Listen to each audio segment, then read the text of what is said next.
The Money Habit, The Worry-Free Way to Financial Independence, written by Mike Michalowicz, and read by me, Mike Michalowicz. I dedicate this book to your wallet. Now, before you and I kick this off, I will read the entire book to you, but there's going to be additional bonus content only in this Audible book. I have some additional ideas and thoughts that didn't get included in the book. Well, gosh darn it, you're going to hear it. I'm going to share it as we go through the book together. Also, I interviewed my favorite personal finance authors, and they share some insights in this book too. I hope you love it. All right, let's get down to business. Introduction: a money system that helped millions. Now, it's your turn. Our people are still living the American dream, even though they were told they can't have it. Sometimes I get feedback from people that floods me with gratitude. Gratitude for the honor of teaching and learning. This was one of those times. Our people are still living the American dream. In my biggest and wildest fantasies, and I can tell you, I can go massively big and massively wild, I assure you, I never imagined I'd hear those words. And to receive them unsolicited from Travis Snyder, someone who had the data to back it up, well, it just doesn't get any better than that. Travis Snyder is the dream manager for A1 Garage Door Service, a company with locations across the United States. Hey, quick aside here, there is a book called Dream Manager by a fellow named Matthew Kelly. If you haven't read that book, it is a game changer. Read it. For the employees who opt into the program, Travis's job is to clarify their big life dreams for themselves and their families. As you can imagine, a lot of those dreams revolve around finances. Paying off debt and buying a forever home are the big ones. A1 Garage Door Service was the first company to introduce the money habit system to its employees because money, effectively managed, is the pathway to those dreams. It all started with a call I received from Travis's boss, Tommy Mello. Tommy, the founder and CEO of A1, had read my book Profit First and used the system to transform his business into a financial juggernaut. In other words, healthy and huge. Yet Tommy was worried about the most important part of his company, his employees, all 900 of them. While his team of installers and service techs earned higher than average income for their industry, they still struggled. Too many of my employees are living paycheck to paycheck and struggling with debt, Tommy said. Can you come teach them how to use a personal version of the Profit First system? Over the years, I heard from countless readers who had fixed their business finances with the help of my book Profit First, but still struggled with personal cash management. I also heard from non-business owners, as in most people, who had stumbled across the book and were trying to adapt it to their personal lives. Whatever their reason, readers tested the cash management system I shared in that book and found it fixed money problems they hadn't been able to tackle before. It turns out the principles I described in Profit First work for anyone, whether you are paid hourly or salaried, work part-time or full-time, are on contract or a permanent employee, are deep in debt, or just want to level up your financial game. I never officially tracked how many inquiries I received, but I suspect it was well into the thousands. I repeatedly told myself, I'll write that book for personal finance someday. Tommy's call turned someday into today. Plus, there was one person I knew who had already been living both the Profit First system and its corresponding personal finance system for nearly 2 decades with great effect. Me. Seconds after Tommy's call, I started to assemble all the information, research, and experience I had accumulated while deploying my own simple approach to personal finance. It became the Money Habit System, and it's for people on fixed or flexible incomes, for people who have jobs or gigs, or side hustles, or passive income, or earn as you churn work, or even own their own businesses. It works with who you are as you are wherever you are. But before I share more about it, let me tell you how it started. I created the original method, the Profit First system, in the early 2000s in a moment of desperation and used it to save my own business, my sanity, and what was left of my bank account. I consider myself ground zero for Profit First, the first person to go all in on the system. And while my business showed the symptoms of my financial ineptitude, the disease was my personal finance. Profit First fixed both. A story I haven't shared before that I want to share real quick, we'll take a break from reading the book, was in my darkest financial period, my daughter offered up her piggy bank to save me. Well, we were so cash strapped. I, of course, could not afford to rent an office, but I needed a quiet space. In our basement, I used cardboard boxes unfolded to build little mini quote unquote walls around a small corner of the office right next to the furnace. That was my office. And when I was on a phone call, if the furnace kicked in, I'd have to ask the person if I can call them back or at least put on mute for a few minutes. That was check-to-check living. But it's interesting, wherever there's a will, there is a way. The system I created is not rocket science, and it's not a new idea. To solve my financial chaos, I drew on a method rooted in simplicity, one that had worked for generations, the envelope system. It works like this. 1. Label a stack of envelopes, one for each type of expense, rent/mortgage, groceries, fun, etc. 2. Periodically allocate a portion of your income to each envelope so you know what is available for what purpose before you use it. 3. When it's time to pay a bill or purchase something, use the money in the envelope earmarked for that purpose. See? Not complicated. You may have already tried this method. Maybe you used jars instead of envelopes. Maybe you stashed money under your mattress or hid one of those jars so well that you forgot where the heck you put it. As with any budget, all these methods work until they don't.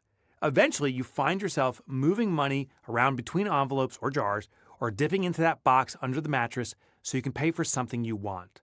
Most budgeting systems fail because they demand new habits that we struggle to sustain. They set us up for short-term success, but ultimately leave us where we started, or worse. Think dieting. We try the new weight loss fad, and it works for a little while, but a few weeks or months later, we go right back where we started, often with even more pounds to lose. The system fails us. So that's what I set out to fix. I was determined to make a system that was unbreakable, or at least as close to it as possible, for my own undisciplined, marginal at math self. I figured out that any transformation requiring you to become someone you're not just wasn't going to work long term, or at all. If I could create something that worked with our habits, then we'd be golden. I began my 17-year study of human behavior and money.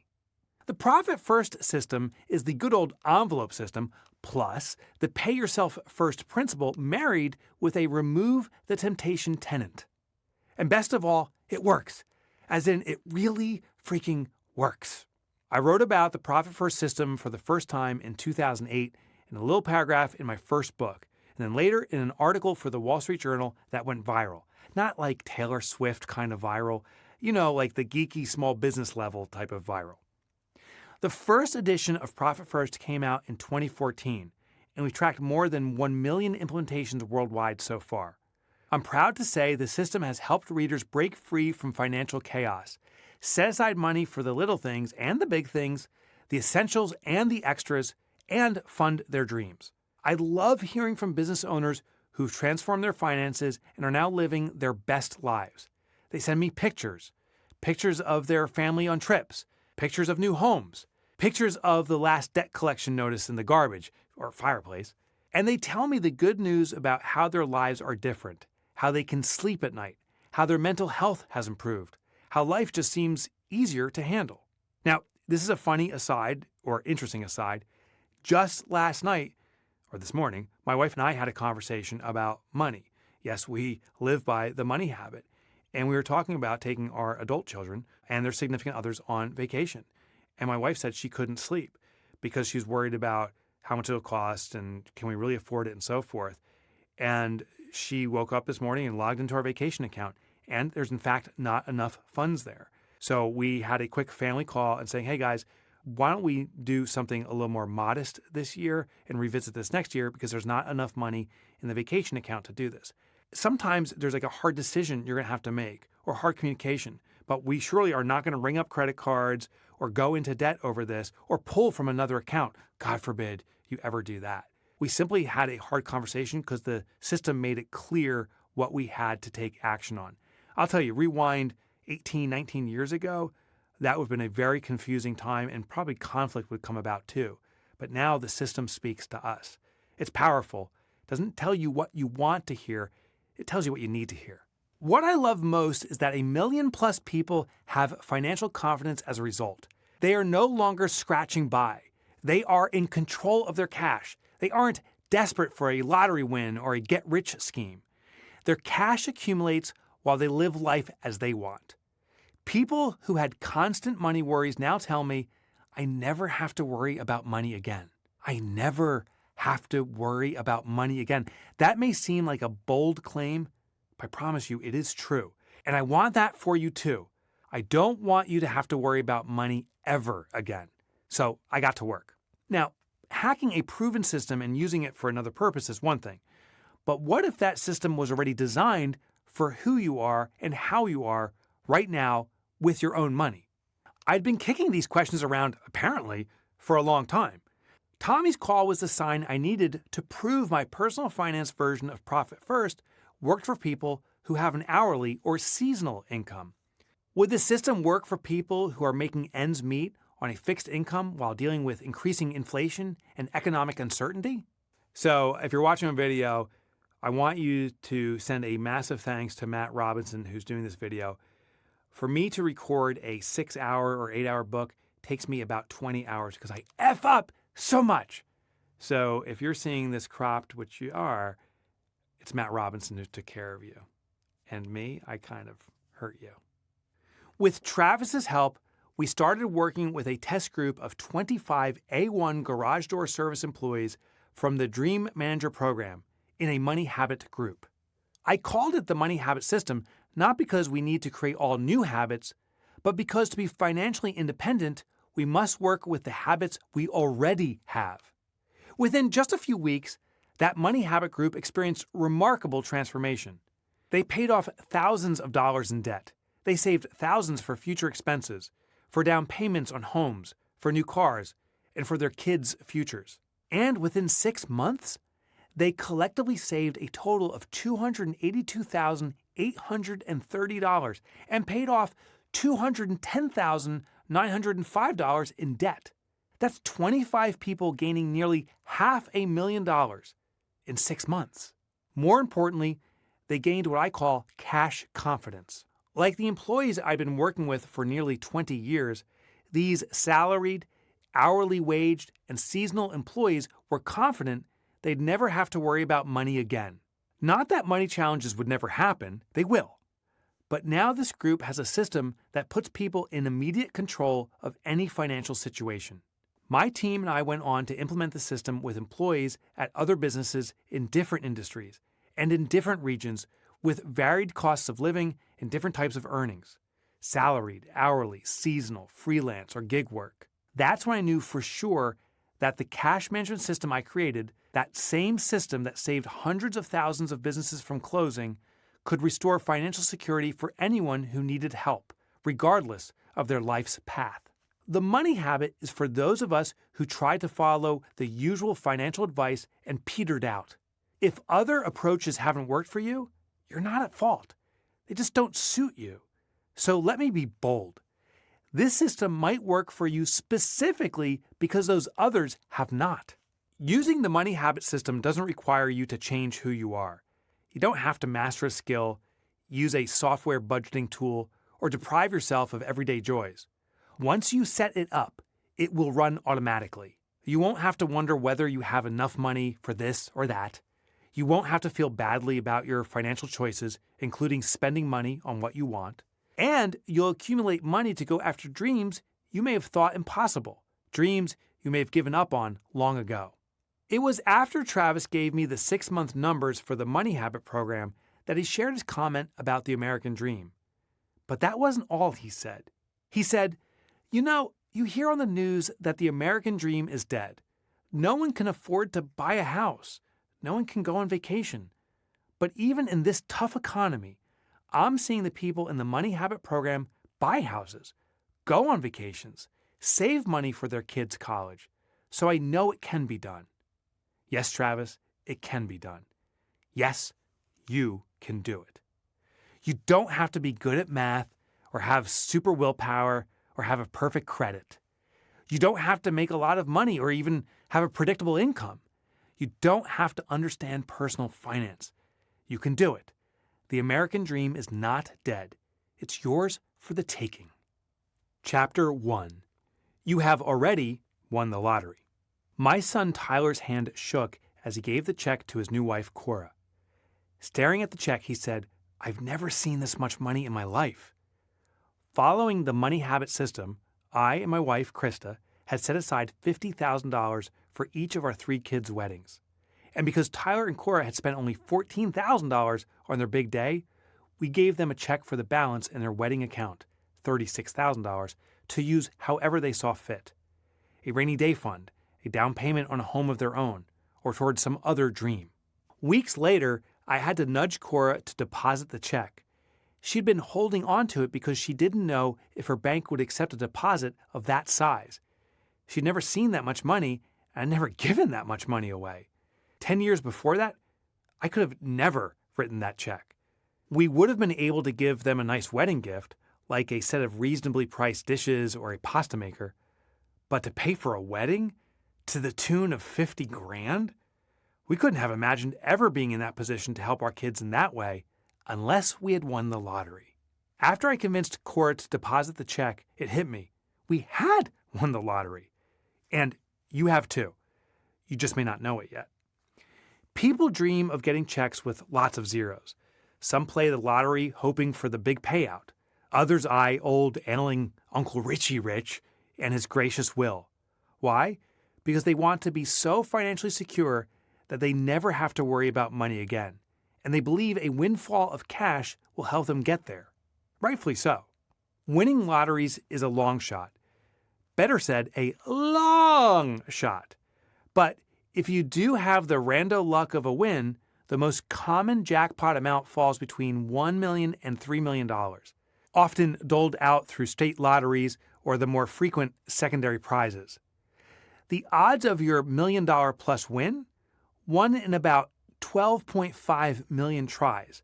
Those odds suck. To make the odds more understandable, if you played the lottery every day of the year for about 23,942 years, that's not a mistake, by the way, you have a 50% chance of winning.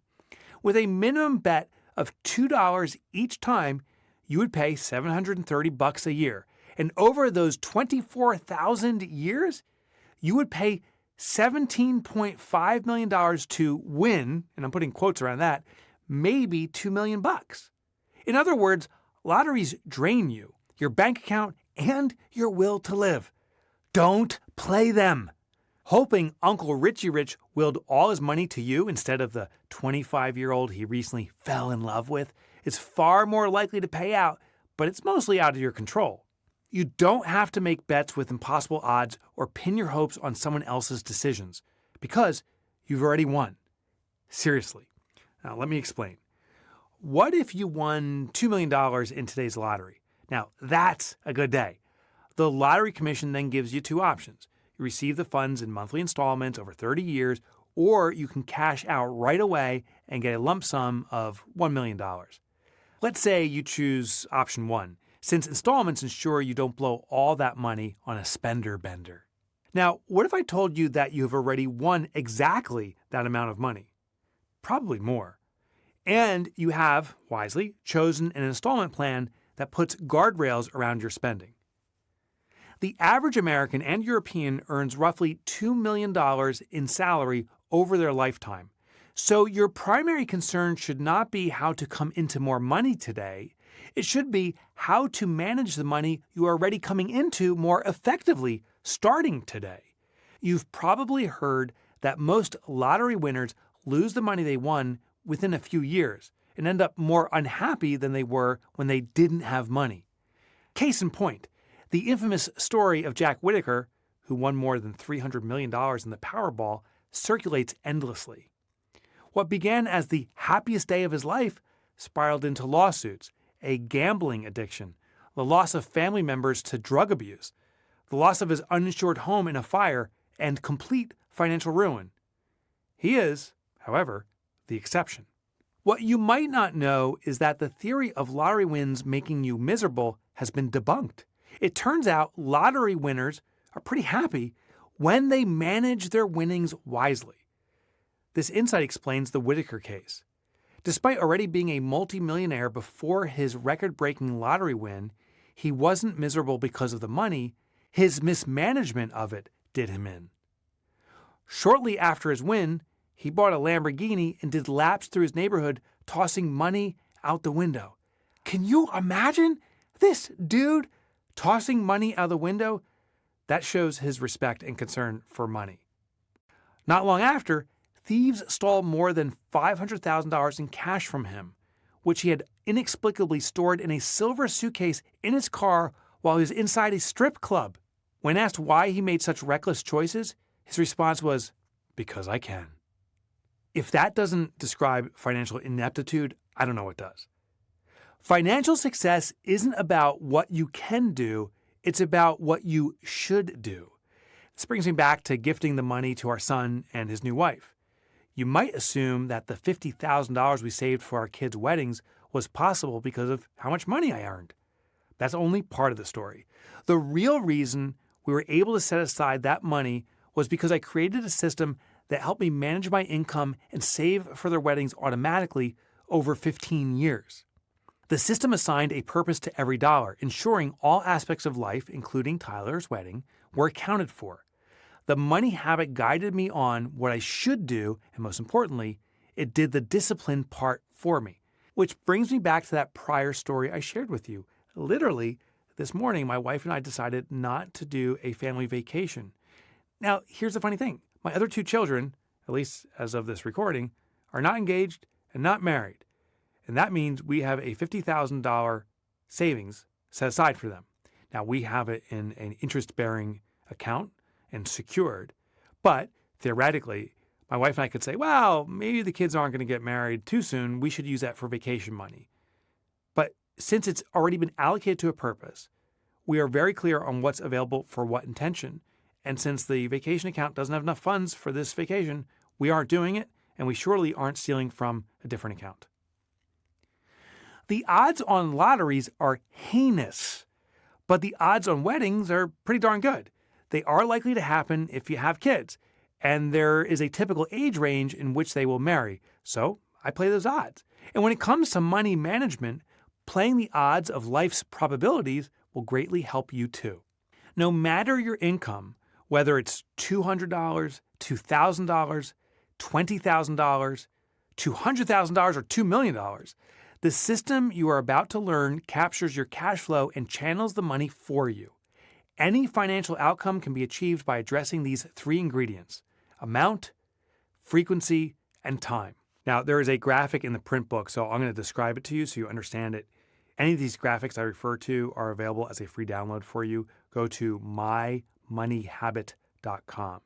That's mymoneyhabit.com. So here's a graphic.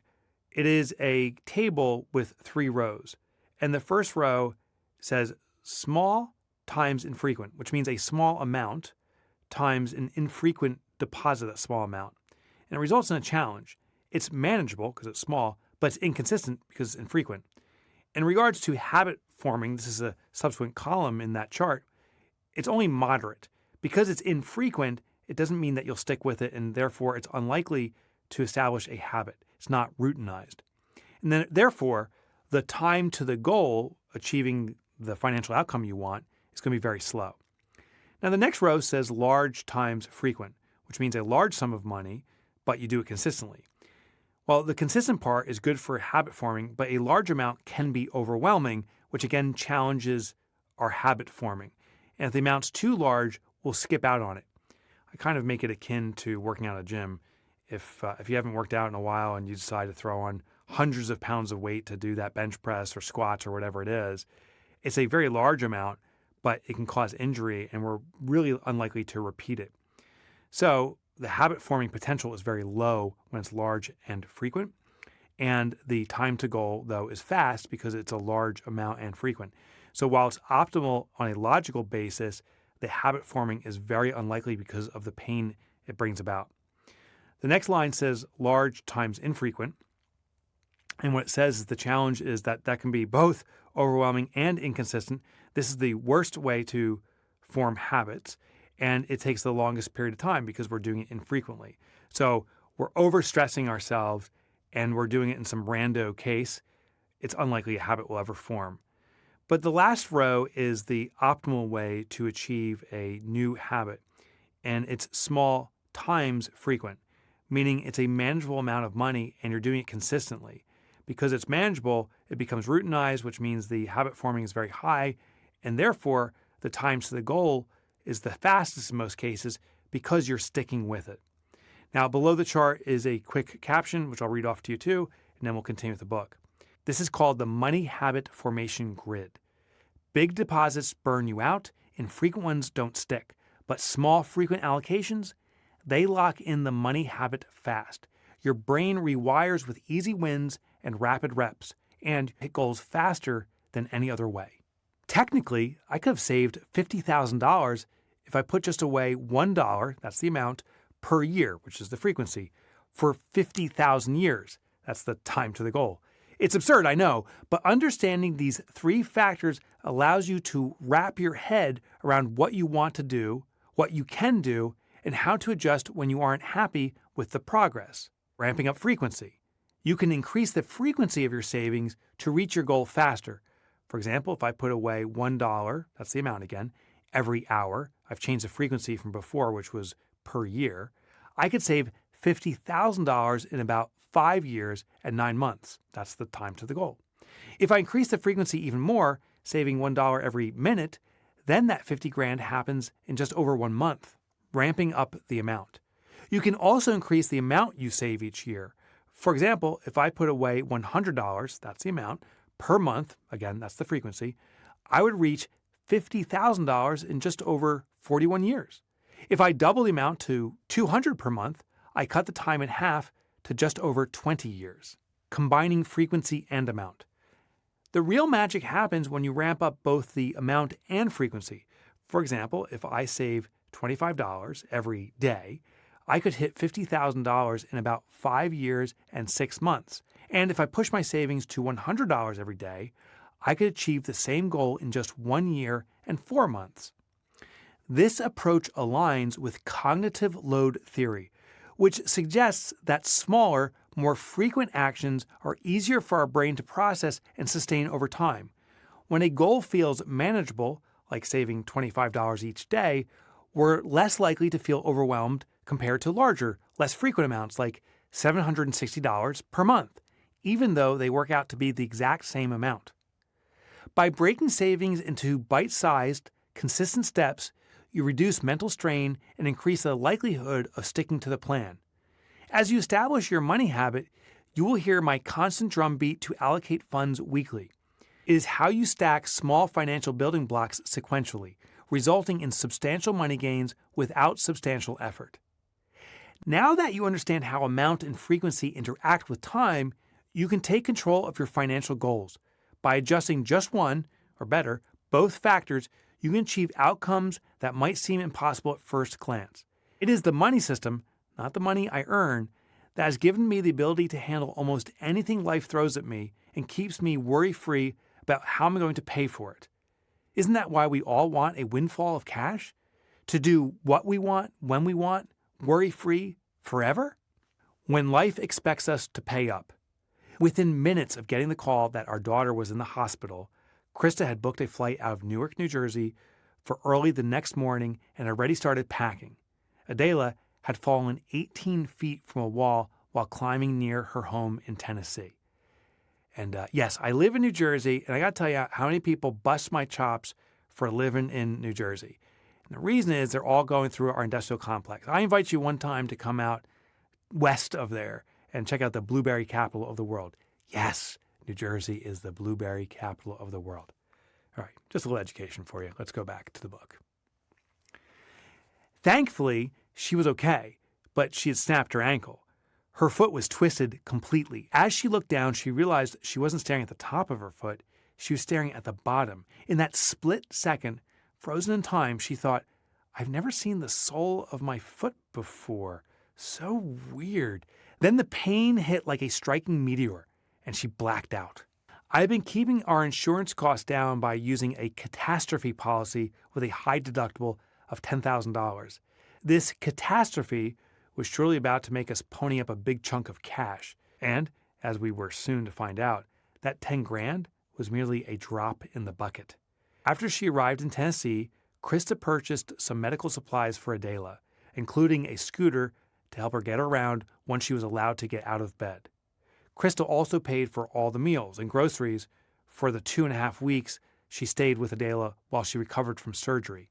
And because I was traveling for speaking engagements during that stretch, we hired a house sitter to check in on our house, what our plans, and bring in the mail, as well as a dog sitter to walk and feed Archer, our mutt.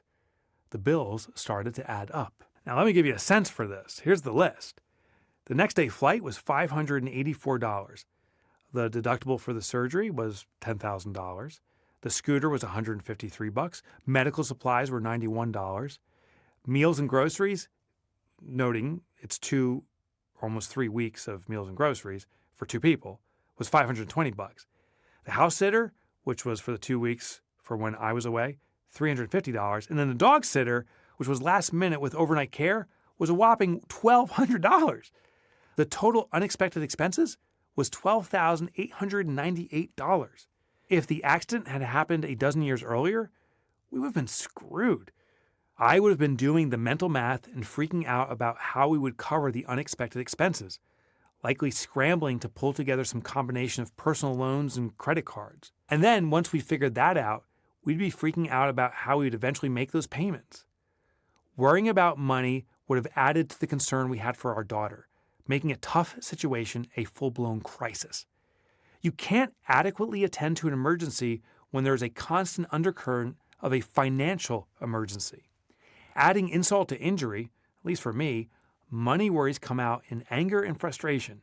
I would be snippy at best and a jerky jerk at worst. Except none of that happened. Krista wasn't worried. I wasn't worried. We knew we had enough cash to cover everything in our health savings account. And because we had the cash, we could act quickly so Krista could be right by Adela's side as soon as possible. Sitting in my hotel room the day after Krista arrived in Tennessee, I called for an update. All was well. Our daughter was in pain, but the surgery went smoothly, and with the help of physical therapy, she'd get full use of her ankle again within a year.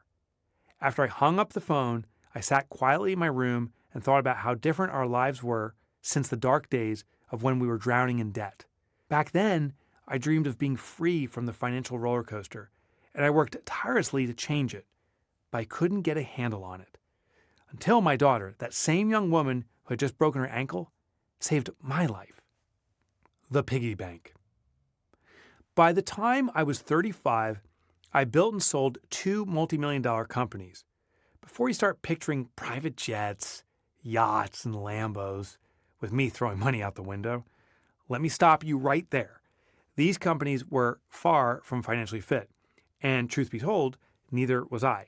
The difference between what a business makes and what the owner actually takes home is massive. The buyers bought my businesses for strategic reasons, not because I'd made these companies into money-making machines. That's what the new owners planned to do with their acquisitions. Alas, the truth of the situation was something I couldn't see. I thought I was a rich mofo. 2 company exits meant a couple of years of take-home income in the chunky 6 figures. I was able to grow them and get out of them before they crumbled. I was the master of the pump and dump. You know, where you build up something fast with little to no structural integrity, House of Cards, and sell it off before it comes tumbling down. My biggest pump and dump? My ego. I pumped up a big fat ego and dumped my common sense. With my obvious Midas touch, I decided to become an angel investor. Now, this is a spoiler alert. I was a disaster. I didn't just lose a little money. In less than 2 years, I lost every penny I got from the lottery win sales of my businesses. All of it. By the way, I was so bad at being an angel investor, I now lovingly refer to myself as the angel of death, because I was investing in business after business that collapsed after collapse, that fell apart just because I had no clue what I was doing. Things spiraled fast. Bills piled up. I stopped opening them. Unknown numbers? Straight to voicemail. Debt consolidation companies hounded me with multiple calls a day, and their bright, shame-inducing envelopes stuffed my mailbox weekly. My financial mess wasn't just private anymore. It had gone public, and it was humiliating. I did everything I could to keep it hidden. Every day, I'd rush to the mailbox before Krista could get to it, shoving those ugly reminders of my failure deep into a drawer. I told myself it was to protect her, to keep her from worrying. But the truth, I didn't want her to know just how bad it had gotten. I didn't want her to see me for what I felt I'd become, a financial disaster who'd run out of money, out of luck, and nearly out of hope. I started to fixate on who would find out I'd gotten us into such a financial mess. Could the neighbors see my slumped shoulders and sagging head from their front window when I opened my mailbox? Had they received any of the collection notices by accident? What did the mail carrier think? I was so embarrassed. By this time, I was sending numbers that I did know to voicemail. My withdrawal was the start of a depression. In his classic book, Walden, Henry David Thoreau wrote, "The mass of men lead lives of quiet desperation." That sums up my life during those dark days. I was desperate to get out from under debt and off the financial roller coaster ride without anyone noticing a thing. Desperate people do desperate things. So I tried anything and everything. Get-rich-quick books, the law of attraction and all that manifesting stuff. I even tried playing the lottery. I wondered if that sign on telephone poles that read "stuff envelopes at home, earn $1,000 a week" might be legit. It's not. I wanted ways to be financially sound so badly, I started to convince myself that the obvious scams were the real deal. See what I mean? Like desperate. I knew deep down inside that none of those strategies would work. But we'll do, and believe, all sorts of weird stuff when we don't have other options. I also reverted to the fabled money shuffle. I moved money from here to cover a cost over there, and then took from there to cover something else over here. I kept moving money around, trying to keep us afloat, until one day there was nothing left to move around. It all went down on the day meant for hearts, roses, and chocolate. On Valentine's Day, 2008, my accountant called. "Good news, Mike. I got a jump start on your taxes this year and just finished your return for 2007. You owe only $28,000. This was the last tax bill associated with the sale of Company 2. Money that was totally gone 12 or so months prior." Good news? Hardly. I had $10,000 in a mix of accounts, and between the tax bill, the accountant's bill, living expenses, and the growing monthly minimum of credit cards, I needed 4 times that amount. Where would I find the money? I got to add to the story. I didn't include in the book, but you got to hear this. So my accountant, his name is Keith, and when he called me to tell me about this tax bill I owed, I did tell him the circumstances. And I said, are there any alternatives? I don't have enough money to survive. I can't pay the taxes. He goes, "Oh, why don't you skip paying taxes this year? You can get a pass." And I said, "Are you serious?" And he goes, "No, just kidding." Now, I don't know if you know this. All accountants revert from these childish, evil jokes by laughing, and it reverts to maniacal snorting. So when I said, "You can skip taxes," he goes, "No." He literally snorted at me. And the biggest irony of all, that was 17, 18 years ago. Keith is still my accountant. I don't know. It's kind of funny. It's very funny. In the greatest of ironies, that day I came home with a hopeless heart because for our family, Valentine's Day was a special deal. At dinner, we would exchange cards and stories about what we loved about each other. It's one of my favorite days of the year. Yet I opened the door filled with dread. I would have to come clean. It was time to tell my family the truth about our finances. At dinner, Krista and the kids could see something was up. When she asked if I was okay, I started crying. I was so full of shame. I mean, I was supposedly the breadwinner, the guy who provided for the family, yet I couldn't do my one friggin' job. Finally, I said, I've lost everything, every single penny. Tyler and our youngest son, Jake, sat motionless, stunned, frozen. Adela was 9 at the time. Her eyes big and her shoulders tense. She looked terrified. I don't know if it was because her daddy was sobbing or she comprehended what I had done, or both. She jumped up from the table and ran as fast as she could.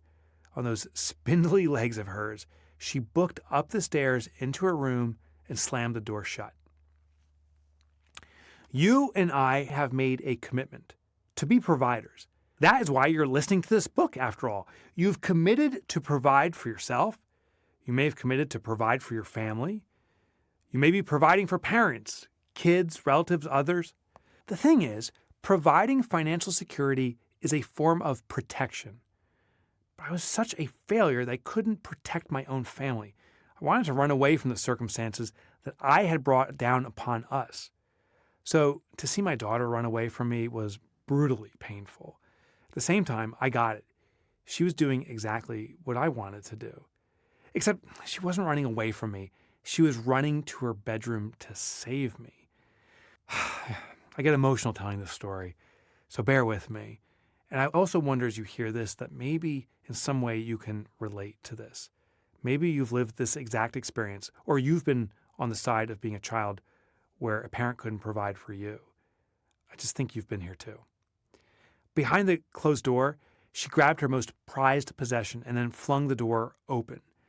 That little 9-year-old girl raced back down the steps with her piggy bank, the one she had received as a gift when she was born. I told her that dreams come true when you manage your money well. And I'm aware of the extraordinary hypocrisy as I say this.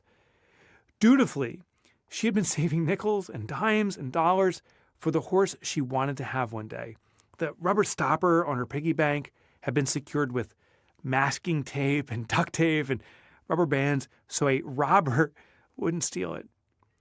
She handed me her piggy bank and then, in her tiny 9-year-old voice, said, "Stop crying, Daddy. We're going to make it." Telling my family we had no money left was my rock bottom moment. At least, that's what I thought. There's a saying about rock bottom moments, and you probably know it. As difficult as it is at the bottom, at least there's only one way to go: up. It's a beautiful sentiment. Too bad it's total bullshit. Because the reality is when you hit rock bottom, life drags you along the ground. Shards of self-disdain slice your skin. Grains of loathing grind your eyes. And boulders of hopelessness crush your bones. If you know, you know. I had always said if I couldn't provide for my family through a business of my own, I would get a job working anywhere, doing anything. If McDonald's was hiring, I would take it. If UPS needed a night shift fella to move boxes, I was in. At least, so I said. When I hit that lower than low point, I didn't stay true to my word. Instead, I borrowed money from soon-to-be maxed-out credit cards and lines of credit, from friends and family, all to keep the business going. And I drank a lot. I drank to feel less ashamed, to feel less period. For me, rock bottom became 2 years of, and this is self-diagnosed, functional depression. While Adela's confident declaration had momentarily filled me up with hope that we'd make it, I had no idea how I would make it. And that's when the desperation started. I tried several tools to lift it. I started a daily success diary, which did absolutely nothing. I joined a men's group, which helped some of the time, but most of the time, being in the presence of guys who were financially strong, or at least seemed that way, only amplified my shame. The only thing that would work to get me off the ground and return me to a peaceful state of mind was financial stability. More money is not always the answer. Eventually, the cash games stop and reality hits. This didn't happen when I drained my own accounts. It happened when I couldn't spend anyone else's cash either, because I'd borrowed everything I could. That was the first time I took a hard, honest look at how I'd run my businesses. I noticed a pattern. I was obsessed with having more, getting more money, and had spent almost no time learning how to manage what I already had, controlling money more. I chased that lottery-level windfall.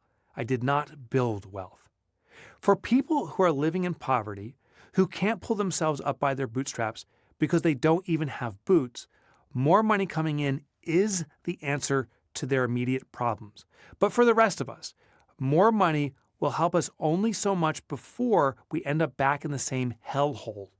This is because we keep trying to implement budgets and financial strategies and go against our natural habits. And that's when we tend to go haywire. Bank balance budgeting. It's payday! You look at your bank balance and suddenly, after a week of eating leftovers, you're flush. So you start spending.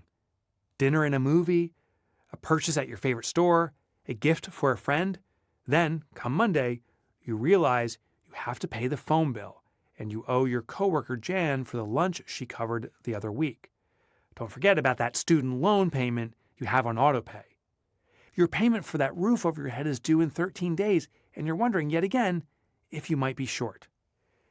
Bank balance budgeting is making spending decisions based solely on the number you see in your account, rather than accounting for upcoming bills and automatic payments. This approach leads to recurring financial stress. So we decide it's time to stick to a budget, and that works just about as well as you'd expect. Here's how I used to run my business and personal finances. I'd set a budget at the start of the year, and then within a month or two, I would have blown it due to unforeseen circumstances. An unexpected expense, something we wanted to buy or something we needed to buy, would come up, and another one, and then another one. This is not uncommon. According to U.S. News and World Report, 80% of New Year's resolutions fail by the second week of February. We're terrible at sticking with new habits. With my budget merely a suggestion, I'd resort to my well-established habit, checking our bank balance to see if we had enough money right now to cover whatever we had to cover right now. If the checking account seemed to have a healthy balance, we'd spend. Except that balance had to cover a lot of other things. Maybe some payments hadn't cleared yet, or an automatic withdrawal would surprise me yet again. Maybe an annual expense was coming up and we hadn't accounted for it. Did we really have enough money or not? What appeared to be a healthy balance on payday would lull me into a false sense of security. Then, a few days or weeks later, I look at the low or negative balance and wonder where all the money went. Then the overdraft charge would crush my bones. I think, maybe I just need a different budget. Maybe I'm doing it wrong. We turn to financial experts who tell us to budget, and we try that. But budgets work about as well as diets, which fail in the long term 95% of the time. That means pretty much every diet will fail eventually. Notice how I didn't say every dieter will fail? It's not us. It really isn't. Except we think it's our fault. We believe it's our fault. Maybe I need therapy. Maybe I need to figure out why I overspend. Therapy is helpful and mental health is vital for sure. And the solution may be simpler and faster than uncovering our emotional issues around money. The late Howard Farkas was a renowned psychologist known for his unprecedented success helping his clients recover from chronic binge eating and emotional eating. In his book, 8 Keys to End Emotional Eating, Farkas explains the underlying reason it's so hard for people to stay on a diet and stop eating food they know they probably shouldn't eat is that there is an internal conflict between control and autonomy. He says an aspect of emotional eating is the transgressive motive, a taboo-breaking thrill of defying the rules. Farkas writes, there's a conscious part that you think of as your real self. It's compliant, eager to please, and wants to do the right thing, including diet and exercise, and generally go along with social expectations.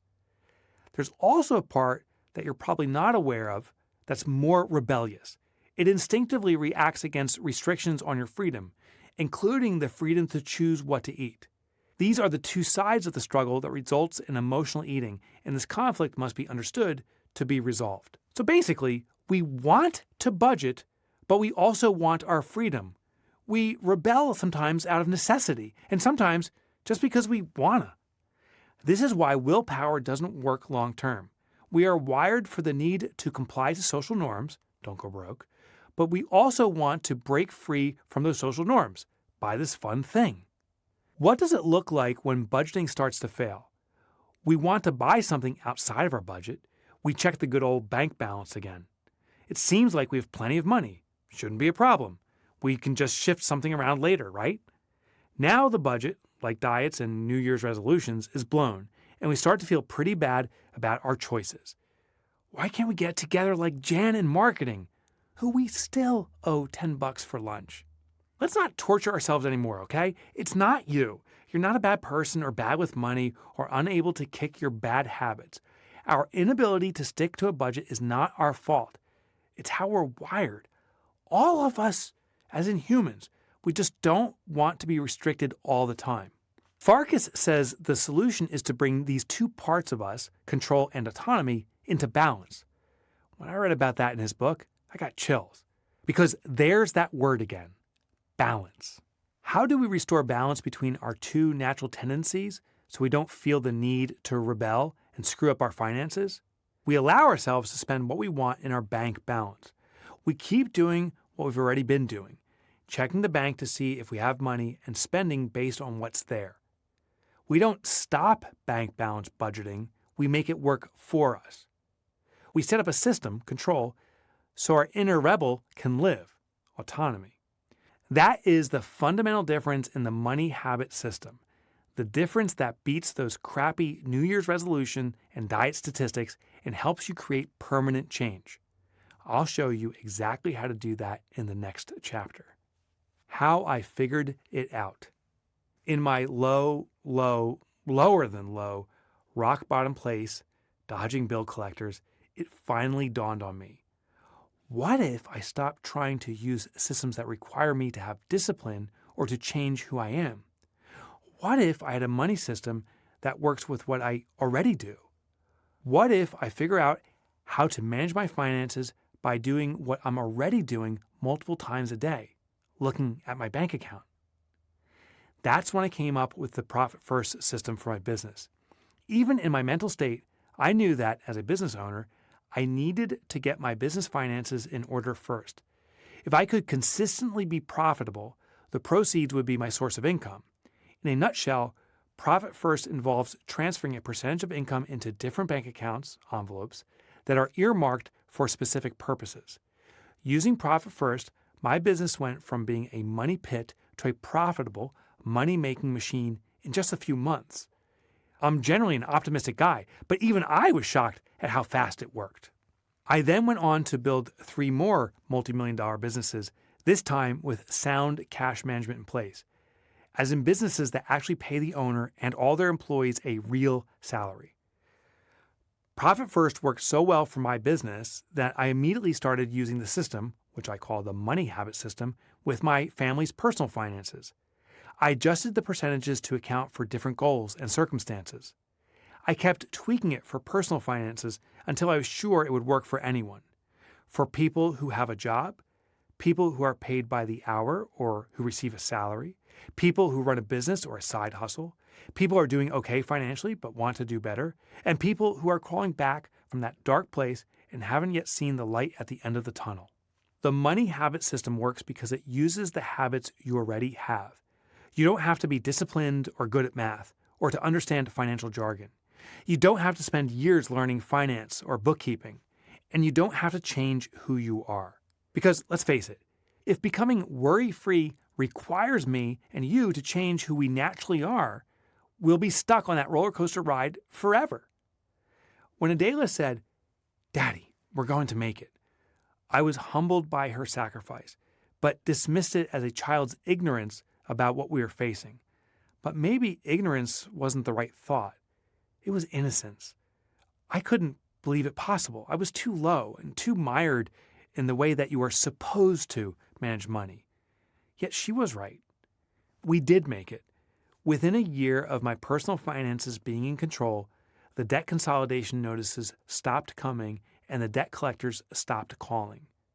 We had a small emergency fund and enough money to pay our bills on time every month. And we had started setting aside money for the stuff we wanted and the dreams I thought we'd have to leave behind. We made it not because I figured out how to make more money. inherent to an entrepreneur's income is volatility, or because I got really good at budgeting. I'm not. We made it because I finally had a system that worked, a system that didn't demand I become someone I'm not. I could stay myself, minus the massive ego, and the system would still deliver. A system that was so rock solid that it worked, even if I cheated a bit. Cash confidence is power. A couple of months into Adela's recovery from ankle surgery, she received a notice from the insurance company that they would not cover any of the hospital bill. Neatly folded in with the notice was the statement, patient responsibility, $75,000. Adela panicked. She now had to pay a bill that would bury her. She called Krista, crying, exasperated, panicked she'd have to work 2 or 3 jobs for years to cover it. She was frozen, unable to think of how to get out from under the bill. I, too, was stunned momentarily, but I knew what to do next. I immediately called our agent, Dan Ritter, and he started the complex process of challenging the insurance's denial. Still, Adela was convinced she'd have to pay the bill. And from my understanding, we were in for a dogfight with the insurance company based on a technicality they used to skirt responsibility. So yeah, the monster bill was going to be on my daughter's lap. Let's consider the worst case scenario, I said. If the worst happens and insurance doesn't pay, we have enough money in our emergency account to pay for it in full. Don't worry, Adela. We can cover it. To comfort my daughter 15 years after she offered her piggy bank to me was a full circle moment I'll never forget. I still get choked up thinking about it. Adela, in her 9-year-old mind, was confident we'd be okay because she had cash confidence, her piggy bank with the duct tape to stop her. Now, I was able to pull from our savings, if needed, to cover her outrageous medical bill because I had cash confidence. My wife and I had squirreled away money monthly into our emergency account and had $100,000, more than enough to cover that bill. Once she understood that we could pay the bill if we had to, Adela felt comfort. Her focus shifted from fear and anger to working on a path forward. When we are overwhelmed by financial anxieties, it's freaking hard to see a way out of it. And it's damn near impossible to fight for what's rightfully yours. With the newfound cash confidence, we started making calls and gathering documentation. 6 months of a pragmatic, persistent approach tipped the scales in her favor, and eventually the insurance company agreed to cover 90% of Adela's hospital bill. Thanks to Dan for the guidance. Thanks to our emergency fund for the confidence. When you know you have enough money to cover everything you need, that's cash confidence. And with the help of this book, you're about to get it. The $36,000 check. Since setting up the money habit system in my own life, Krista and I bought our dream home. We intend to pay off our 30-year mortgage in less than 12 years. We paid for all 3 of our kids' college educations in full. We set aside money for retirement and emergencies of every kind. We have individual slush funds, which allows me to go to a Virginia Tech football weekend with the guys, guilt-free. Go Hokies! And Krista to go on a girls' trip to Napa Valley, guilt-free. Go Cab Francs! And the best part? We have had a ton of fun on adventures and trips all over the world. Cash confidence has given us access to our dream life. I intend to do the same for you. These outcomes, no debt, early mortgage payoffs, trips, healthy emergency funds, college funds, and even weddings, may seem impossible to you right now. You may wonder if a system as simple as transferring funds to separate bank accounts can really make all this happen. Yes, it can. You may think the money habit system won't work for you because you have too much debt, or you don't earn enough, or you aren't good with numbers. I didn't believe it would work for me either. But it has more than worked. It has transformed my life, and it has transformed the lives of at least 1 million others. You'll hear some of their stories in this book. Yes, the money habit will work for you. It's not complicated to set up, and once that's done, the system runs automatically. You simply need to take the first step and decide to give it a try. You don't have to be stuck in the ups and downs of the financial roller coaster ride. You don't have to be at the mercy of inflation or worry that you won't have enough money to cover the things that are important to you and your family. You don't have to stay in that place where one disaster, one accident, one catastrophe could bury you in debt for years or for life. You will have the cash confidence to live the life you dream about. Congrats, lottery winner. Your financial freedom starts now. One thing I want to share with our folks listening on the video right now, I know we're mid-book and we'll get right back to it. Not using AI. This is the real guy. I notice a lot of authors now are doing their audios via AI tracks, but I think it loses the reality of the story, the emotion. And so that's why I'm doing this live with you. So just wanted to point that out. Real dude here. Chapter 2, The Money Habit System. Stop right here. If you're not ready to set up and do the things that will forever fix your wallet, stop listening to this book and go back to hoping your finances magically fix themselves. Yeah, you heard that right, and I know I sound super rude. I've never started a chapter like that before, and admittedly, asking you to stop listening to this book may not be the smartest idea, but I had to do it. Your financial future depends on it, and your finances are far more important than me selling you this book. So let's get serious and let's do this together. This is the chapter that changes everything. The biggest barrier to financial freedom is not a lack of knowledge. It is not doing what you know you need to do. So you can't skim, you can't 4X this one. You can't get to this when you have the time. This chapter is the game changer. And if you don't act on it, you won't get results. Give me just an hour, and if you're 2Xing me, give me just a half hour. That's all I ask. With all the love in the world, I implore you, buckle up, Buttercup, and do this shit. We good? Good. Then I have one final plea, and I promise this is it. This chapter will give you the basic overview of the money habit system, but to really understand it, you've got to do it. You've got to experience it. I want you to do it today, even if it's 10 o'clock at night and you're comfortably tucked in your bed in your favorite PJs.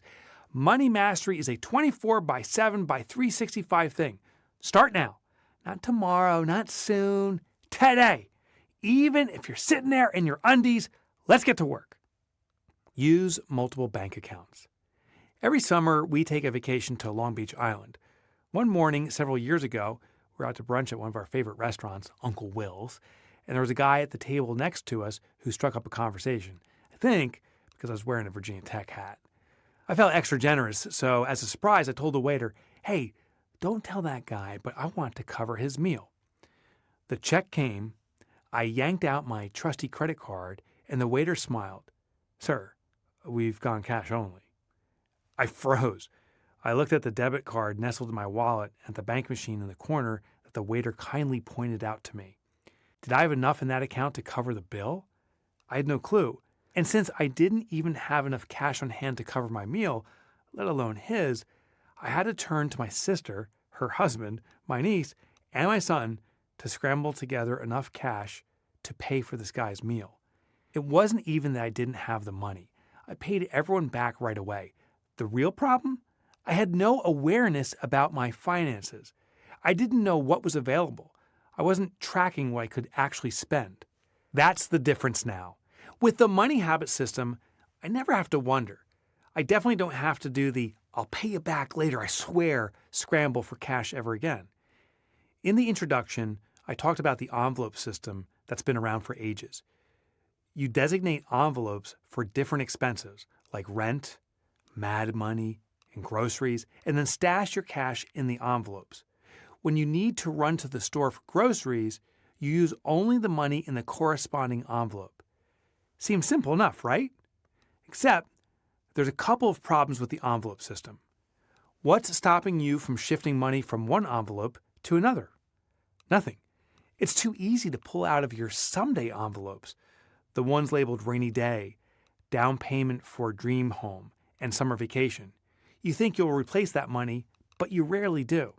The solution is to open multiple bank accounts for specific expenditures and transfer a portion of your income into each account. And to keep you from borrowing from one envelope to cover an unexpected expense or a spending spree, you'll open a couple of accounts at different financial institutions so you cannot easily transfer funds between accounts. You can keep your bank balance budgeting habit and let your inner rebel be free. This freedom is not a bad habit at all. In fact, it will save the day. As I shared before, you can go to mymoneyhabit.com to download all the graphics, and in the book is a graphic. It just shows the flow of cash. So I'll explain it to you. It shows a cloud that represents the total household income. That money gets deposited into a bank account called income. Income acts like a serving tray. Like if you think a big dinner you're having and you have a serving tray of food, no one eats off the serving tray, you serve the different plates. Well, the income account functions the same way. All your deposits go there, your household income. Then you carve it up on a percentage or dollar basis to other accounts. These accounts include needs, wants, dreams, fix or future, and emergency. The needs account gets a debit card assigned to it, and we'll talk about what needs is. The wants account gets a debit card assigned to it. The dreams gets reserved and held at another bank or institution or hidden in some capacity, so you can't access it. The fix account, we'll talk about debt later on, but it's used to auto pay down debt, or future is used to auto save. And then the emergency account is also hidden away and secured, so you only use it for the only intended purpose, addressing a real emergency. Below the graphic, of course, is the description that says, the money habit system. Rather than ask you to fight your existing habits, the money habit system channels them. Your total household income hits the income account.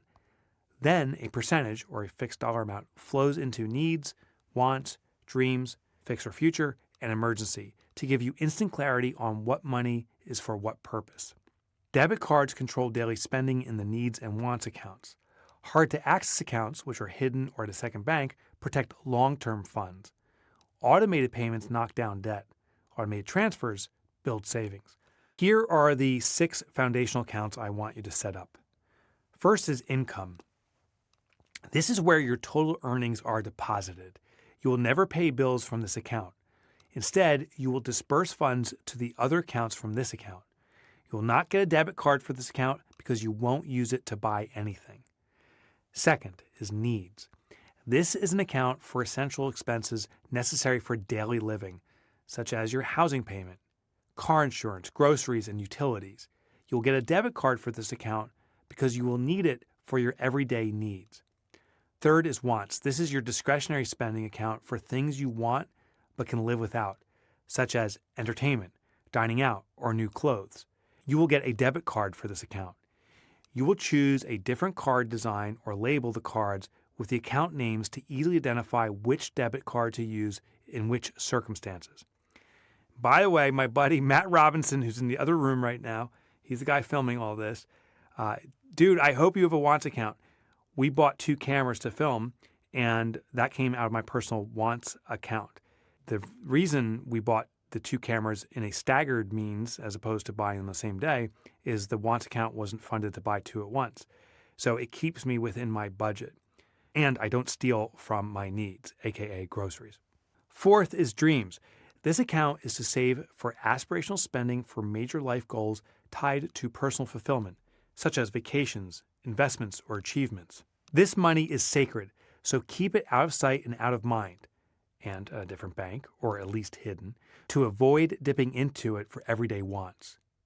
When you're finally ready to make that big buy, you'll transfer a portion of this money into your wants account to spend with intention and celebration. Fifth is the fix or future account. Use this account to eliminate debt and secure your financial future. While you have debt, it's your fix account. Once debt-free, rename it future and use it to build long-term savings. Don't get a debit card for this account. Set up auto payments from it to crush debt consistently. When you shift to future, use automatic transfers to investment accounts or other forms of a security stash to keep momentum and never miss a deposit. Sixth, emergency. This account is savings for unforeseen expenses, such as medical emergencies or urgent home or car repairs. Minimally, you will set this up as a hidden account at your bank to crush the temptation of using it for anything that isn't an emergency. To make it truly seem out of reach, set it up at a different financial institution. When you do need it, transfer the funds to the needs account and pay for that emergency. That's exactly what we did when Adela broke her ankle. You may be thinking, this dude is out of his mind. How am I supposed to keep track of so many accounts? What's my bank going to say? I get it. And I know 6 bank accounts may seem like a lot at first, but really, the pain is over once you set them up. And your banker, they'll be thrilled about how much moolah you're moving through their bank. In Chapter 3, I will give you a handy-dandy chart called the Money Target that will help you figure out your disbursement percentages, how much to transfer from your income account into the other 5 accounts. Why Fix and Future are the same account.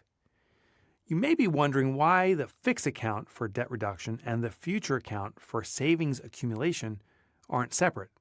Simple.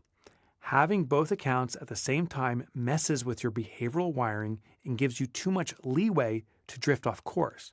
When Fix and Future run side by side, it weakens habit formation and makes it easier to justify poor decisions, like carrying debt while believing you're building a strong financial future.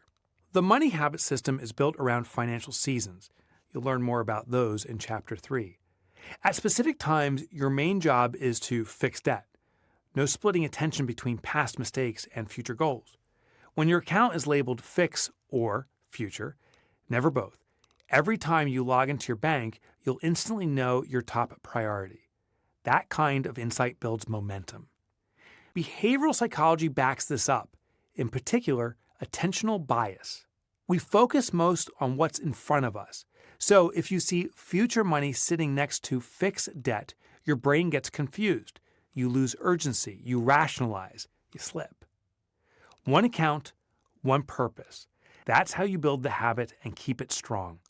And when the debt is gone and your fixed account becomes your future account, the shift isn't just a renaming, it's a milestone. You've earned it. Just don't go back. Debt is common, but that does not mean it's normal. Kill it first, then move forward permanently. Remove temptation. As I mentioned earlier, we tend to borrow from accounts we've set up for a specific purpose, usually to handle unexpected expenses or buy something we just have to have. Instead of trying to change that habit, we're going to put guardrails around it. The funds for your income, needs, and wants accounts will stay visible at your primary bank, but your dreams and emergency accounts will live elsewhere, or, at the very least, be well hidden from the most likely thief, you. Out of sight really is out of mind, and that's exactly where you need some of your money to be. Your Fix or Future account will be set up to auto-pay debt or auto-save investments, so the money moves on to do its work before you can get your sticky fingers on it. Because if you borrow from those funds, it's not borrowing, it's stealing from yourself, and every time you do it, you chip away at the effectiveness of the entire system. You might be thinking, why not just move money straight from income to pay off the credit card or invest? That's a fair question. But that extra step of sending money to Fix or Future first isn't busy work. It's a behavioral firewall. It makes you see the money, feel the decision, and own the move. Skip that and the cash just disappears. The Fix and Future accounts act as staging areas. You spot the amount, confirm the action, and in that brief pause, you reinforce your money habit. Visibility builds accountability, and accountability makes good behavior stick. If you participate in your company's 401k program or health insurance savings program, you're already doing this. The funds are deducted from your paycheck before you get it, so you don't have access to that money and you don't have to worry about spending it or covering those expenses. The money is subsequently stored at a bank or financial institution other than your regular bank. Better still, your investment account likely prohibits access without a penalty until you reach a certain age. Pull the funds out earlier than a designated date, and you may pay a penalty. Temptation removed. Establish a rhythm. When we don't have a handle on our bills and available cash, it causes worry. This is why it's important to establish a rhythm of dispersing funds from your income account to your needs, wants, dreams, Fix or Future, and emergency accounts. You'll begin by test driving the money habit system manually for 2 months. That means no automation yet. Every time you get paid, you'll log into your bank, look at your income account, and intentionally transfer all your income into your dedicated accounts. Then you'll pay your bills from the appropriate accounts. All this is done by looking at your bank accounts. No spreadsheet, no accounting system, No budget necessary. As a reminder, in Chapter 3, I'll give you the percentages you'll need to figure out how much of your income to disperse to each account. Yes, it takes a little effort at this stage, but there's a reason for this. Each transfer will give you a micro win, a new awareness, and your first experience of control over your money. So in the book here, I have a graphic, an example of how money flows. So you see the 6 accounts, income, needs, and so forth, down to emergencies. And in this scenario, we're saying $1,000 gets deposited. It's explained right below the graphic and says a $1,000 deposit lands in the income account. On allocation day, funds flow out based on a set percentage or fixed amounts, so every dollar has a clear job before it's used. Now, in this example, at least for now, I have 60% going into needs, 30% wants, and so forth. So 60% of $1,000 is $600, gets allocated to needs. 30% of $1,000 is $300, it goes on to wants. I put 5% into dreams, 3% into fix, and 2% into emergency. Therefore, everything gets allocated out based upon percentages. With this allocation place, one glance at your accounts tells you what's available for what purpose. After 2 months of doing this manually, you'll set up automatic transfers so your system runs itself. This means your bank will handle the allocations for you. Based on the fixed dollar amount or percentages, some banks do both, you assign, your bank will distribute the money from your income account into your needs, wants, and other accounts on a set schedule. In his book, I Will Teach You to Be Rich, my friend Ramit Sethi writes, sometimes the most advanced thing you can do is the basics, consistently. I completely agree. Ramit is a big advocate of automation.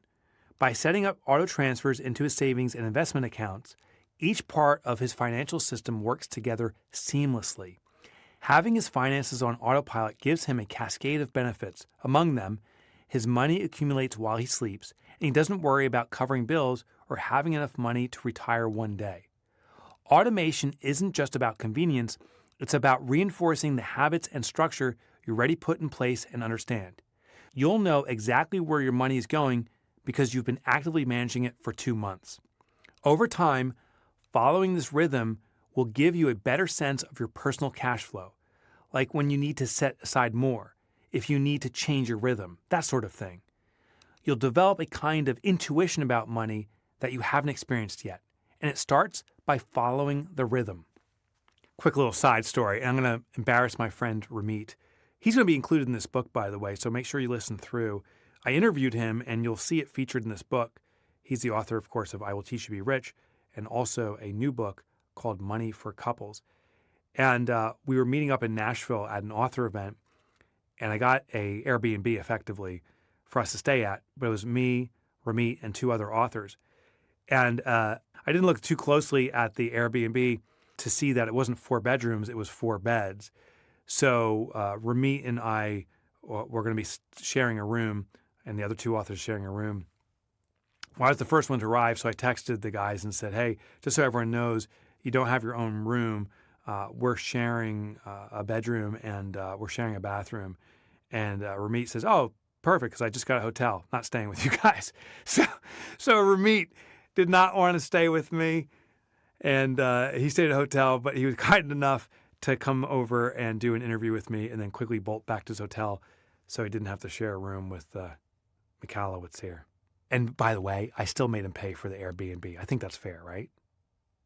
The one account challenge. The money habit system is your worry-free path to financial independence.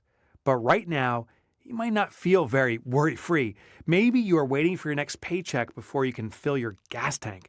Maybe your house payment is coming due again, and you're scrambling to make it work. Maybe it's worse. Or maybe your frustration comes from not knowing when you can afford something you really want.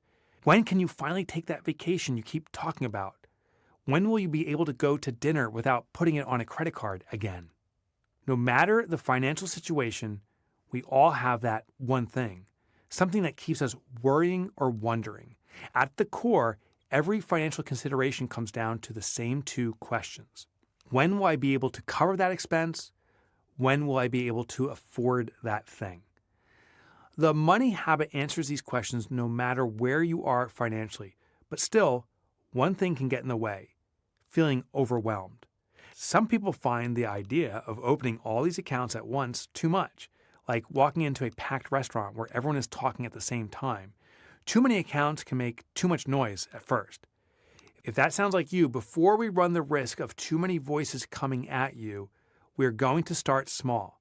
Just one financial conversation between you and a bank account. The one conversation that will help you stop worrying or wondering. Just like with any good habit, the way to build it to the highest level is to start small before doing it all.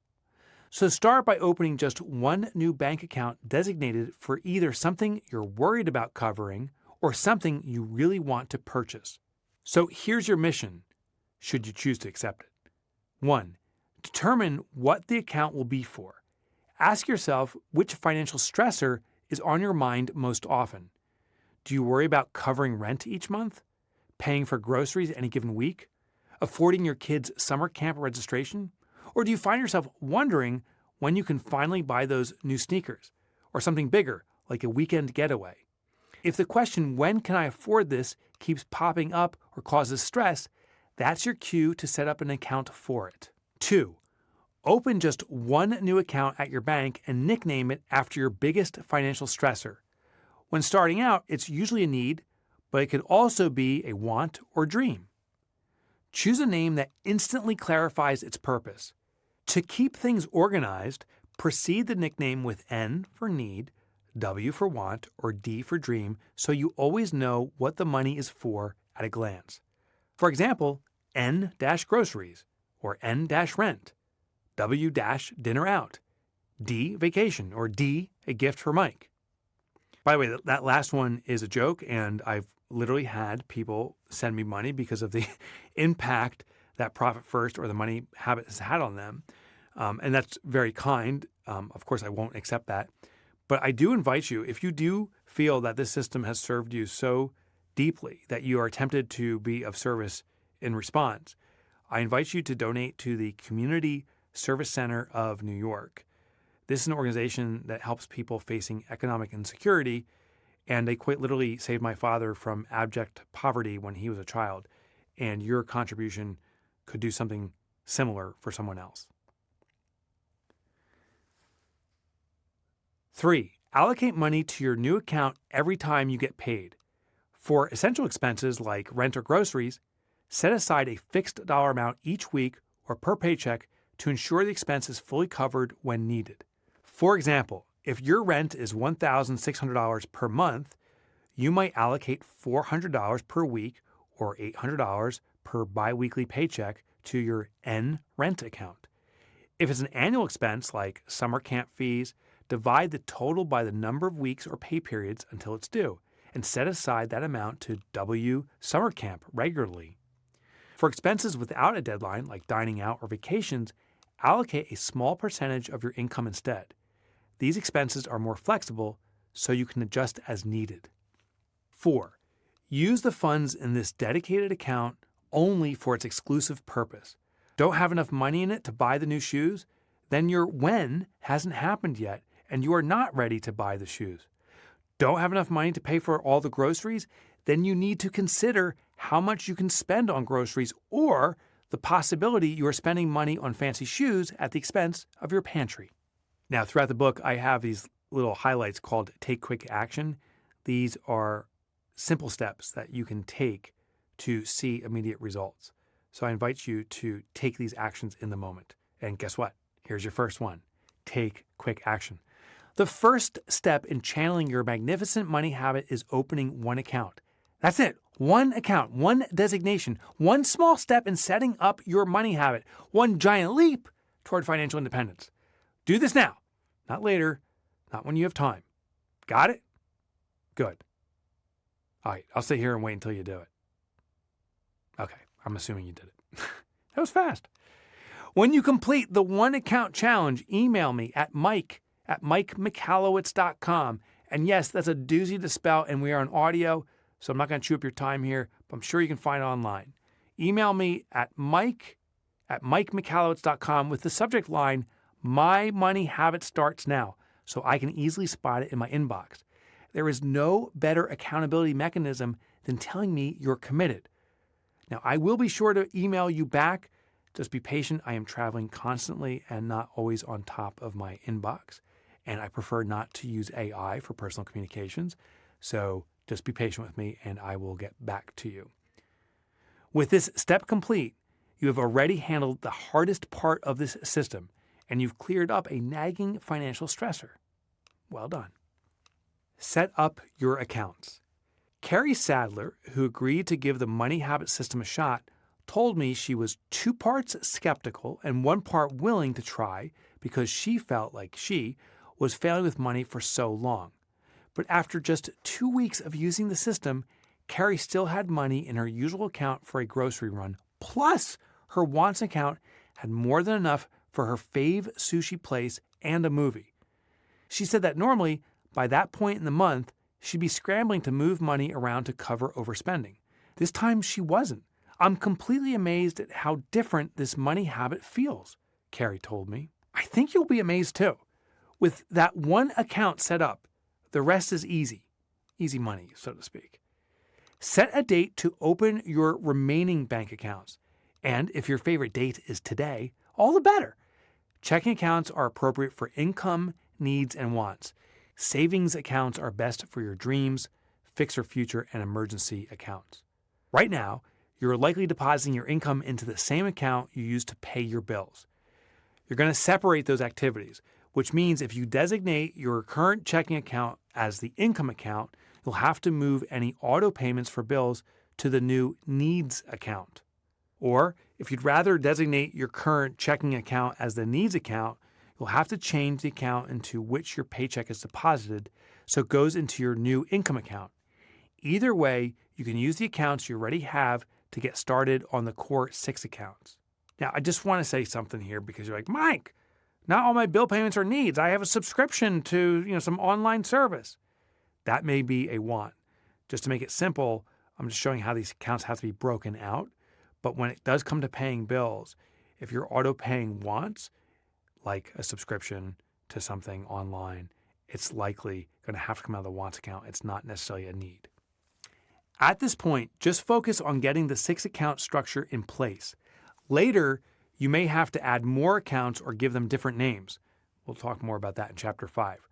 Right now, it's as though you are laying the foundation for a house. You're not picking out paint colors yet. You're just pouring the concrete. If you're wondering about bank fees, remember that banks are vendors and you are their client. They are designed to serve you. If your current bank charges fees, ask them to waive them. Bank fees and minimum balances are annoying roadblocks, but they're completely avoidable with the right approach. First, choose a bank that works for you, not against you. Go to mymoneyhabit.com to get a list of banks I personally use and highly recommend, and to see how they work with the money habit. And if you're wondering what to say to the bank, here's an easy script. I want to open 6 bank accounts so that I can manage my personal finances more effectively. I will be transferring money between those accounts regularly, so I need these accounts to have no fees and no minimum balances. When I was a kid, learning to tie my shoes felt like the ultimate hurdle in life. At least it felt that way to me. Over, under, pull it tight, make a bow and pull it right. That rhyme made it worse. I would make a knot, but then I just committed one day. I just did it over and over for a half hour, and voila! I can tie my shoes for the rest of my life. Do it once, you'll never need to do it again. That's what the money habit system is like. And I just got to tell you this aside. I remember the day I learned to tie my shoes in my bedroom at my parents' house. My mother, my dear mother, who's now 90 years old, is still in that house.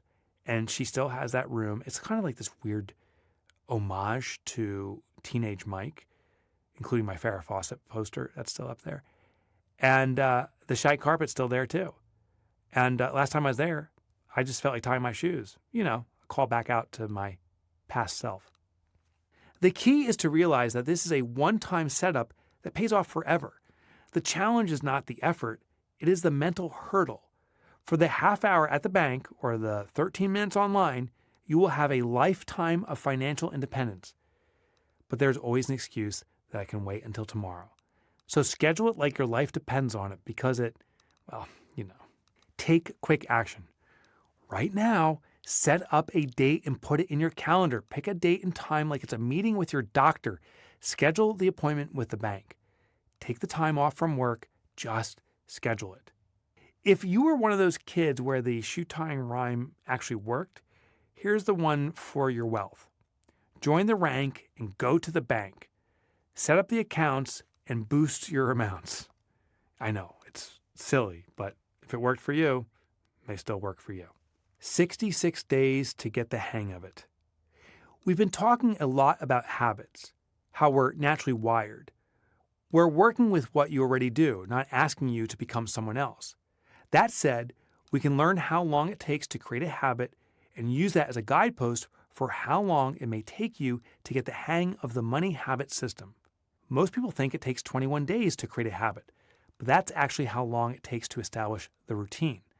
No wonder we have a hard time sticking to habits. We think we should have it down in 3 weeks, but it's not that simple. Philippa Lally's habit formation study discovered that it takes an average of 66 days to form a habit. Maybe it'll take you a little more time because some habits are harder to establish.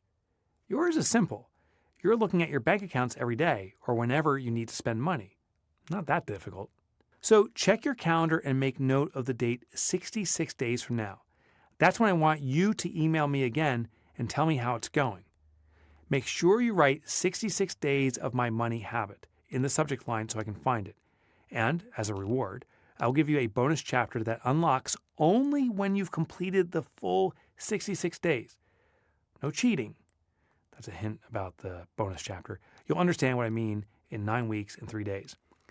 And I got to tell you, when I wrote this book, I sent it out to what's called pre-readers. These are people who kindly volunteer their time to read my book and give critical feedback. And I had that request in there for someone to email me 66 days later. And sure enough, 66 days later, some, not all, but some of the readers started emailing me. And I sent them this bonus chapter. And it blew away their minds. I dare say it's the most important part of this book. At the same time, if you read it before 66 days, it could ruin the system for you. If you read it after, even much later, it's okay, but there is a sweet spot. And I know it sounds so bizarre. I hope you trust me on this one. So make a note of it, email me, I'll send you the bonus chapter, and then you can tell me if it was a mind-blown type situation and empowered you even further with the money habit system. All right, let's get back to the book. Get her done summary. Set it up once, live it forever. 1. Complete the one account challenge now. Pick the biggest financial stressor or desire. Name it. Open a new account for it and label it. N rent, W dinner out, D new outfit. You get the idea. One account, one purpose, one giant leap forward. 2. Build your 6 account system.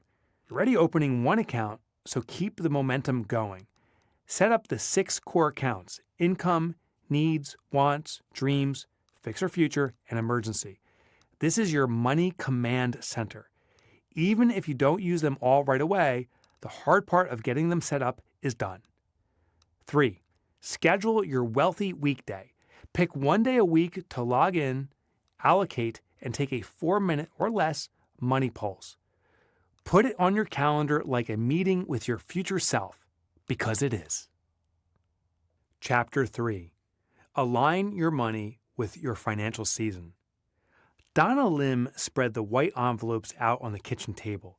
Each one was rumpled from frequent use and had a label written in blue pen: health insurance, mortgage, food, other supplies, prescriptions, phone, gas, school lunch and fees, car insurance, cable TV, clothes. Some envelopes were stuffed with 10s and 20s. Some just had a few dollar bills, and some were empty. She looked at the faces of her husband and their 2 children and said, "Okay, everyone gets a vote. Which expenses are we going to cut this week?" Donna never expected to be in dire financial straits. In 2008, when the environmental health and safety industry started hiring independent contractors to save money, her husband lost his job. She had a 3-year-old bookkeeping business that had made their family of 4 a little extra money, what she had called the difference between hamburger and steak.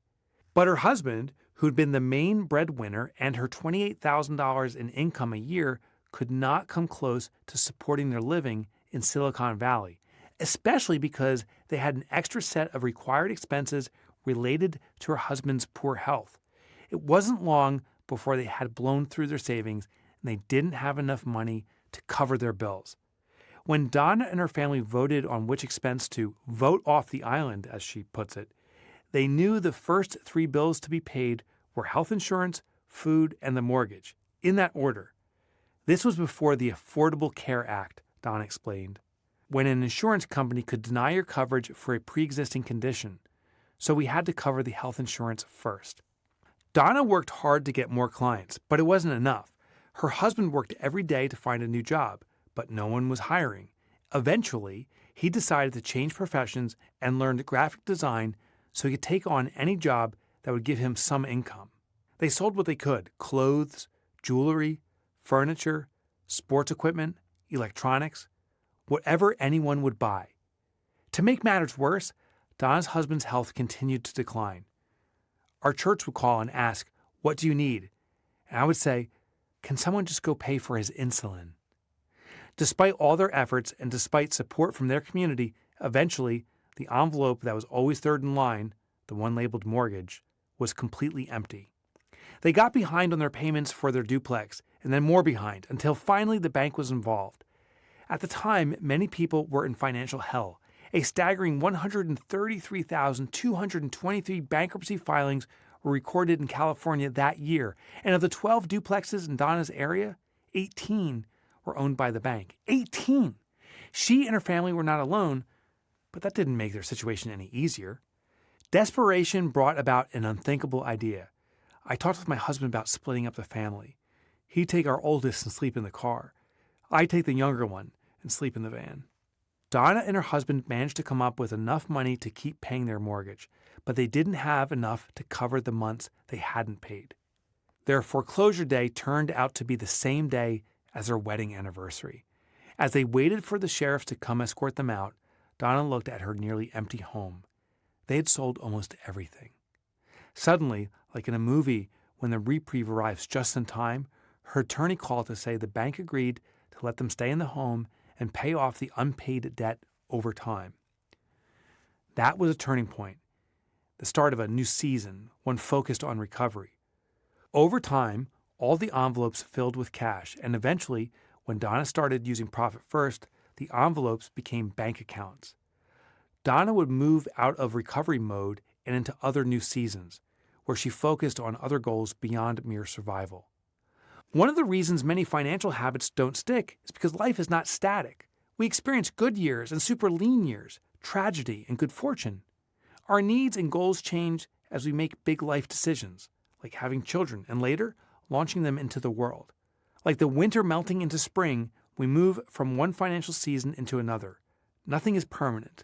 So we need a money management system that moves with us from season to season. The 4 financial seasons. I often write to the 4 Seasons by Antonio Vivaldi, 4 violin concertos, one for each season: winter, spring, summer, and fall. Even if you think you don't know the piece, you've heard it in movies and in commercials. I'm far more of an 80s hairband fan personally. You know the good stuff, like when you're rockin' to Dockin' or crankin' Autograph. But Vivaldi's music, it is turn it up great. And if you don't know what the Turn It Up reference is, that's an Autograph song, my friend. It turns out the 4 Seasons was the first composition based on stories, sonnets. Pretty cool. Like Vivaldi's piece, there are 4 financial seasons: recover, activate, fund, and balance, and a story behind each. And in every good story, there's a quest, a big goal that characters are trying to achieve. So in homage to Vivaldi, let's break down the story behind each of the 4 financial seasons. Recover. This season is a rebuilding story. Maybe you had a big financial loss, such as a layoff or a natural disaster. Maybe you're starting over after a divorce or bankruptcy, or maybe your debt simply got out of hand. You'll know you're in the recover season if you have ongoing debt that is over and above your mortgage for your primary residence. Let debt go so your future can glow. It's recovery time. Here are indicators you may be in the recovery season. Debt overload. You are carrying credit card balances, personal loans, medical bills, payday loans, or any other balance due. Poor credit score. If your credit score is lower than 580, you are considered a high-risk borrower, and we need to fix that. Tax debt. You owe back taxes to the government, risking penalties and wage garnishments. And maybe it's a little more history on me than you care to know. I've lived that. There was that year I couldn't pay taxes, when Keith, my accountant, the giggle snort guy, that guy, I went into a tax installment plan. And I will tell you that is crushing. You owe interest, you owe taxes, but you also owe penalties, which makes that interest skyrocket effectively. It is legalized crime, in my opinion, but it was also a crime that I wasn't ready to pay my taxes. So shame on me. Recurring overdraft and bank fees. You are in a cycle of negative account balances and fees. Repossession and foreclosure. You are at risk of losing or have lost a car or home due to past financial mismanagement. Student loan crisis. You carry a heavy debt burden from past education choices. Co-signed loan gone wrong. You are stuck paying for someone else's defaulted loan, which, by the way, almost happened to me. A former girlfriend who couldn't get a loan begged me to co-sign. I declined, and as a result, I lost the girlfriend. Thank G, because I guess it wasn't much of a relationship in the first place. Plus, I was just a source of money, apparently, for her. And this is when I was in college with no money. And lastly, any other financial hangovers. You bought a house, car, or business that became a money pit, or you have debt to anyone that you are struggling to pay. Fund. This season is a dream fulfillment story. You're saving for something you want in the future, either something just a few years out, like a new car, or something further out, like retirement or a vacation home. An indicator that you're in the fund season is that you're adjusting your needs and wants accounts down to temporarily pour more money into savings for something big. You are delaying short-term gratification in the present for future long-term happiness. If your rainy day fund is bone dry, that's another indicator that you're in the fund season. A little each day brings dreams your way. It's funding time. Here are indicators you may be in the fund season. Building a robust emergency fund. You want to ensure life's surprises don't derail finances. Preparing for retirement. Your investment in 401k, IRA, or other future income sources. Saving for something big. You are saving up in anticipation of a large spend on something big in the not-so-distant future. For example, a down payment on a home or a property investment. Fund now and activate soon. Building a college fund for kids. You are anticipating tuition costs so your children don't have to rely on loans. Preparing for an entrepreneurial investment. You're saving up to start a business or side hustle. Yippee! By the way, entrepreneurship is my fave. Planning for a long-term health care. You're preparing for medical costs, disability, or aging care. Planning for big life goals and dreams. You're planning ahead to fund travel, a sabbatical, passion project, or simply a fulfilling life. Or, if I may, maybe you're saving for your kids' future weddings. Just a thought. Activate. This season is a live it up story. You're reducing your cash position to extract more experiences out of life now. Maybe you're going on that Disney family vacation or using money to buy more time to relax and take care of yourself. Maybe you are paying for college, or maybe you need the cash to support an aging family member. An indicator that you are in the activate season is that you see every minute as more valuable than every dollar. Live each day your chosen way. It's activation time. Here are indicators that you may be in the activate season. It's funny as I read these off, I'm starting to think of Jeff Foxworthy. If you haven't seen You Might Just Be a Redneck, this is uncannily similar. You might just be a redneck. You got 4 cars in your driveway and none of them have wheels? You might just be a redneck. That was a horrible imitation, but you know where I'm going. Okay, let's get back to this. This is the activate season. Time more than money. Experiences, moments, and being present are your priority over saving or making more money. You're directing money toward travel, hobbies, dining out, or personal passions rather than maximizing savings. Lifestyle upgrade. You're investing in a better home, a car, or quality of life improvements that enhance your daily experience. Personal growth. You're investing in education, courses, fitness, or self-improvement that enriches your current life. Generous giving. You're contributing to charities, supporting family members, or engaging in philanthropy without financial stress. The start of that entrepreneurial thing. You're launching or expanding a business, taking strategic financial risks to create something meaningful. Nice. It's go time. Comfortable cash flow. You're covering all your needs with ease and using extra funds for wants rather than aggressively saving or paying down debt. Luxury and indulgences. You're allowing yourself to enjoy finer things, whether it's designer clothes, gourmet meals, or exclusive experiences. Home and space enhancements. You're remodeling, redecorating, or making non-essential improvements to your living environment. Spontaneous or big picture spending. You're making a major purchase without stressing about the financial impact, knowing you're stable. This is an instance when the activate season may be for a short period, even just a day. For example, you may be allocating in the fund season, but you do one big spend, activate, and then go back to fund. Balance. This season is a best of both worlds story. You're leaning into the now, activate, while also saving for something cool in the future, fund. You want the $8 coffee, and you want to save for a down payment on a house. An indicator that you are in a balanced season is that you have one eye on today and one eye on tomorrow. You don't feel 100% comfortable extracting a lot of cash for fun stuff, but you do feel comfortable enough to stop squirreling it all away.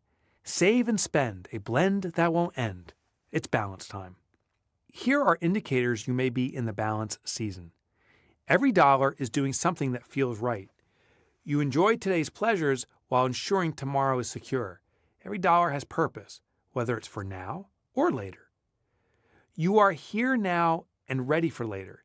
You indulge in experiences and purchases without that nagging fear of, will this hurt me later? You have a protective financial cushion. Your savings and emergency funds remain strong, allowing you to embrace the now without jeopardizing the future. You are investing in both experiences and security. You take the vacation, but also contribute to retirement. You enjoy the good meal, but still build your nest egg. You make calculated trade-offs, not sacrifices. You may choose a luxury purchase, but not at the expense of long-term peace of mind. You blend joy with responsibility. You are not second-guessing financial decisions. You're at ease knowing you're getting the most out of your money while ensuring security down the road. You have a financial rhythm. You aren't called to save aggressively, fund, or spend freely, activate. You found a rhythm that feels right. Balance does not mean you are putting the same amount or percentage into wants and dreams accounts. It simply means emotionally you're in the middle. You are striking a balance between living optimally within your means in the day-to-day and saving deeply for one day in the future. The next season. These financial seasons don't follow a fixed order, like spring leads to summer and so on. With financial seasons, you can go right from fall to spring and then back to fall, for example. Now, if only that happened with weather in my neck of the woods. Goodbye to endless shoveling in the winter. Your next season is just that, the next season. As I am reading this to you right now, Krista and I are currently shifting from an activate season into the balance season. We are saving 36% of our income for retirement and future cash reserves, and 26% goes into now moments, like a long overdue home renovation project and our annual 2-week vacation to Long Beach Island. Meet you at the Dairy King. But just back to my point way earlier in this book, we always go to Long Beach Island. We always take that vacation. The money's allocated for it. And we had this other family vacation that we wanted to take. But because we're in the balance season, there wasn't enough funds to do it the way we wanted to do it, and we're putting it on hold. So no matter what your season is, you will always have the accounts telling you what you can do when, or not do when. Eventually, as we get older and decide to lean even more into the now, we will return to the activate season. But right now, we are still focused on expanding our financial security. We don't want to worry if Social Security will still exist when we are 65. And we don't want to be dependent on our kids when neither of us are drawing an income. One final thought on seasons. In nature, they just happen. Winter's coming whether you want it or not, and so is summer. But you do have some control. You can choose where to live. Love winter? Head up north and enjoy it year-round. Prefer summer? The tropics might be your vibe. But no matter where you go, there's still some unpredictability. Storms roll in. Plans get disrupted. Financial seasons work the same way. You can choose to live in a stage such as balance and plan your next move, maybe toward activate. But life happens. Rugs get pulled out from under you. You might find yourself in recover unexpectedly. This system, guided by the money target, gives you the power to live in the season you want and handle any season that comes your way. When an unforeseen season comes up, you're ready to adapt. As a viewer of this, yes, you are watching on YouTube or some other feed. I want to tell you why I'm doing this. A few years ago, I was scanning YouTube and I was like, oh my gosh, all my books are on YouTube. Someone literally skimmed my audiobook and just posted on YouTube, and it had over 100,000 listens back then. So I said, oh my gosh, why am I not doing this? I mean, the Grateful Dead, when they saw people bootlegging their band, they actually put those folks in the front row so they had the best seats to get the best audio quality for their bootlegging. So I'm like, I'm going to do the same thing. I'm just going to do it on YouTube. So yes, you're watching a video of me doing the actual reading for the book. And yes, you're getting this entire book for free. Thanks to YouTube. Hope you enjoy it. So for you watching on the video over there, I'm at a place called Common Mode. It's in Hanover, New Jersey. I've been doing all my books here. One of the challenges, actually there's two challenges. One of the challenges is if the air conditioning is running, you get this humming sound in the background. And I think Derek, our producer, just found that. That's right. So I'm telling our folks on video here. So if you hear that humming in the background, we got to re-record that section. But I'll tell you another little thing. There's an airport near here, and every time an airplane comes by, Derek will yell, "Pause! Wait! Wait!" We have to wait for the airplane or the car to finish making its noise. All right, from the top. The money target. John Harrison was an 18th century carpenter and clockmaker who saw a serious problem that needed to be fixed. Sailors faced a dire challenge, accurately determining longitude. They couldn't figure out how far west or east they were while at sea. To put this in more modern terms, imagine you board a flight from Seattle to Orlando. The captain would know if they had taken you far enough south, but have no idea if they had gone as far east as they needed to. So you might land in Albuquerque or Dallas, or maybe they would overshoot Florida by a few hundred miles and you would land in the Atlantic. In other words, not a good situation. Because captains and crews didn't have a way to measure longitude, ships were lost at sea, causing countless sailors to perish and countless fortunes to be lost. In desperation, the British government established a prize for anyone who could solve the problem. Many believed the solution lay in celestial observations, but Harrison thought differently. He defined his own parameters, a clock so precise it could keep time despite a ship's rolling motion and temperature changes. The chronometer kept the exact time in Greenwich. Is it Greenwich or Greenwich? I'm kidding. Or Greenwich. I'm kidding. I'm being a jerk. So for folks listening in on the video, I just want you to know Matt and Derek are in the other room. Matt's of British descent, and I'm saying some words here, and he's giving me the British pronunciation, which is likely the proper pronunciation, but I'm busting his chops anyway. Here we go. The chronometer kept the exact time in Greenwich, England. This is why you may have heard of GMT, Greenwich Mean Time.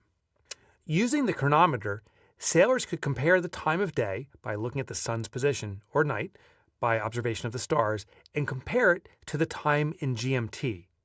The time difference would reveal the distance east or west from Greenwich.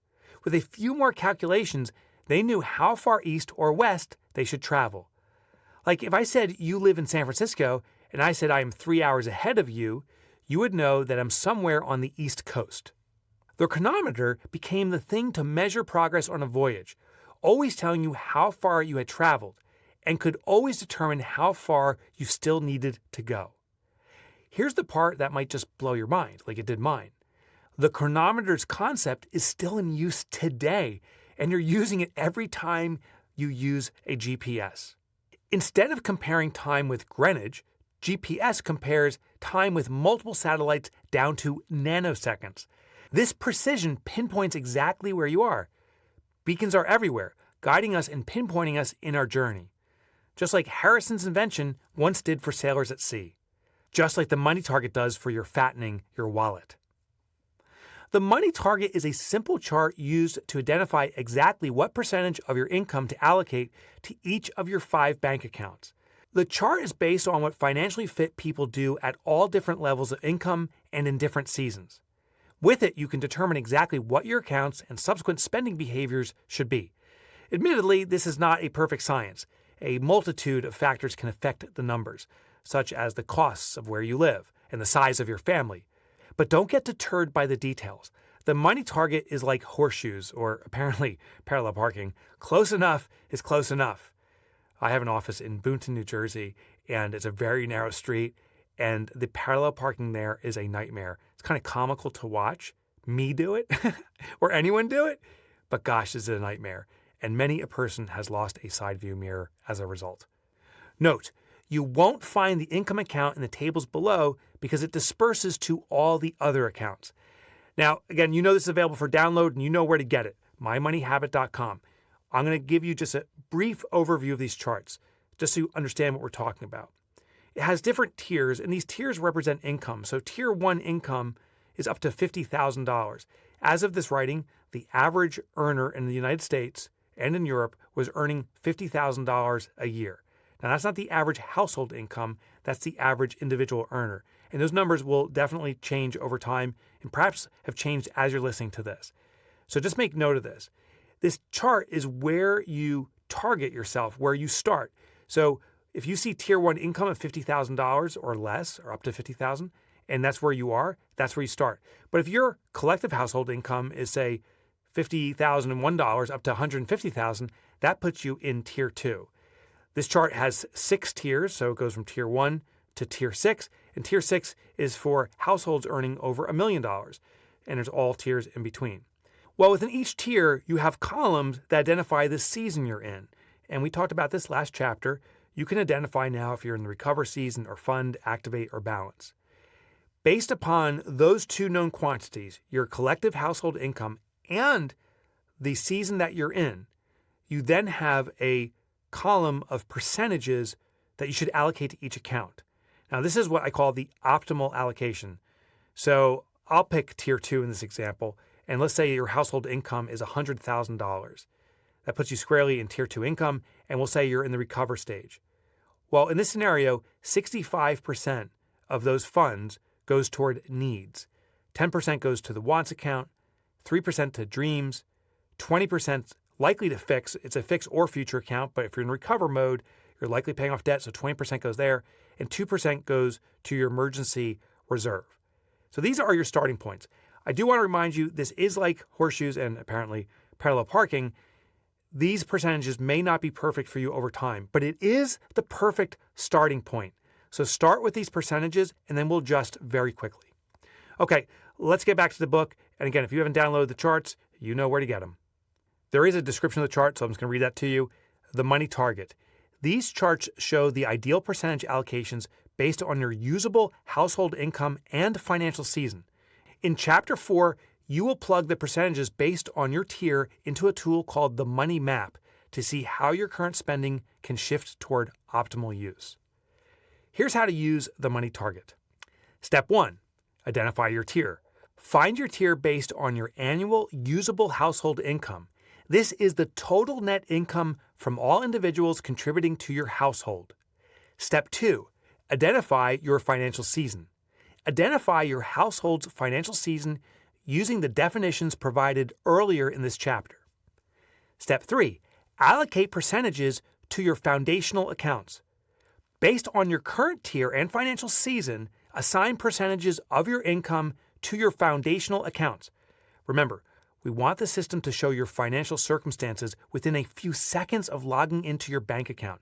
So if you are in Tier 2 and in the activate season, you would allocate 65% of your income to the needs account. To give yourself instant clarity every time you log into your online banking, include both the account's purpose and its income allocation percentage in the account nickname. So instead of just naming it needs, call it needs and then in parentheses, 65%. And just as an aside, my wife, Krista, and I do this system. We have the percentages, and I am responsible for the money management at home, doing the transfers and so forth. But with this simple nomenclature where I had that 65% in the brackets, she knows what percentage is going to what accounts. And when I'm not available to do it, she just jumps in and she does the allocations herself. Now, listen to this. We've also automated the system. There's certain circumstances, because I have a volatile income, that we need to make some adjustments. So the system is based upon my predictable income, but should things go a little dry for a period of time or we get a little booster shot, Krista can go in and make the adjustments because she knows what percentages should be in each account. And one last thing is our account transfers, at least how it's set up with our bank, is based upon a fixed dollar amount, not on a percentage basis. And that's why sometimes we have to do this tweak. Step 4, review your season regularly. Choose how often you want to review the money target to determine when you want to move into a new season.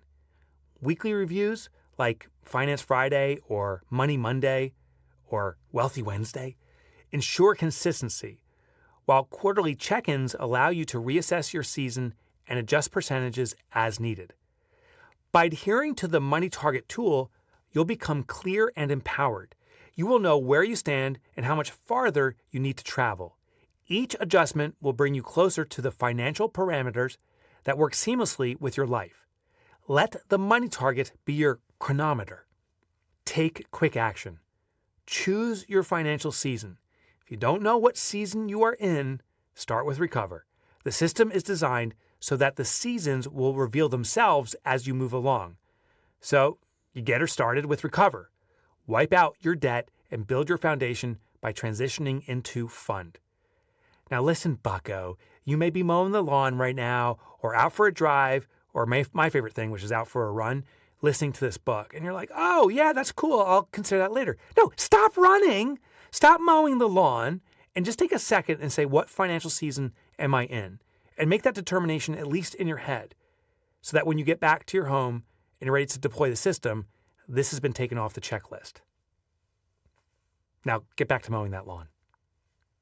When your income is unpredictable. Your income might bounce around like my old cat's mood, purring 1 minute, scratching the bejesus out of me the next. Maybe you're on commission, working hourly shifts, or run a seasonal business. Whatever the cause of the income swings, the money target still works. In fact, it might work even better for you because it gives every dollar a job the moment it lands. Here's how to make it simple and sustainable. Step 1. Set your floor. Look back at the past 12 months and find your lowest earning month.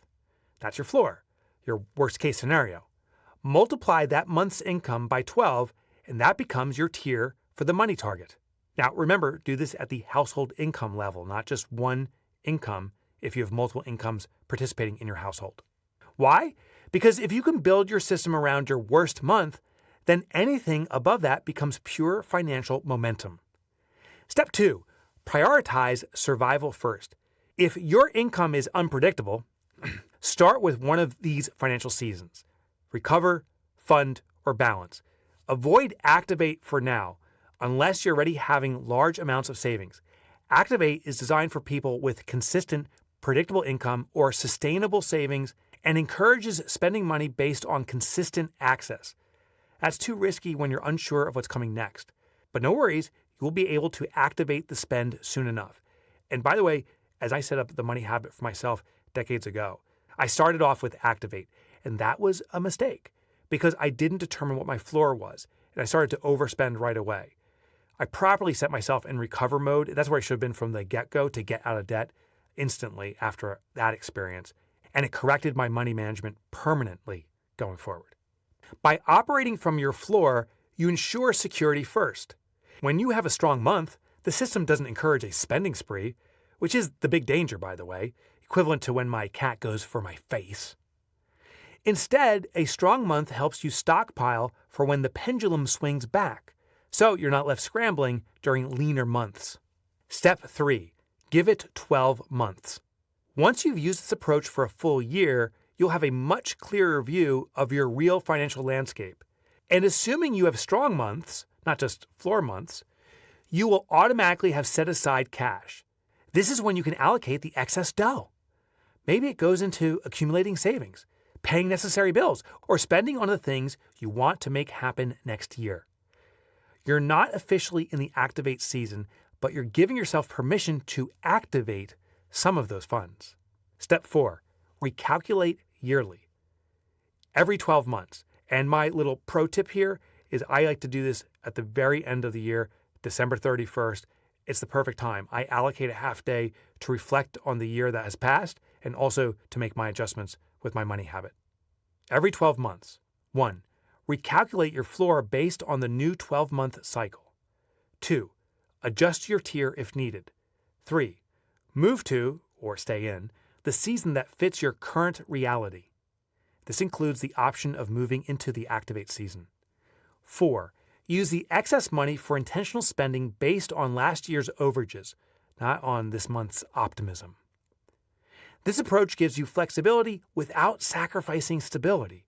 You're still living within your means, still protecting your financial future, and still building momentum one varying deposit at a time.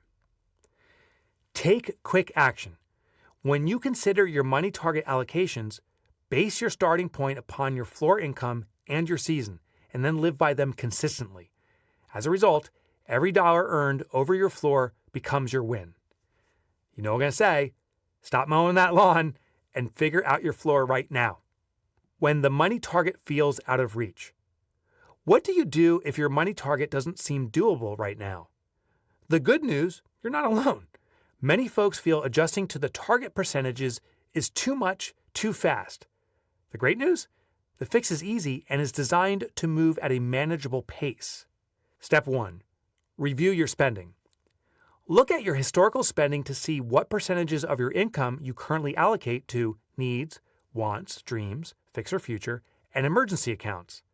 I'll show you exactly how to do that in the next chapter. Step 2. Calculate your typical percentages. Compare the percentages from your historical spending to the money target standards. Step 3. Slowly close the gap. Don't force yourself to hit the target percentages on day 1. Over the course of 2 years, aim to shift your income and your allocations. Review and shift your percentages every 90 days, every quarter, so that you are inching toward the money target allocations that match your income and your season. This phased approach reduces the strain that can come from doing it true and blue from the get-go. For many, starting slow and letting it grow is the best approach. Life happens. Economies shift. Jobs come and go. While 2 years is the guideline, adjust as needed. Just don't ever, ever, ever abandon the system. Cool? Cool. Step 4. Notice any financial strain. As you work toward closing the gap, pay attention to any financial strain. If you hit a ceiling where adjusting further feels too tight, pause for a quarter before reassessing. Progress isn't about speed, it's about sustainability. Sometimes the raise doesn't happen or inflation does. And not so pleasant life surprises like job loss can stretch the timeline. The key is to keep moving forward at a pace that keeps you financially stable and stress-free. Of course, there are the hardcore folks, the people who want to set up the entire system immediately. For the folks like that who would rather go all in and get the hard stuff over fast, starting out and sticking with the money target percentages from day 1 is the way to go. With this approach, you will get the benefits fast. Adapting to your season. Changing seasons, whether due to a new job, unexpected windfall, financial setback, or a new chapter in your life, will require adjustments to your money target allocations. Here's what to concentrate on in each season. Recover. Prioritize needs and fix.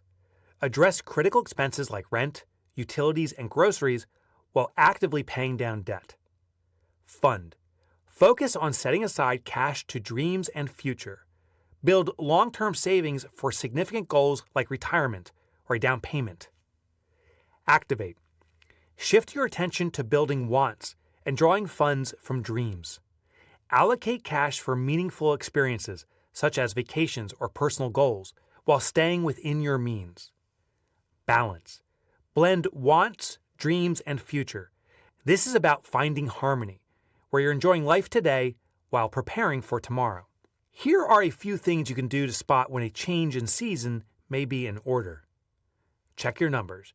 Your bank account tells the story. If your needs account is always tight while your dreams account grows, you may be overfunding the future, fund season, and are preparing to shift into activate. If debt lingers stubbornly, you're still in recover. Monitor your stress levels. Financial stress is a powerful indicator. If you're panicked about bills, you're likely in recover. If cash is piling up but you feel restricted, you may be overdue for activate. Reflect on your goals. What's your current focus? Paying off debt signals recover. Saving for a dream aligns with fund. Prioritizing enjoyment points to activate. A thirst for living in the now while also securing your future indicates balance. Your goals clarify your season. And I want to share a little story about goals. It's about a dear friend of mine who sadly has passed away. His name is John. And I was going to an event, a business event, and John was intending to be there. But he texted me just a few weeks before and said, you know what, I just got to be with my family. And we're using funds we've saved to do this amazing vacation. So he's like, I am doing a big pass on this event. And I know what I'm losing out in the event, but I know I'm gaining with my family. And that's what he did. And John passed away the day he returned from that trip. It was a horrific situation, but I'm so honored that John devoted his time to his family, leveraged his funds, because honestly, none of us know when that last moment may happen. Be honest about shifts. Seasons can change suddenly. Did a windfall boost your savings? Did an emergency drain your funds? Stay alert to life's changes and adjust your strategy accordingly. Financial seasons don't control you. Winter may be brutal, but it's temporary. Fall takes effort, but the rewards are worth it. Spring brings growth, and summer offers joy. The key is recognizing your season and adapting your money target to match. The beauty and work of recover season. Where I live in New Jersey, winter can be the most beautiful of seasons. After a snowstorm, the world transforms into a white, fresh, heavenly landscape. Powder glistens like diamonds under the sun, and a quiet stillness blankets everything, inviting a momentary pause in life. I instinctively cozy up in a chair with tea, or on rare occasions, a bourbon, or on super rare occasions, a bourbon tea. And don't judge that, it is a thing. But winter is also demanding. The shoveling, oh, the friggin' shoveling. Hours of backbreaking work to clear paths, dig out the car, I even clear out a spot for my dog, only to witness the friggin' snowplow guy burying my driveway entrance with packed-in ice boulders. Thanks, pal. Hope you're enjoying that hot chocolate of yours, which we all know is bourbon tea. Freezing fingers, numb toes, and the sharp sting of cold makes every effort a challenge. Winter is a mix of bleak and beauty, a promise of renewal that must be earned. Sam Horton Martin was in the depths of his financial winter. Over the years, I've come to know Sam as the essence of a good guy. He does anything for a friend. He had a wonderful marriage that he cherished deeply. His husband, Wayne, was the financial anchor in their relationship, and when he passed away, Sam was devastated, emotionally and financially. His husband left him hundreds of thousands of dollars in his will, a gift meant to protect Sam and secure his future. Within 3 years, Sam lost it all. By the time Sam and I spoke, he was in his bleakest hour. His bank account held literal pennies. He was living off food stamps and handouts from friends. His rent was months overdue, and his landlords, who Sam had become close with during the pandemic, faced the agonizing decision of evicting a good man or sacrificing their own source of income. But worse than the financial wreckage was Sam's shame. He felt he had disrespected his husband's hope for him, destroyed the gift he had been entrusted with, and proved to himself that he was incapable of handling money. His winter wasn't powdery snow and diamonds. It was slush, ice, and salt. Not the plow guy's road salt, but the salt that gets rubbed in wounds. Then the money habit changed everything, because the key to Sam's financial transformation, and quite possibly yours, is not cash, it's clarity. Sam's struggles weren't just about having too little money, though he had practically none. The real challenge was the paralysis he felt from not knowing what to do with what he did have. Without clarity, everything feels insurmountable. Sam's reaction to the uncertainty was to shut down and freeze up, even awkwardly laughing away his money concerns by labeling himself as a money moron and sucking at math. The first mission when you're feeling stuck is to recognize the root of the problem, a lack of clarity. Research indicates that the fear of uncertainty can be more distressing than facing a known adverse outcome. A study published in Social Science and Medicine found that people often experience greater anxiety waiting for medical results than they do when receiving a serious diagnosis. The not knowing creates a worry spiral where you imagine the worst case scenarios, while knowing, even if the facts are dire, brings clarity and the ability to act. Money works the same way. It's not the problem itself that's most frightening, it's the uncertainty of not knowing where you stand or where you need to go. Once you have clarity, you can start the march forward and experience, maybe the first time in forever, confidence that you have control over money. Clarity through focus. We got busy diagnosing Sam's financial situation. He had piled up debt and couldn't pay all his bills. Classic signs of the cold, harsh recover season. First, we analyzed his income. With his part-time coding job, Sam fell into Tier 1 on the money target. We then ran the percentages and found there was just enough, barely enough, to cover his essentials while still chipping away at his debt. Funding indulgences or emergency savings? Nearly impossible at this stage. But as you now know, the mind thirsts reward. Even in the recover season, the wants account still gets a few dollars every week if that is all we can spare. It's minimal, but it keeps motivation alive.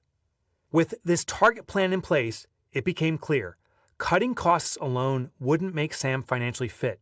He needed to increase his income by moving from part-time to more time and less part, at least to the extent his health allowed. Next, we tackled clarity through accounts, which is something you'll need too. We always begin with the 6 starter accounts: income, needs, wants, dreams, fix or future, and emergency. But real peace of mind comes when you zoom in and tailor those accounts to fit your current financial season. In Chapter 5, I'll share more about how Sam used the money habit system to move from crisis to recovery. Saving too much. About 35 miles south of where Sam lives is Tiffany Aliche, the brilliant author of Get Good with Money. When I committed to writing this book, Tiffany was one of my first calls. Why? Because I knew she'd bring the goods. Tiffany has this incredible way of making you rethink everything you thought you knew about money. I wanted her take, her sharp insights on how to deal with our finances and how we misbehave when it comes to them. And man, she delivered.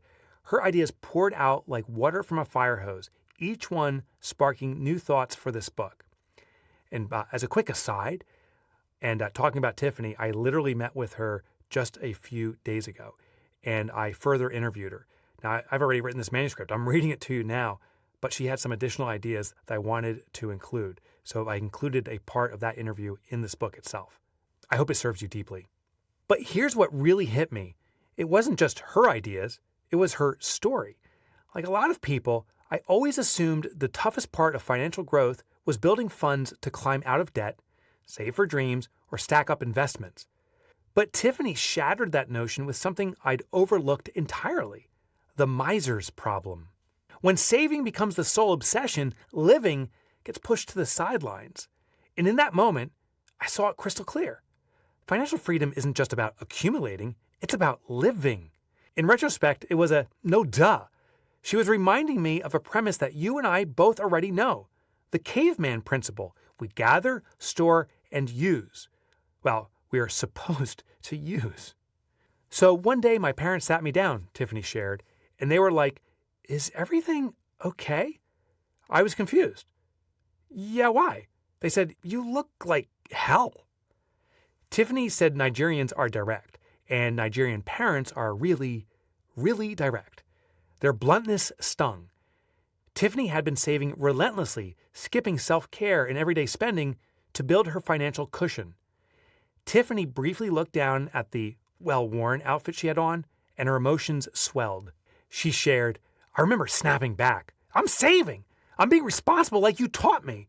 And then my frugal parents who taught me to save every penny, said something that shocked me. "It's okay to spend some money, dear." Her father, a man so financially disciplined he could make a spreadsheet blush, handed Tiffany his credit card and told her to go spend $400 at Macy's or Sears. "I knew something was wrong," she said, "when the cheapest man I know told me to treat myself to new clothes." Ah, yes, the miser. So infamous, the last name of one of Charles Dickens' most famous characters, Ebenezer Scrooge, is now synonymous with being a miser.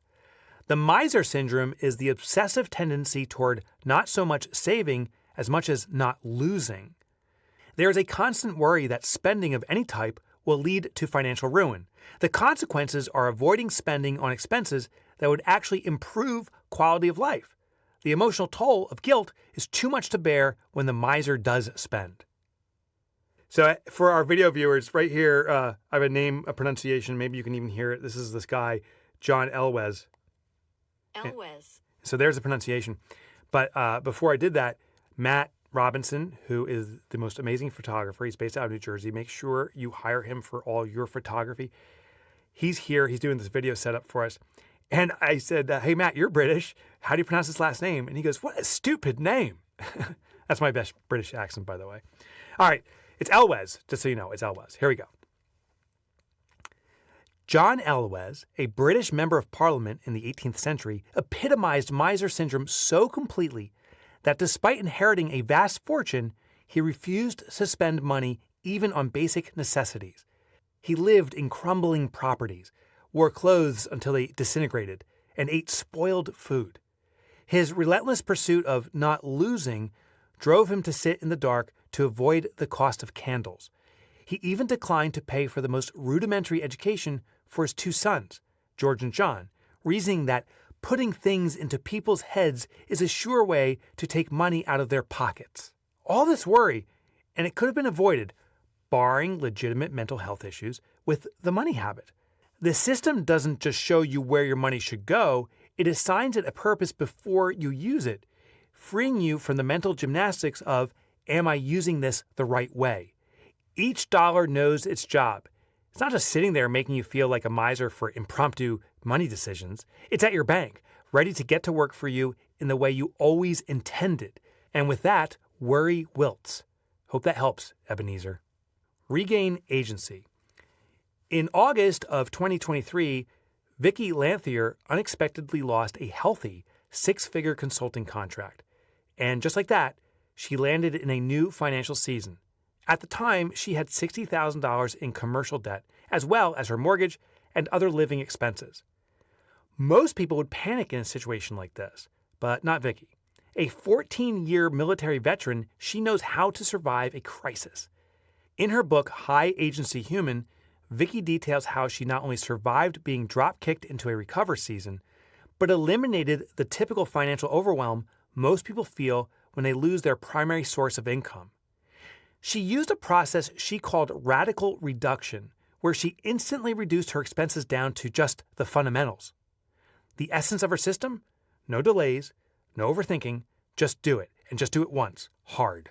Within 10 days, she had sold her house and moved into an apartment, sold some of her furniture and other items that did not fit into her apartment, and eliminated expenses she didn't need. Through this process, she cleared her debt, created a $20,000 emergency fund, and increased her investment savings by $100,000.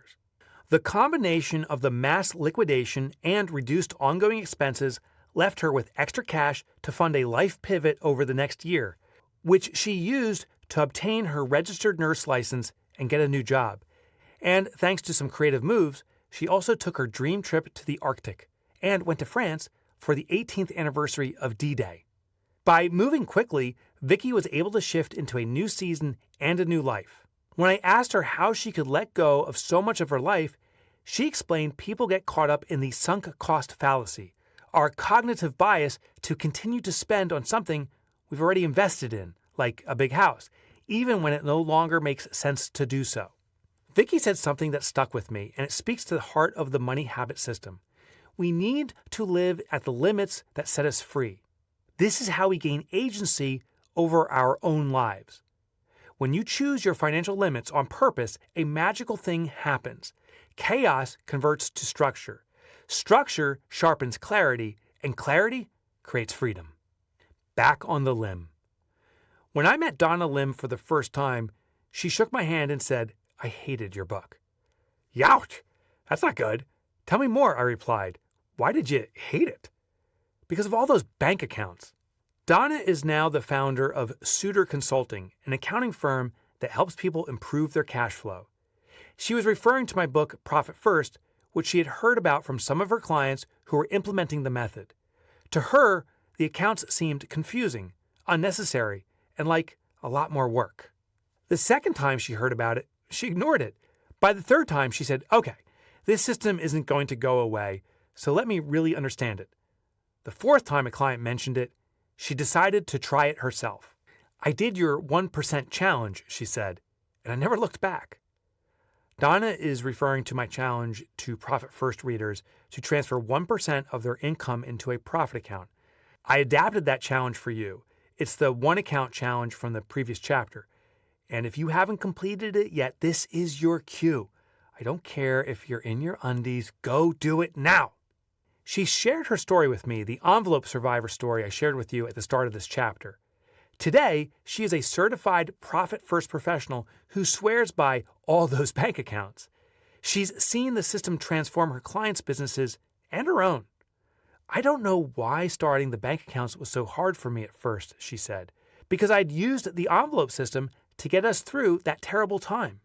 Donna stood at the edge of financial collapse, juggling bills and planning how to keep her family safe without a home. Yet with the envelope system, step by step, she fought back. She modernized the physical envelopes into multiple bank accounts and tackled her finances with clarity. I think my favorite part of her story involves the same set of envelopes, laid out on the dining table. It was when, for the first time in ages, a little extra money appeared. Gathering her family around the table, Donna asked a simple question. "We have a bit more now. What do you want to bring back into our lives?" She expected her kids to request cable TV, gadgets, or maybe a well-deserved dinner out for the family. But their answer was humbling in its simplicity. "Mom, can you just go to Costco and stock the kitchen like you used to?" Ah, yes, the abundance of a full cupboard. There's more to it than food. It's the security of knowing there's enough, always. In that moment, Donna realized the true power of her season wasn't just climbing out of debt, it was creating a new foundation for her family to always have enough. The recover season isn't the end of Donna's story, nor is it yours. It's the beginning. Donna and Vicky are in the fund season now. Tiffany is in activate. I just entered into the balance season. Sam is navigating recover. And you? What season is it for you? Whatever it is, embrace it, my friend. It's beautiful out there. Own the situation you're in and lean into the reason for your season. The Get Her Done summary. Know your current season. Blaze your financial future. 1. Choose your financial season. Are you rebuilding? Recover. Stockpiling, which is fund. Enjoying the now, which is activate. Or doing a bit of both. Balance. Don't overthink it. Pick the one that fits today. Seasons change, and so will you. 2. Use the money target. Find your tier based on take-home usable household income. Match it to your season and apply the percentage allocations. These are your financial coordinates. Follow them. 3. Name it to claim it. Modify the labels of your bank accounts to include the allocation percentages. For example, needs 65%. The percentages give you clarity on where your money goes. The accounts give every dollar a job, and every job gets done. Chapter 4. Plot your course on your money map. Now, before I start reading this chapter to you, I was one of those guys who thought this first line was nonsense, but it is the absolute truth. I learned it the hard way by overspending. So let's kick into it. You will never out-earn your ability to spend. that you will one day make more money than you spend is the misguided hope of most people. It was surely mine. I believed that if I simply earned more than minimum wage, my life would be more than just, minimum. Not true. My wife told her father on our wedding day that we'd be just fine because I earned $46,000 a year. He spit out his bourbon tea, laughing. We had no idea how much money we needed to live. I thought when I reached a six-figure salary that I would have finally financially arrived. Nope, not even close. And when I sold a company and became a temporary millionaire, clearly that was the fix. Reality. I lost it all. Stop falling for the greatest misbelief in the world of personal finances. Unless the amount you make is next to nothing, it doesn't matter, at least not much. How you handle what you've been dealt is what matters most. Every year I visit my family doctor. I hope you do the same. It's the best way to track your health. Over the last 5 or 10 years, something interesting happened during my annual blood tests. My doctor would tell me, your sugar levels are elevated. Stop eating sweets, which ironically, I have honey here as my throat lozenger, but that will be my only sweet for today. I never really took it to heart. I'd laugh it off thinking, well, I guess I have sweet blood. Besides, I didn't think I ate many sweets. Sure, I binged on strawberry Twizzlers on every road trip because it's not just the car I need to fuel too, but it wasn't like I had them every day. The prescription wasn't enough of a wake-up call. I needed something apparently, on paper and in my face. I applied for a new life insurance policy and did not get elite status. To give you context, I exercise 5 days a week. I do cardio and weights. I eat vegetables and fruits. I'm at a healthy weight for my height. I have very little stress. And I cold plunge, which I mention not because there are any scientifically proven benefits, but like every plunger, I feel obliged to share it with the world. So there's that. But by all measures, I thought I was in excellent shape, except for my blood sugar. When I got only standard qualifications for my life insurance, while a slightly, let's say, paunchy friend, who I won't embarrass by revealing his true identity as Greg Eckler, my fraternity brother from Delta Sigma Pi, a 1994 graduate of Virginia Tech who now lives in Colorado. So I'll call him Gerg. Totally messed that up. Sorry, Gerg. Qualified for elite status with the same company. I was knocked out of my chair. I called the insurance company and asked them why. They said, your blood sugar is too high. Hearing it as you should do this from my doctor wasn't enough to move me. But having the number right in front of me, not qualifying for something I thought I deserved, and seeing this was costing me money to boot, that was the wake-up call. I launched a quick 14-day glucose study on myself. The main culprits? 2 things, tons of bread and excessive dry fruit. My God, do I wolf down bread and dried fruit? I can go through a bag of dried apples faster than the winner of Nathan's famous international hot dog eating contest, which I believe, at least as of this recording, was the famous Joey Jaws chestnut. 1 shriveled apple was as much sugar as, you guessed it, 1 non-shriveled apple. 1 a day keeps the doctor away, but a bag of 40? And one day I was eating an entire year of school teachers' bribes every day, and I thought it was healthy. But this experiment gave me the insights I needed to moderate. I simplified my diet and improved my sugar levels dramatically. Now, let's talk about your finances. Just like with my blood sugar revelation, you need a health check. And now, you know about the financial seasons and you've identified your tier with the money target system.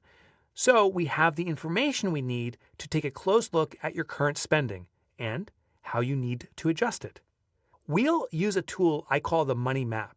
It works hand in hand with the money target, which gives you your financial destination. The money map is your GPS. In no time, we'll determine the health of your current financial situation so we can plot a course for a healthy future. Bonus, this process doesn't require any needles, unlike my dang blood sugar tests. The money map. If someone is planning to lose weight, the first step they need to take is to get their baseline. They need to know their heft, that's your word, not mine, and measurements. Great money management kicks off the same way. You need to know where you stand. The money map is your financial weigh-in. Don't worry about nailing every detail or sweating the financial nuances, because that's not the goal here. We just need a ballpark idea of how much you make, how much you spend, and where that money goes. Even if you're clueless about the exact numbers, your best guesses are more than enough to get this system working fast. You can do this on paper. Alternatively, all the tools you need for this are waiting for you at mymoneyhabit.com. And we even have an AI tool there waiting for you. It'll walk you through all of this for free. Let's make this simple and get it right. Here's how it works. Step 1, calculate your monthly usable income. The monthly usable income of your household, whether one income or more contributes to it, is the foundation of your personal finances. Since most bills and expenses hit monthly, we need to align your income the same way to make it easy to compare what's coming in versus what's going out. We'll use the monthly usable income calculator to do the simple math. And as an example throughout, we'll follow the journey of a couple, Buck and Penny. All right, you've got me, it's Gerg, who are using the money habit system. In the book here is a table that's called the monthly usable income calculator. You simply add up all of the earner's annual take-home income that's contributing to your home and add it up, then divide it by 12 to figure out the monthly income to the household. Your take-home income is the actual amount that lands in your bank account after taxes, 401k contributions, insurance, and other deductions. In other words, it is the money that is usable. Just because your salary is $10,000 a month doesn't mean you get $10,000. It might be closer to $6,800. That's the number we work with. Earner 1's annual take-home income, likely you or a significant other. Earner 2's annual take-home income. Now this is if you have a second household income, include it here. If not, you just leave it blank in the table. Other annual take-home income. This includes any steady money coming in, such as child support payments, Social Security or pension payments, rental or investment income, or contributing household income, public benefits or aid, or that uncle who moved in just for a few weeks 7 years ago, but at least he helps with the bills. Once you've totaled your annual usable take-home income, divide it by 12 to get your monthly usable income. That's the MUI. It's pronounced mooey, like a cow that demands extra attention, kind of mooey. Take quick action. Calculate your MUI and round it to the nearest dollar. This isn't government bookkeeping. Close enough is good enough. Speed beats pinpoint accuracy here. I do want to make one special point here that's not in the book. When it comes to other annual take-home income, there's certain income that's allocated to a very specific purpose and needs to be used that way. So I mentioned child support payments. Well, that's not general income. That doesn't go to your dreams and wants of buying maybe that vacation home. It has to go to supporting your children. That's the intention. So groceries and so forth. In a case where it has a designated use, before you recognize as income, sometimes we deposit that money directly into the related account. So maybe you set up an account called My Children, and the money goes into that account. Just an idea for you. Let's see this in action with Buck and Penny. Penny earns $68,000 after taxes. Buck earns $54,000. They have no extra income and, lucky them, no freeloading uncle. The book now shows a monthly usable income calculator that's completed. I'll read the definition or the explanation below. This example shows Buck and Penny's combined annual take-home income. The total is divided by 12 to calculate their monthly usable income. Important note, this reflects net income, the amount deposited after taxes and deductions, not their gross or top-line income. So in this case, the total annual usable income was $122,000, but when you divide it by 12, their monthly usable income is $10,167. Not sure what the actual take-home income is for you or another earner? Use one of these methods. Ask your boss. Just say, I'm taking better control of my finances. Can you provide my gross and net annual pay? Most will happily help. Bonus ask of the boss, hey, while we're at it, how about that raise? Now proceed at your own risk, but you heard it from me. Check your pay stub. If you're paid weekly, multiply your net pay by 52. If twice a month, multiply by 24. If your pay stub frequency is different or hard to calculate, the tools at mymoneyhabit.com will do it for you. Look at your bank deposits. If your paycheck is direct deposited, this is your net pay. Identify the amount and frequency, then annualize it. Use last year's W-2 with a catch. This only shows gross wages. To find your net, ask the human resource folks or your accountant for a breakdown of your deductions. Refer to last year's tax return. If you have variable income, self-employed income, commissions, etc., use last year's tax return as a baseline or divide the last 12 months of deposits by 12. If you or another earner stashes some income on the side before contributing to the household, doomsday prepping, a hidden bug-out fund, only count what actual contributions go to household operations. Step 2. Calculate your total monthly spend. Understanding your total monthly expenses and savings shows where your net income is already committed. This is the most critical step in gaining financial clarity. It gives you a clear picture of your money flow. Use this monthly money flow calculator to run your calculations. Start with the MUI, that's the MUI, you calculated in step 1. Put it in the top row of the chart and categorize it as income. Continuing Buck and Penny's example, we get the following. So the chart that's displayed in the book is the monthly money flow calculator, and we simply put in the first row, which is the monthly usable income. So that $10,167 we referred to earlier that we calculated for Buck and Penny, or Gerg, is inserted here. And the category next to it says income. Step 2.1, gather your expense data. The next thing to do is to collect and categorize your expenses. Gather the following for the last 3 months, or just last month if that's all you have. Bank statements, credit card statements, receipts. In your monthly money flow calculator, write down your regular monthly expenses. Focus on monthly expenses first. Record the following. Description, what the expense is. For example, rent or groceries or streaming subscriptions. Amount, the fixed monthly cost. For example, rent or streaming subscriptions, or a rough average for a variable cost, like groceries. Then tackle your sporadic expenses, for example, dining out or vacations. Calculate your approximate annual spend on them. So for 3 months of an expense, simply divide it by 3 to determine the monthly amount. If you spent $1,500 on dining out in 3 months, the way Buck and Penny did, the equation would look like this: $1,500 divided by 3, which is $500 per month. Record the description and the amount for your sporadic expenses in the flow calculator. Here's what Buck and Penny's chart looks like now. So for the graphic in the book, the monthly money flow calculator, there are roughly 10, maybe more lines. So it starts off with the monthly usable income, which is $10,167, and then it has all these expenses. So rent, which is $4,000, groceries, $800, luxury car, $1,500.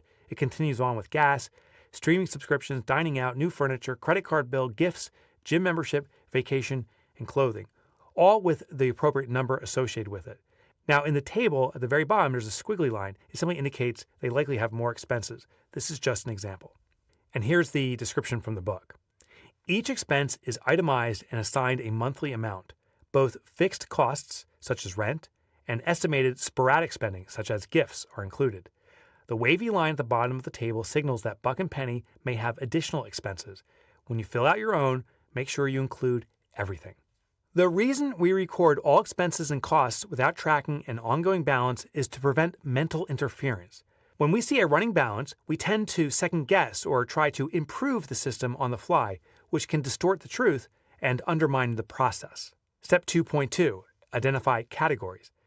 Now that everything is captured, it's time to categorize each expense and calculate the balance. Assign each expense to a category: needs, wants, dreams, fix or future, or emergency. Be honest and discerning about the category assignment. Your mortgage is likely a need, unless it's for a second home, which might be a dream.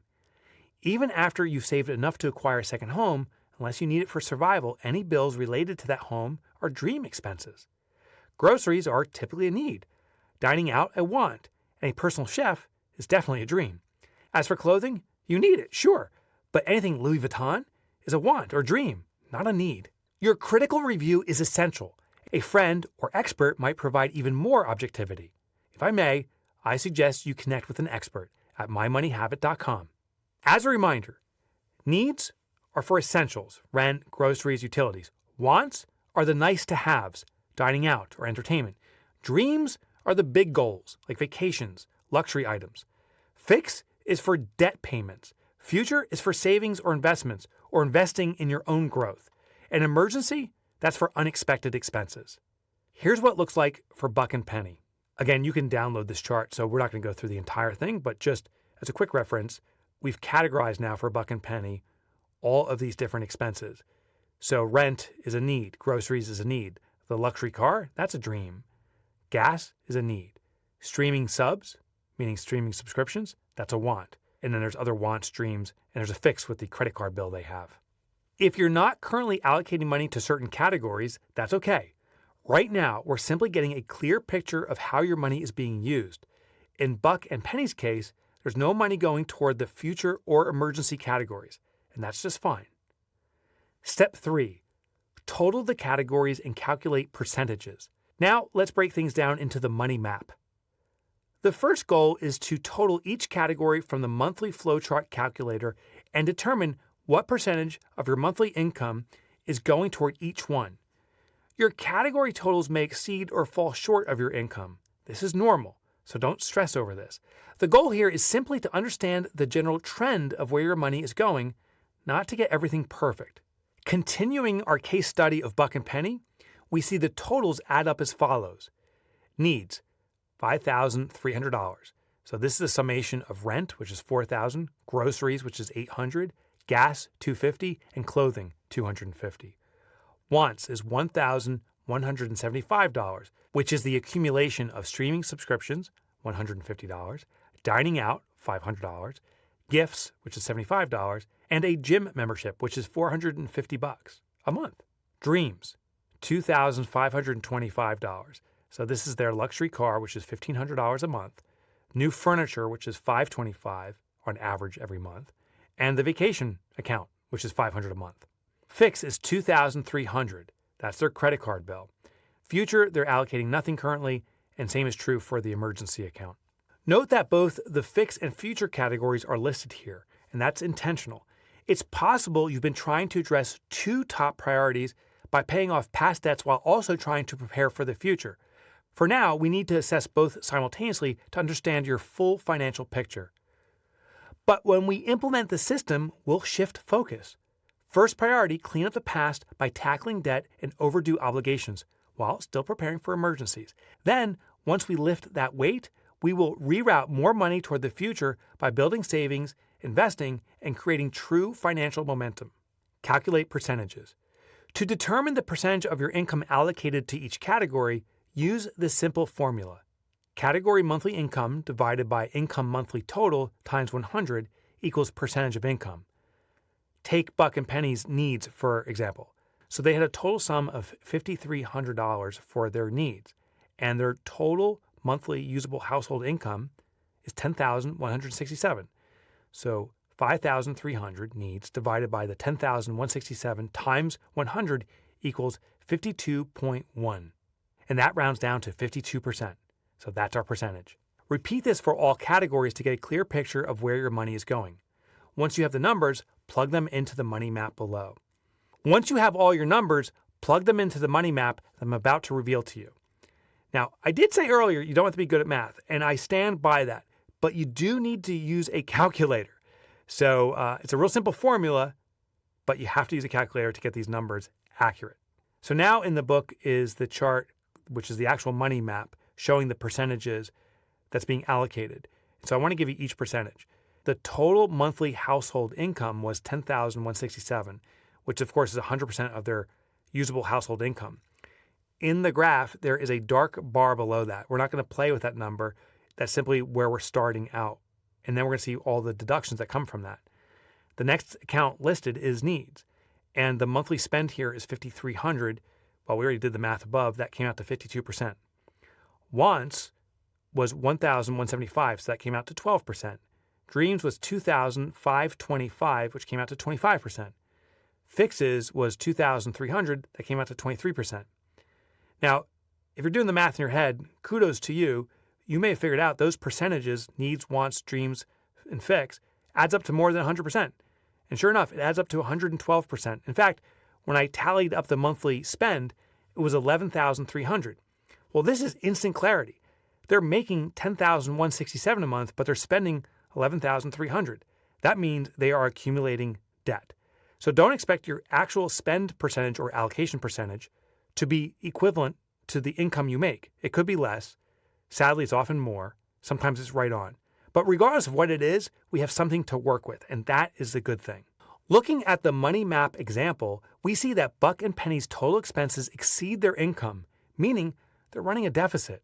Since their spending is 112% of their income, they're outspending their earnings and will need adjustments. However, your numbers might look different. If your expenses are lower than income, then extra money is unaccounted for. That surplus could be allocated to future or emergency categories, depending on your priorities. Take quick action. When you look at your own numbers, if you find your running balance is negative, indicating you're running at a deficit and relying on debt to cover it, don't criticize yourself. That doesn't help. The goal is to gather the facts. Just the facts, ma'am. Finally, you'll notice that in the money map, fix and future are listed separately. This is on purpose. Firstly, you may be currently addressing both at the same time, so they each need attention. Secondly, while I've been encouraging you to start with fix and move to future, sometimes it makes sense to do both. For example, if you locked in a super low interest loan, for example, we'll say 2%, and you can now earn more through savings or investments, and we'll say 5%, prioritizing future may be more profitable. If that's your strategy, consult a money expert for guidance. And now you know the website. It's mymoneyhabit.com. Step 3.1. Apply my money target percentages based on your season. Now refer to the money target in Chapter 3. Find your current tier by identifying your annual household usable income and recall your current financial season. Here's a quick refresher. Recover. You have debt outside of asset-related loans like a mortgage or reasonable car payment and carry balances month to month. Your priority is regaining stability and reducing debt. If you're unsure of your season, always start with the recovery season. Fund. You are focused on building savings. Your priority is growing your financial reserves.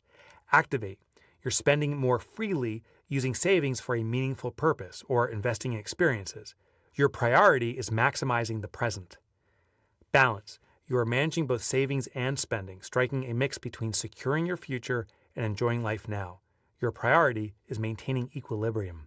Based on their calculations, Buck and Penny are in Tier 2 of the money target. And just a reminder, that's between $50,001 up to $150,000 of usable household income.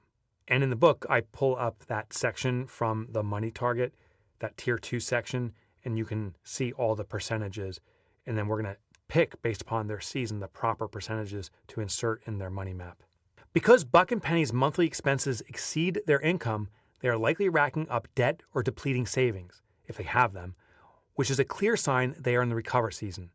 Knowing their season, they transfer the target percentages from the Tier 2 recover season column into the money map under the target percentage column. And in the book is the next graphic, which shows their actual percentage allocations and their targets. So I'll just give you a couple examples from it. In the needs row, their actual allocation was 52% of their monthly income, but the target is actually 65%. Another case is they were allocating 25% of their income toward dreams when the target is only 3%. When the target percentages are added up, it will always achieve 100%. So that's a quick hack you can use. When you transfer over the target percentages, just add up those percentages to make sure it's 100. If something is not adding up to 100, if it's more or less, that means the numbers were not transposed properly. Step 3.2, make the adjustment. Now we're going to see how far off you are from the target. Amber Duggar, founder of Profit for Keeps, author of Profit for Joy, and a coach to thousands on personal budgeting, calls this moment the awful. The emotional sting you experience when you finally see where your money has been going versus where it needs to go now. I always tell my clients to leave space after moments of financial truth, she says, to go for a walk or do something they love. This moment is like ripping off a Band-Aid. She's right. It's raw, it's real, but it's also the start of real raw control. Feeling the awful means your blindfold is finally off and the relief is in sight. I'm personal friends with Amber Duggar, and when she told me the story about the awful, gosh, could I relate? I went through this myself, and the clarity is shocking in the beginning, And so many people who've used the money habit go through the same experience. And sometimes there's guilt or shame or anger. And that's okay. But the reality is you now see with clarity, we have an action plan forward. So give yourself that leeway. And I will tell you, Amber Duggar and her organization is the most kind and caring organization because they know that you have to navigate those considerations, and they're really capable of seeing people through that. So thanks, Amber, for sharing that powerful story with me about the awful. It's a pivotal moment in everyone's journey when it comes to the money habit. So just for our viewers here, I took a quick break, threw in the glasses. My eyes, I don't know if this happens to you, my eyes are starting to fade, so I need glasses to amplify. So we'll see how this goes. For each category except income, subtract the number in the actual percentage column from the number in the target percentage column to calculate the adjustment. Be sure to include a positive or a negative sign before the number in the adjust column to indicate whether you need to increase or decrease spending in that category. For example, in needs, the target is 65%, but Buck and Penny's actual percentage is 52%. That means an adjustment of plus 13%, indicating that this category should ideally receive more funding.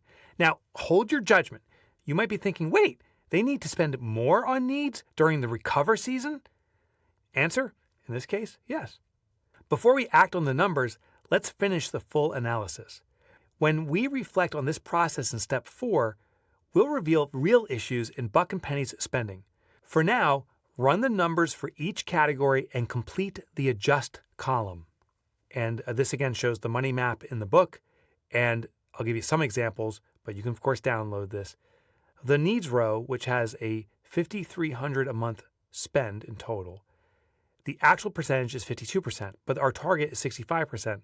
So in the adjust row, you see plus 13%. In another row, we'll use dreams again. The total allocation on a monthly basis is $2,525. That's a 25% for the actual column in regards to how much is taken from income. But the target is 3%, so the adjust is minus 22%.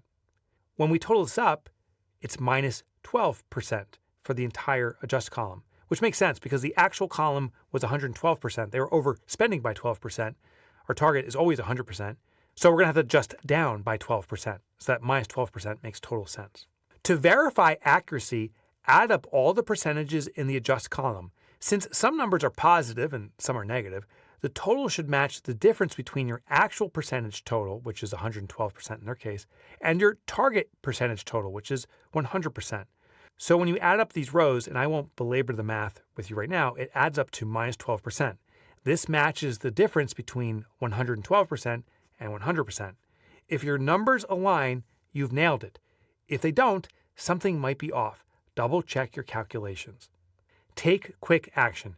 If this stuff is giving you brain burn, and I totally get it, you can use the free tools at mymoneyhabit.com to do all the work for you. Step 4.0, reflect on the data. Before I share my thoughts, I'm curious about your observations. Take a moment to reflect on these questions.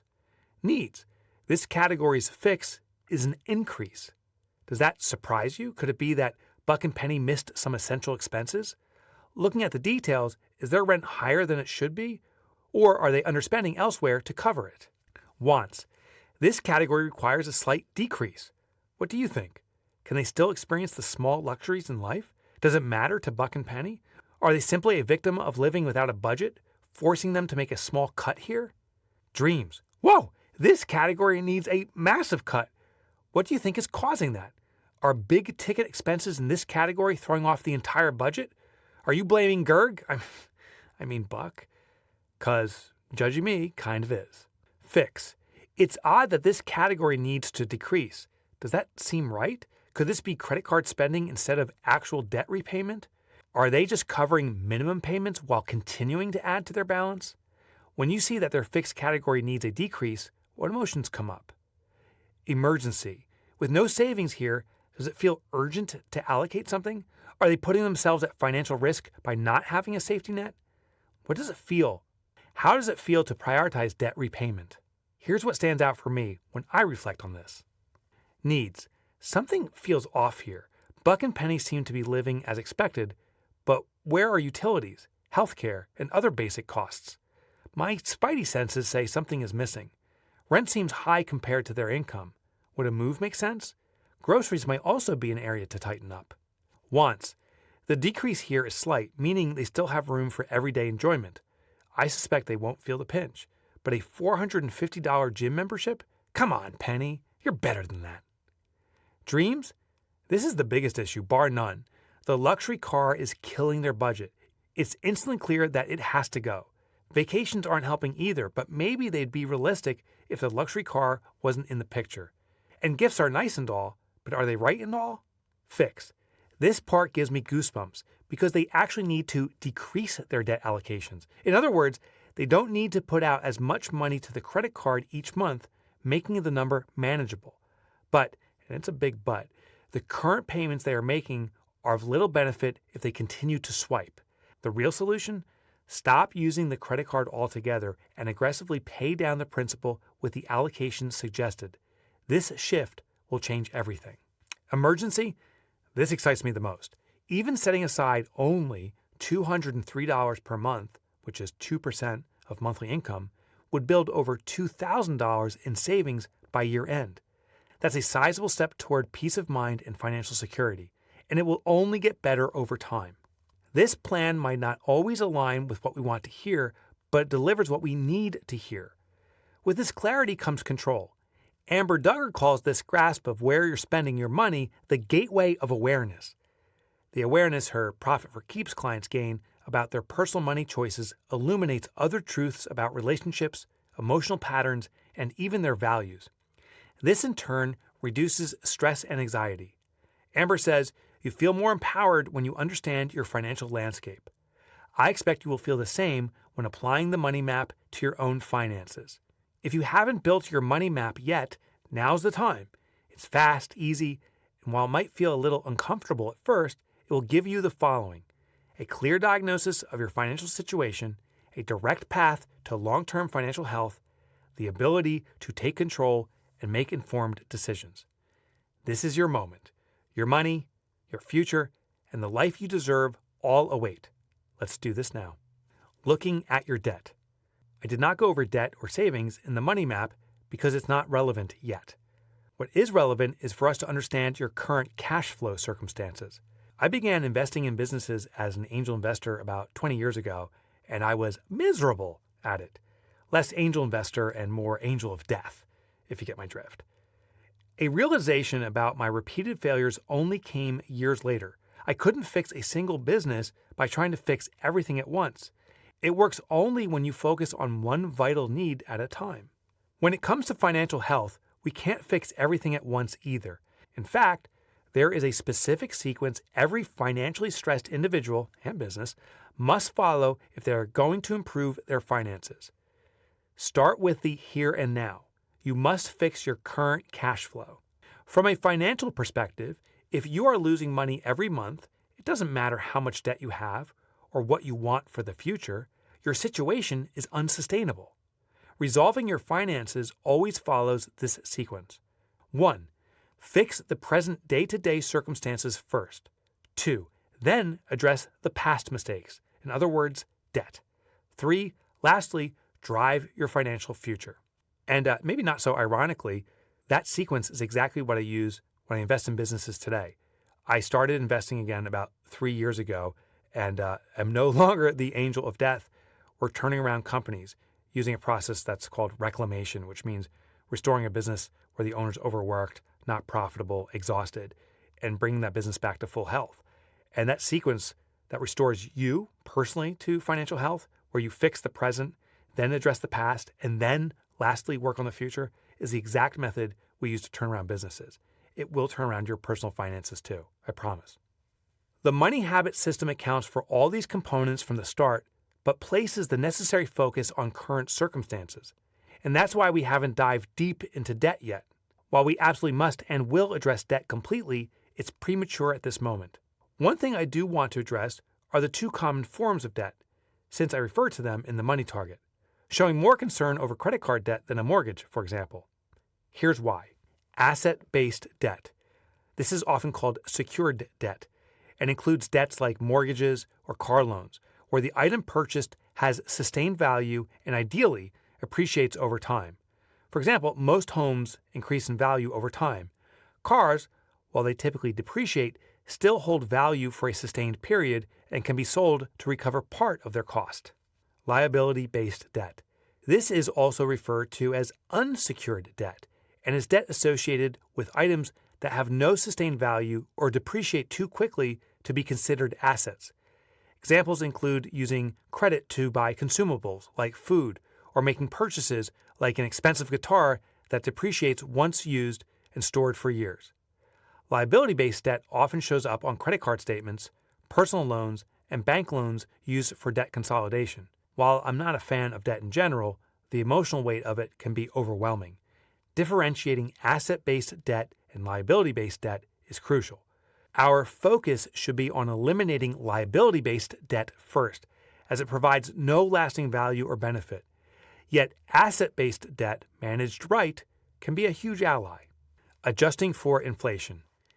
In the mid-1970s, when I was a corduroy-wearing 5-year-old, my mom and I would sit in endless gas lines, waiting for our turn based on a license plate lottery due to the OPEC oil crisis. It was a time of hyperinflation, so cost-cutting was not just with gas. At home, my parents waged an all-out war on electricity.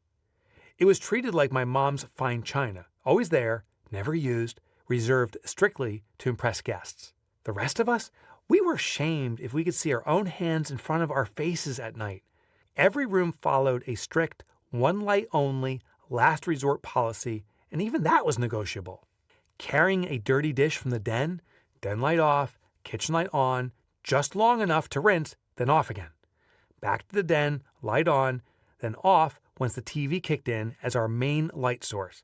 During commercials, TV off for exactly 120 seconds, like it was powered by gold. That was inflation survival in the 70s. Gas rationing, light switch gymnastics, and mastering the delicate art of navigating your house by the dying glow of a Zenith TV. Inflation almost always hits essentials first, meaning the needs account is the priority to address when inflation rises. Food, fuel, and other weekly expenses are affected first, followed by expenses like utilities, transportation, vehicle maintenance or public transportation, and then rent or mortgage rates.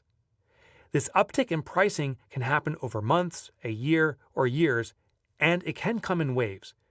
Leases and other contracts hold steady only for as long as they last, so once they expire, inflation catches up with them too.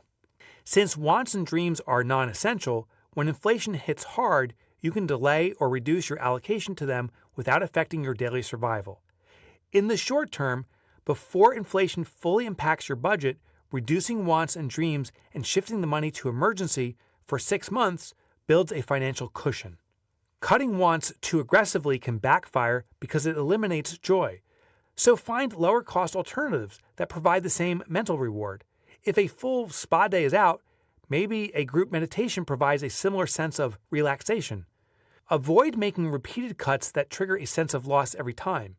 Instead of going from a spa day to just a massage, then to just a sauna visit, then to meditation, make one big change up front, spa to meditation, and remove the pain of 1,000 cuts. One big loss is easier to accept than 4 small ones. During inflation, if you're renting and your lease ends in 12 months, expect a rent increase and start saving now. A quick search for how much will rent increase in my area will give you a good estimate. If your rent is currently $2,000 per month and expected to increase 15% to $2,300 in 6 months, start setting aside the extra $300 now in a special needs account dedicated to rent. This forces adjustments in your spending ahead of time and ensures you know whether you can afford the new rent before you renew your lease. Locking in fixed costs where possible helps stabilize expenses. If you have an adjustable rate mortgage that resets soon, inflation could drive up payments significantly. A fixed rate mortgage is usually safer. If rates drop, you can refinance, but if they rise, you're already locked in at a lower rate. Inflation requires quick, proactive adjustments. Secure essentials first, shift money toward stability, and reduce financial shocks by preparing for future costs today. Money shame can be a catalyst for change. Money shame is normal, but not necessary. Many of us have felt the sting of embarrassment when facing financial difficulties, and I'm no exception. Years ago, my family went on a vacation with close friends. It was a trip we couldn't afford, and my friend Chris covered the entire bill for my family. While I was deeply grateful for his generosity, I was also overwhelmed with shame. I felt inadequate for not being able to provide for my family. That moment stuck with me, not just because of the financial strain, but because I realized how my money mismanagement had stolen my confidence. However, I also discovered that shame, while painful, could be a catalyst for change. If you are feeling money shame, know that this is your moment to choose differently. The best way to overcome shame is to act. Start by acknowledging your current reality without judgment. Then, commit to mastering your finances one step at a time. The Money Habit System offers a simple and actionable framework to guide you. By taking control, not just managing money, you're reclaiming your confidence and your future. When I put this system in place, I didn't become rich overnight. Neither will you. But I did gain something far more powerful: confidence. From day one, I felt more control. Within months, I saw meaningful progress. There were slip-ups along the way, but I always returned to the system and stayed the course. If you haven't yet, finish the money map and build your action plan. You'll gain clarity, control, and confidence in your financial journey. This is your moment to transform your relationship with money and move forward with purpose. Get or done summary. Build your money map. 1. Calculate your monthly usable income, the MUI, or what we call MUI.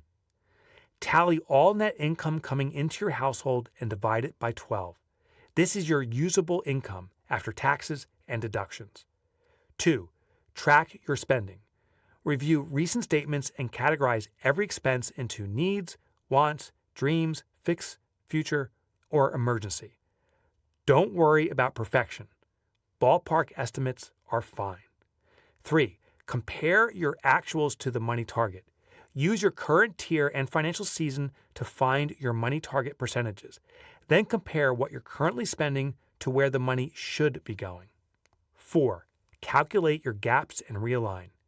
Where are you overspending or underallocating? What needs immediate correction? This is the moment of truth. Don't judge yourself. The goal isn't guilt, it's clarity. Chapter 5. Gain control with clarity accounts. Now, before I start reading this chapter, I just want to share what just happened outside the room. So I'm in a studio here, and Derek Franz is our producer of the show. Matt Robinson is doing the videography work. And we started to talk about containers. This is something you and I already talked about in my book, last chapter. And the container is dictating the consumption. This is such a core principle. Now, we were talking about sugar consumption, particularly in the United States. And I had a high blood sugar level, and I was very careful about reducing my blood sugar intake, and it's had a significant impact. But we were also describing and explaining what we see out there. There's so many containers that are getting bigger. A Coke can is like a full-size bazooka now. It's massive. And then Matt shared a fascinating story. He said there was an experiment done where all these processed foods were provided, and the equivalent food but prepared in a healthy way, organic way, at home was done, and the impact it had on people, and the lethargia and the sugar levels and the problems people had with processed foods versus others. But then in this experiment, they did a swap. And he said it took about 2 weeks, and the blood levels and the behaviors swapped at the same time. Well, I found that fascinating, that things can adjust that quickly in our health. And the reality is, it can change that quickly in our financial health. So remember that this system is setting up containers. It's ensuring that money's allocated to its intended use before you spend it, so you're making better decisions. It's the healthy food version, if you will, of personal finances. All right, let's get into this chapter. A vision board dream fulfilled. And all it took was one offhand comment, 10 years, and about $75. Okay, actually $75 squirreled away monthly into a secret account, but who's counting? In 2008, I hit my financial rock bottom. But after using the Money Habit System, by 2013, I had my debt fully under control. I was still in my recover season, but I paid off all my active credit cards, and the system I followed, which I will share with you in the next chapter, ensured I would put all my debt to rest within a few years. On New Year's Eve in 2013, Krista and I sat down to create our vision board for 2014, a ritual we had been doing for a few years. We would cut out pictures and phrases from magazines that represented experiences we wanted in the new year and pasted them onto a poster board. Financial recovery can make it easy to forget to dream, and even easier to lose sight of what excites your partner or brings them happiness. On the surface, it was just a craft project, cutting, gluing, and arranging images. But emotionally, it was a small way to keep our dreams alive and to bring a little hope and enthusiasm to the road of financial recovery still ahead of us. It always surprises me that many of the things we paste onto vision boards actually come about. Maybe not immediately or in that year, but sure enough, they happen more often than not. I don't think vision boards are anything magical. They work because the rituals bring the things we want into conscious thought, and then we act on them, even if the action is itsy-bitsy. That year, Krista pasted a picture of Canyon Ranch on a 2014 board. I'd never heard of it, so I asked her about it. "It's my dream self-care retreat," she said. "It's a resort I saw mentioned on the Oprah Winfrey Show as the best of the best for wellness. You can learn about nutrition, eat healthy gourmet meals, get massages, exercise with trainers. It's basically a health nuts resort with a boatload of pampering." As she described Canyon Ranch, I could see how much it meant to her. So after we finished our vision board, I looked it up. Holy wow, that place was expensive. Like $5,000 for 2 people for 3 days expensive. My God, I thought, who can afford that? Well, I guess Oprah. And then I thought, why not open an account and see what happens? Since we were still in the recover season, I determined we could put $75 away each month toward it and still finish off the debt within our timeline. I went full incognito since I didn't want to tip off Krista. I set up an account and labeled it D-CRT, my code for Dream Canyon Ranch Trip, and an automatic transfer. Then I used a hide feature in our online banking so Krista wouldn't stumble upon it. I also did that so I would forget about it, which I did. The $75 transfer happened each month, and I didn't even notice. I forgot about the account, and I forgot about the trip. Every so often, when I went through the bank statements, I would see the D-CRT account sitting there. I'd look at the balance, and I was always surprised. I remember looking at the account a few years after setting it up, and it had passed $2,000. A few years later, it neared that $5,000 goal I had set. But life went on, and I didn't pay much attention to it. At one point, I even forgot what that old D-CRT stood for. Then, near the end of 2003, a friend of mine mentioned that she went on a women's retreat and stayed at the fabled Canyon Ranch for a few days. She went on to explain how the all-inclusive wellness retreat was like no other. Canyon Ranch. Oh yeah, Canyon Ranch! D-CRT. Fired up, I logged into the account, and we had over $8,000 in there. That's when I booked the trip. That Christmas, I told Krista I had a surprise trip for her in 2004. I gave her the dates, and I told her I'd give her the details 1 week before we left so she could pack accordingly. On September 18th, 2024, while we were visiting my college buddy Matt Cox, I told her we are going to Canyon Ranch next week. Tears streamed down her face and she started shaking. And then I got the biggest hug of my life from her. And Matt, if you're listening, Matt, you are my witness. You too, Kathy. The trip cost a little more than $5,000. Inflation happens over 10 years.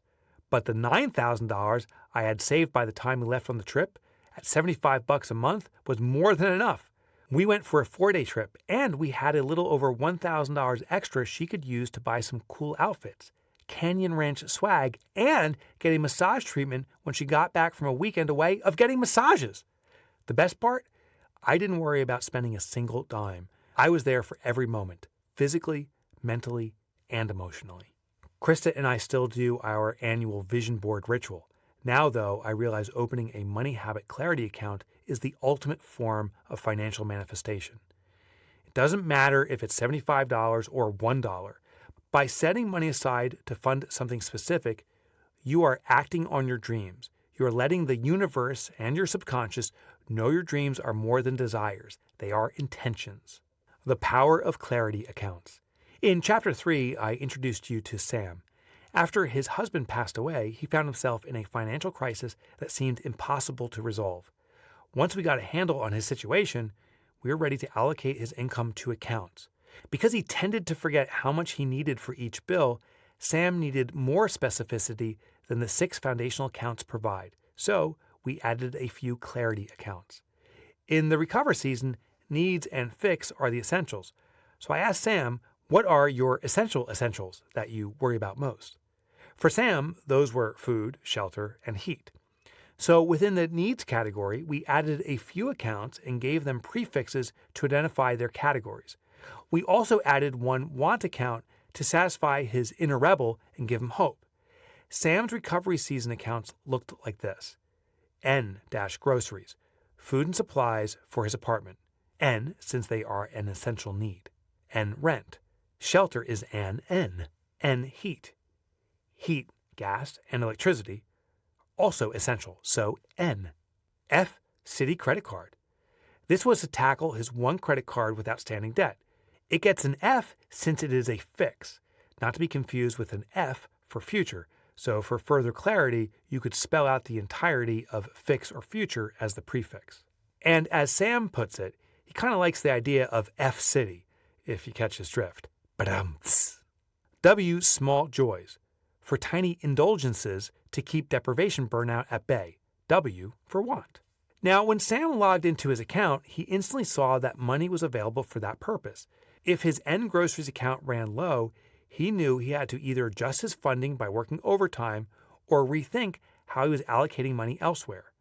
This granular level of detail gave Sam the confidence to manage his money instead of feeling like it was managing him. But clarity is more than categories, it's meaningful categories. So we made sure Sam's account names worked for him specifically. N rent and N groceries were straightforward and meaningful, but W small joys, that sounded dull to him. He got excited when we renamed it. W, girl, just do it. And for taxes, he loved calling his fix account F the Gooberment. Sam apparently likes F jokes as much as I do. For the N heat account, he leaned toward N, this biatch gotta stay warm. To each his own, I suppose. Personalize your accounts to make them both functional and engaging. Sam's story is still playing out while I'm reading this book to you. He likely has years of transformation in front of him, but within minutes, he had financial clarity like never before. He instantly saw the diamonds in the snow. He managed to work things out with his landlords and keep paying his bills. Surely, he will slip up as he journeys forward. We're only human after all. But the power of the money habit system is that once you see the financial clarity right there at your bank, you will never unsee it. And those mistakes? No worries, my friend. The system takes care of those too. These specialized clarity accounts work alongside your foundational accounts to take the guesswork out of your finances. They provide hyper-specific visibility into the expenses you think or worry about most. These accounts are specific use accounts that break down your existing, now you can say this with me, needs, wants, dreams, fix or future, and emergency accounts into cleaner, more precise categories. Your needs account already covers essentials like housing, food, transportation, and so on. But what if every trip to the grocery store still feels like rolling the dice? What if you want more granular insight into what money you have for what purchases? Instead of lumping all expenses into one broad need category, you can create clarity accounts for specific areas of spending that causes you stress. For example, instead of a single needs account, you might set up the following: N groceries to track food expenses separately, N rent so you always know your rent is covered, N gas for your car's fuel expenses. Now, instead of constantly wondering if you can afford groceries or panicking about rent, you see the exact amount sitting in your account without mental math or guesswork. And it doesn't stop at needs. You can apply the same approach with your wants, dreams, fix or future, and emergency accounts. W, dining out for guilt-free restaurant splurges. F, personal loan payback for finally squaring up with your buddy who covered you during tight times. W, hobbies for things like books, video games, music lessons. Yes, the guitar obsession counts here. D, vacation fund for that dream you've been mentally packing for for the last 5 years. E, the pooch, for when you rush your dog to the vet after he eats an entire roast chicken, bones and all. Hashtag true story. And, of course, D, CRT, for the surprise gift of a lifetime for your significant other. These accounts don't have to be permanent. Once a goal has been achieved or a specific stressor is no longer an issue, you can roll the bank balance into the respective foundational account or rename it for your next financial goal. For example, when I finally buy the D, new guitar, I will rename the account to D, yet another new guitar, because I'm always one broken string away from an irresistible excuse to get another. When you can see exactly how much you have for a specific expense, two things happen. One, your stress levels drop because you're not second-guessing whether you have enough. Two, you make better financial decisions. You eradicate overextending yourself or overspending in one area at the expense of another. If you're picturing a nightmare scenario where your bank app is flooded with endless accounts, that's not how this works. Most people find they only need 5 or so clarity accounts in addition to their foundational accounts at any given time. And the accounts evolve over time. When starting out, you may only need 1 or 2 clarity accounts to target the biggest sources of financial stress. That alone can be a game changer. More accounts are helpful only if they bring clarity and reduce stress. If they start feeling like financial clutter, it's time to ratchet down.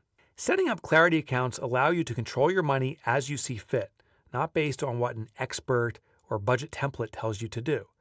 Lack of autonomy and control over your finances is a big reason why budgets fail. As Amber Duggar, the budgeting expert you met in Chapter 4, puts it, templates are loaded with implied judgment. She warns that tools like budgeting apps often come with default categories and values that mess with your mindset. People see tithing, daycare, or charity in there, and if they don't have that category in their life, they start to feel like they're doing money wrong. That's why the money habit system doesn't tell you what to value. It gives you the structure to support what you already value. In the book, there is now a graphic that says the power of custom accounts, and this is a peek into how my wife and I use the system.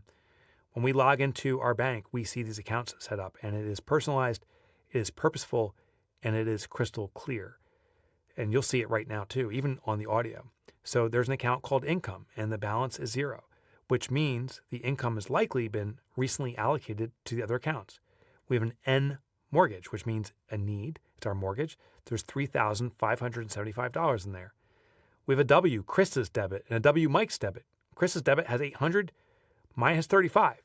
You can see who's spending more money. Now, let be noted, my wife does get a larger allocation because she does certain spends on her debit that cover both of us. We have W, date days, and that has $190. And this is the account we use to go out to dinners. And my wife and I like to go to a fancy restaurant every so often. And this is the account that she'll look at. And if it's not the right number, she'll say, let's delay the date. But if it's the right number, she or I will be the first to say, date day, and we're heading out for a great dinner. By the way, the LBI house also has a nice balance in it. This is a dream. We want to one day buy a beach house on the famous Long Beach Island in New Jersey. This is a snapshot of some of our clarity accounts.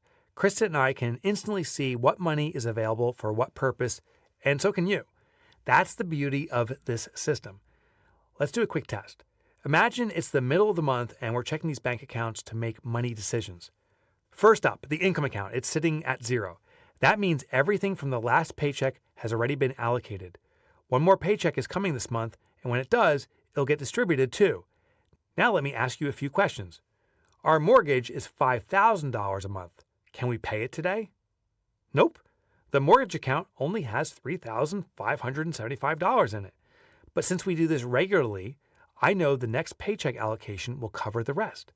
Krista wants to take a friend out for lunch and pick up the tab. Can she? Yep. Her Krista's debit account has $800 in it. As long as she's not heading to some off-the-charts expensive place, she's good.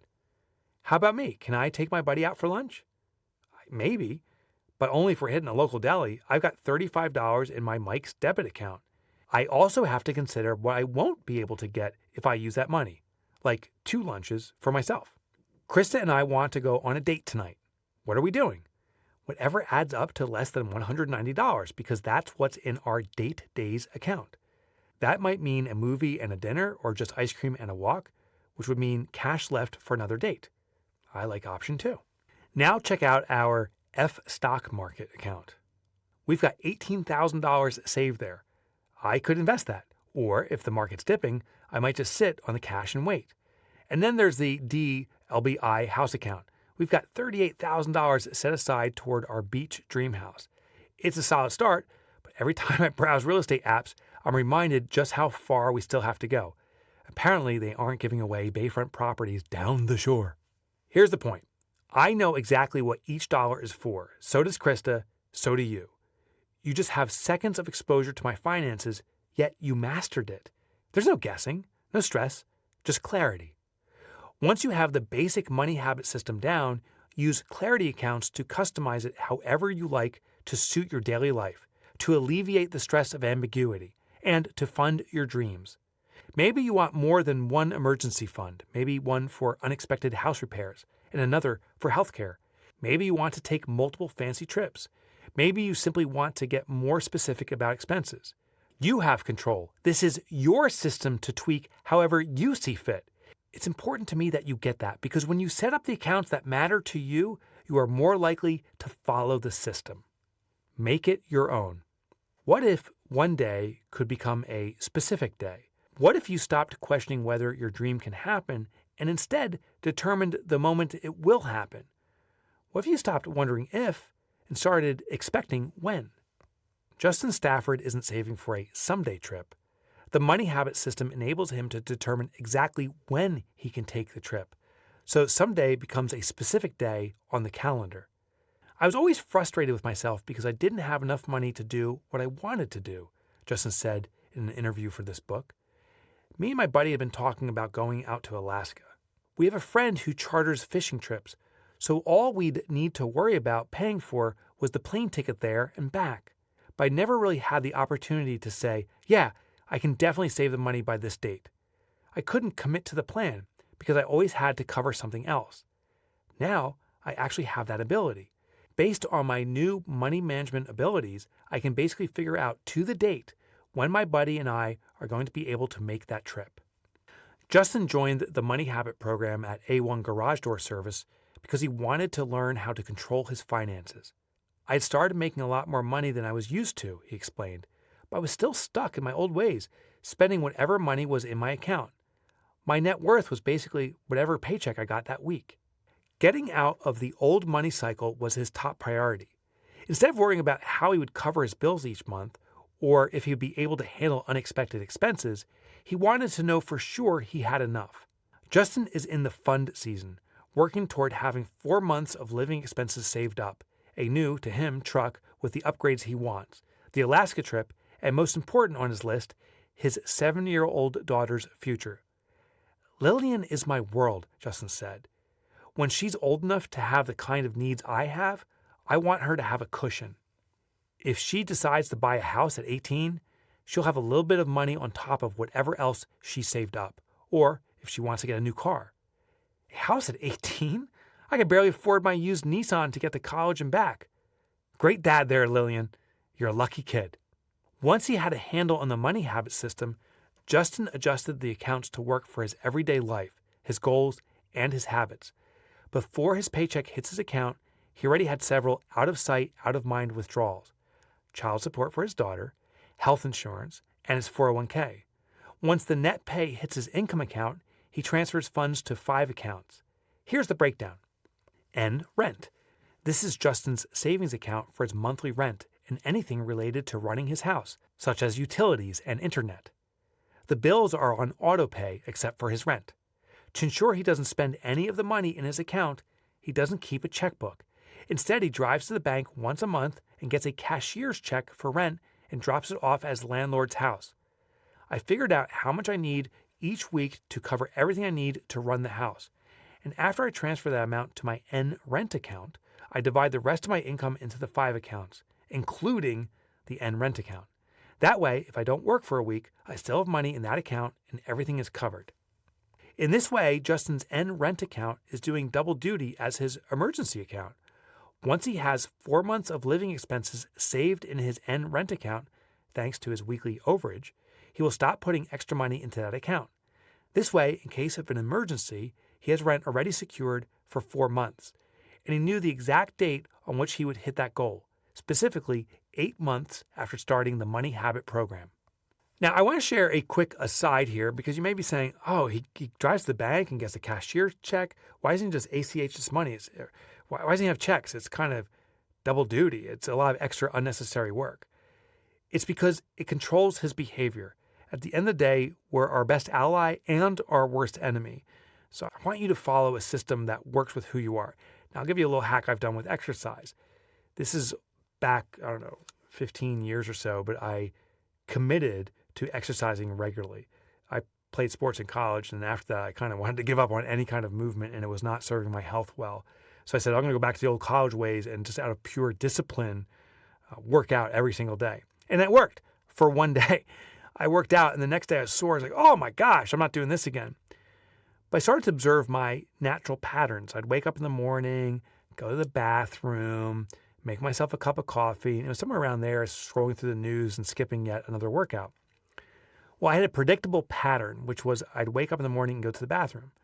So I literally put my sneakers on the toilet seat. And so when I'd walk into the bathroom in the morning, the only way I could use the toilet was by grabbing my sneakers. And that was the cue, with sneakers in hands, to at least put them on my feet. And once they're on my feet, just walk down to the gym. And that was enough to get me going. It's called a behavioral intercept, or at least I call it a behavioral intercept. What are your natural patterns? What are systems you can set up that leverage what you already do?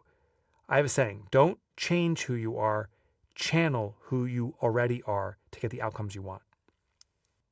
Back to Justin. Wants. This is a personal savings account that's easier to access than Justin's other savings account. He uses this account if he needs a new pair of boots, for example. Dreams. This is a personal savings account used to save for a new truck and his planned vacations, like his Alaska trip. F-Lillian's Future. This is a personal saving account for Lillian's future needs, wants, or dreams. W. General spending. What's left he uses for general spending. Everyday stuff I need for work or whatnot. My drinks, cigarettes, maybe a lunch or something like that. He tries to limit the money in the general spending account to $250 per week. I would prefer he keep that account at zero after disbursements to the other accounts, but it works for him. He keeps this at his existing bank for ease of access. The other 4 accounts are all at a different bank where he gets a better interest rate. The Money Habit program taught Justin to think about how he is naturally wired, which helped him realize that every time he spent his full weekly paycheck in a week, he was falling into the trap of Parkinson's law. New to Parkinson's law? It is a behavioral principle that translates to your expenses rise to match your income. In other words, the more money you see sitting in your account, the more you unconsciously find ways to spend it. It's not a character flaw, it's wiring. Justin didn't try to out-discipline Parkinson's law, nor should you. Instead, design around this spend-it-all tendency by making some of your money inaccessible. As an audio listener, I want to give you a little bonus information here about Parkinson's law. So this was a theorist, I believe in the 1950s, named Northcote Parkinson, and his study was initially around time. What he identified is that the more time that's available to do something, the longer it takes us to get it done. So if you remember back in the school days when it came to preparing for an exam, the greater or earlier the notice the teacher gave us, the longer it actually took us to prepare. But when it came to the test is tomorrow, we went into cram mode. So Parkinson also pointed out as less time is available, we become more efficient in the utilization of that time. So more time, more inefficiency. Less time, more efficiency. Well, this concept expands to all containers, not just the container time. But the more money we have available and accessible, the more we'll naturally spend.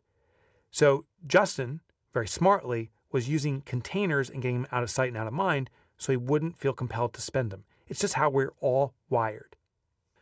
I'm a major out of sight, out of mind kind of guy, Justin explained. When I open my bank account on my phone and see the available funds, I think I can spend all that right now. So I keep all my accounts except my general spending account completely separate in a different bank. And I don't have that bank's app on my phone. If I want to mess with any of those accounts, I have to physically go to the bank. Rather than try to force himself to change that habit, he went all in on the out-of-sight, out-of-mind component of the money habit system. 5 accounts designed for clarity. Pretty simple, and it works for Justin. He said, "It makes me feel more comfortable knowing that my money's going to be available when I need it. I know 100% of my bills will be paid. I have no worries or stress about money whatsoever." Boom, shakalaka. There it is. This is the reason I hope you do this, and the reason I am reading this book to you. I have no worries or stress about money whatsoever. I want you to feel that too. You will be forever grateful to yourself, and your Lillian, if you have one, will be to you too. Eventually, Justin will start saving for a down payment on a house, but right now, he's taking his time. I was the epitome of an impulse buyer before the money habit, he said. That's what led me to purchase my first house, which put me in a bind. I don't want to be in that situation again, so I'm giving the whole money management system a solid year to get used to it, to get it really dialed in, and then I'll set a date for when I want to have a down payment for a house. Once he has that date, like with the Alaska trip, he'll figure out how much he needs to set aside the down payment, open a Clarity account, and calculate the new allocations. The money habit isn't a rigid system. Yes, there are guiding principles and essential functions that need to be in place, but it's designed to flex with your tendencies. If you need to hide accounts to protect yourself from yourself, do it. If piling up a buffer in your rent account works better than having a separate emergency account, then do that for now. If calling it general spending feels better than labeling it wants, that's perfect. This system is about working with your wiring, not against it. Do what feels right, but just skip those cigarettes. You too, Justin. You can customize the money habit system to fit your needs and goals, then adapt it again as those needs and goals evolve. Do what is intuitive for you and works seamlessly with the way you operate. The money habit isn't about a one-size-fits-all or global best practice approach to money management. It's about aligning with your habits, not mine or anyone else's, to maximize your mastery of money. Understanding wants versus needs. One of the most common questions I get from people learning to use the money habit system is, how do I figure out if an expense is a want or a need? On the surface, the answer may seem obvious, but as you start using the system, you'll run into the nuance of that question. For example, one couple couldn't decide if the monthly fee for their gym was a want or a need. On the surface, gym fees are a want. We can all get exercise without paying for it. Except the gym had free childcare, which is a big deal when you have 3 kids. This couple used the gym's daycare several times a week because it was the only time they could get a break to run errands and handle other adult responsibilities. So was the gym a want or a need? That's a good question. I'd like to think they could find alternative childcare options, such as trading with other parents or leaning on family. But what if they didn't have those options? Ultimately, you get to decide if an expense is a want or a need. Here's a guide to help you figure that out. Needs are the essentials for life. See them as the bare minimum. They are the things required for survival and stability. You must eat and drink. You must have shelter, basic transportation, clothing, healthcare, and so on. Wants are the enhancements and upgrades to life. See them as the betterments. These improve the quality of life but are not necessary for functioning. A good litmus test. If you cut it out completely, would your health, safety, or ability to work and function suffer? If yes, it's a need. If no, it's a want. You could also consider wants as needs that are upgraded. Groceries, needs versus dining out, wants. Transportation, need versus a luxury SUV, want or dream. Determining the difference is not about deprivation, but about intentional choices. Be very careful about the human nature to justify, to say that a want, my fancy pickup truck, is really a need, a beater car. I justify the truck because I need to go to Home Depot to get things like the new grill that I need and can only get at home with the truck I need. These are all wants. In your book, the print version, of course you can download this graphic, is the needs versus wants, and I have different categories just to identify it. So we talk about food, housing, transportation, and so forth. And I have some examples of what a need would likely be and what a want would likely be. Remember this: needs are the essential and necessities for living. Wants are the small or big betterments, upgrades, or extras. The evolution of my accounts. The money habit works at all different levels of income. I can speak to this since I've used it in a year that I made $9,699. That is the exact amount I earned in 2008 when I started the system. The only time I made less was when I worked part-time in college in the early 90s, earning about $3,500 each year. I have used the system when making $100,000 or thereabouts for over a decade, and used it when making $750,000 and more. It worked every time. It has served me just as effectively at every level. The system is adaptable, and awareness and control happen at every level. Let's be real. My finances today don't look like they did 15 years ago or even 5 years ago. Yours will likely change too, perhaps dramatically. Hopefully for the better and better, but the reality is it could tank too. Here's a snapshot of what my money habit accounts look like at 3 distinct financial seasons of my life. My recover season, $75,000 per year. Back when our household income was about $75,000 per year, we had a house and 3 children, leaving us very little wiggle room in our budget. Day-to-day cash clarity meant more than ever at this point. Plus, we had debt we needed to fix, putting us squarely in the recover season. In the book, I have a chart. Again, this is all downloadable, and it's my accounts at the Tier 2 income. And here's the description. This is a sampling of accounts I had during my recover season. Note the F-retirement is a clarity account under the future category. I was crushing debt. The account is not shown here, but I had a tax-deferred investment account through work where it made financial sense to save for the future while prioritizing the fix of my past debt. Other accounts in this chart include our necessities like utilities, groceries, and our mortgage. Just make this important note: since this graphic displays only a sample of my accounts, the percentages for each category may not perfectly align with the recommendations for the recover season. I couldn't fund big dreams yet, but I had clarity and peace of mind. The system protected me from going deeper into debt. My fund season, $250,000 a year. Years later, I had created a business that brought in a steady flow of big projects, and my financial situation significantly improved. This initiated a big jump in my company's income and mine. And at about $250,000 annually, Chris and I felt more comfortable, yet valued the intentionality behind the system even more.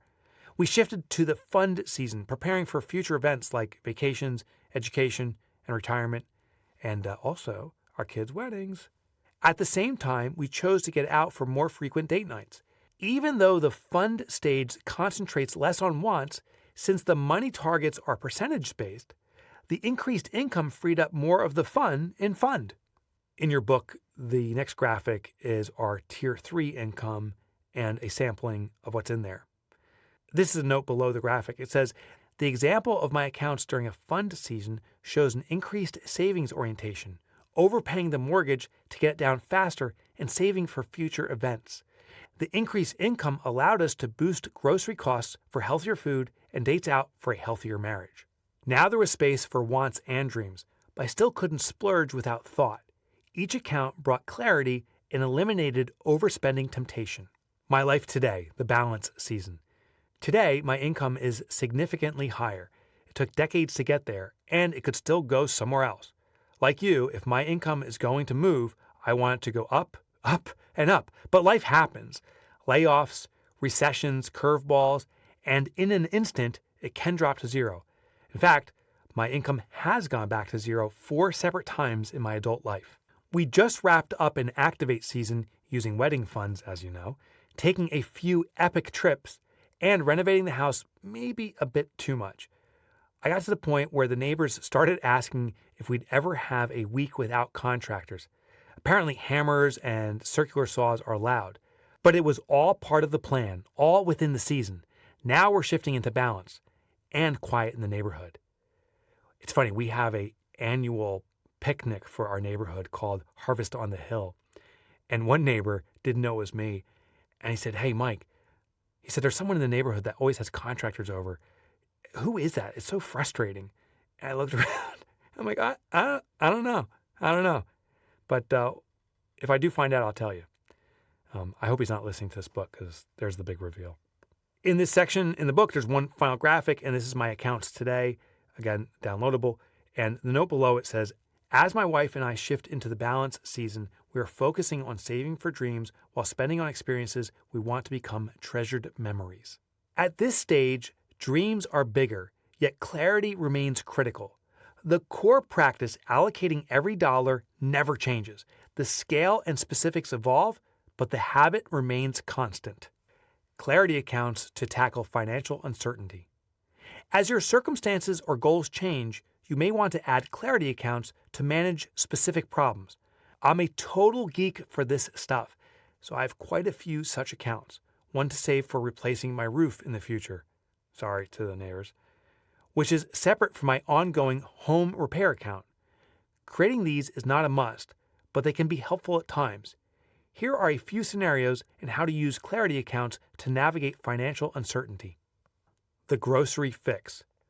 Grocery costs are creeping up, making it harder to stay within budget. Instead of using a credit card, shift more into an N groceries account to absorb the increase. Planning meals and cutting impulse buys also keep the budget in check.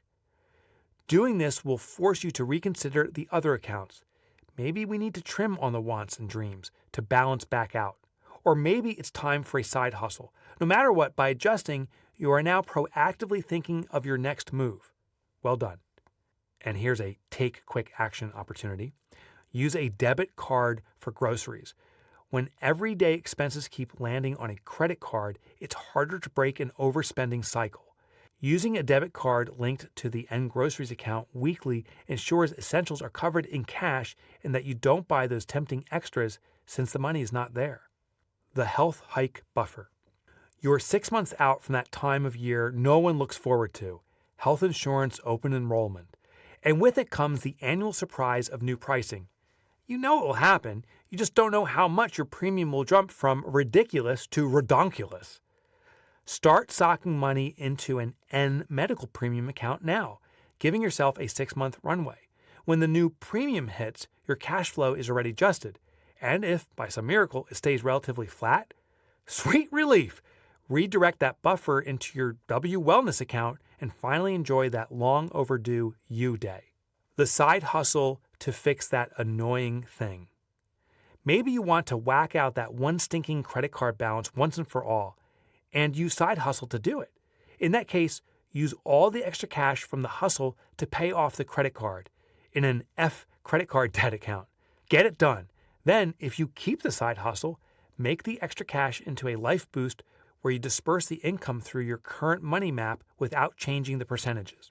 Here's a quick bonus tip for you. If you're looking for a side hustle and trying to figure it out, there's a great book that addresses it. It's by my friend Chris Gelabo. The book is called Side Hustle, and the subtitle is From Idea to Income in 27 Days. The guy is literally one of my favorite authors, and I think you'll find great insights in that book and great stories of others who've gone before you. The car repair cushion. The car starts making a weird noise, and instead of panicking, you check the home and car maintenance account and see that money has already been set aside for this exact situation. No need to put it on a credit card or scramble for cash. Or maybe you have a D new car account and it's the only one with available money. Now you face the decision. Is it worth repairing the car and holding on longer, or do you want and have enough to go new? Not enough now? You pull from D new car to pay for the old car's repair, knowing that the dream of the new car will be delayed some, but the repaired old car is giving you a lot more time to save for the new one. So you feel good. The subscription audit. Subscription services have stacked up and the monthly bill is getting absurd. These are wants. So you move all subscriptions to one card, and my G, you are spending a lot. So you decide to binge and cut. You devote a weekend to binge all the shows you can imagine on one streaming channel and then cancel the channel. You do this each weekend, and after a month, you've canceled 4 streaming channels and you are saving over $100 a month. That now gets directed to emergency instead of wants, and within a year, you have a nice cushion in your emergency fund. the try it first rule. A major lifestyle upgrade like buying a new home or a new car looks tempting. Before you make the leap, moving the expected increased cost into a mock account for 6 months proves whether the new purchase is actually affordable. So you make a W car payment account and you start paying for it by putting the money in and seeing how this affects other parts of your life. If you can keep it up for 6 months, you're good. Plus, you have a cushion of money for the car payments. If you can't manage, it just isn't time yet. Take quick action. A great technique to managing spending is to look at a Clarity account immediately before you go into a store, whether brick and mortar or online. Use your debit card and check the account balance immediately after the purchase. Seeing how much is there and then how much leaves keeps you in control. Here's how you could screw this up. In the early days of developing the money habit system, I made a lot of mistakes. Heck, I still make mistakes, and I've watched early adopters of the system make mistakes. Fortunately, you can learn from our blunders to ensure it doesn't happen to you. Here's what to watch out for as you deploy the money habit in your life. Overcomplication. I've seen it happen that someone sets up way too many accounts thinking they're being hyper-organized only to drown in those details. A grocery account? Sure, but add a bathroom products account and a fresh fruit account, and suddenly you've created chaos. Too many accounts dilute clarity, and without clarity, the whole system can collapse. The key? Stick to the core accounts, needs, wants, dreams, etc., and only add more when it truly boosts motivation or clarity. Being too logical.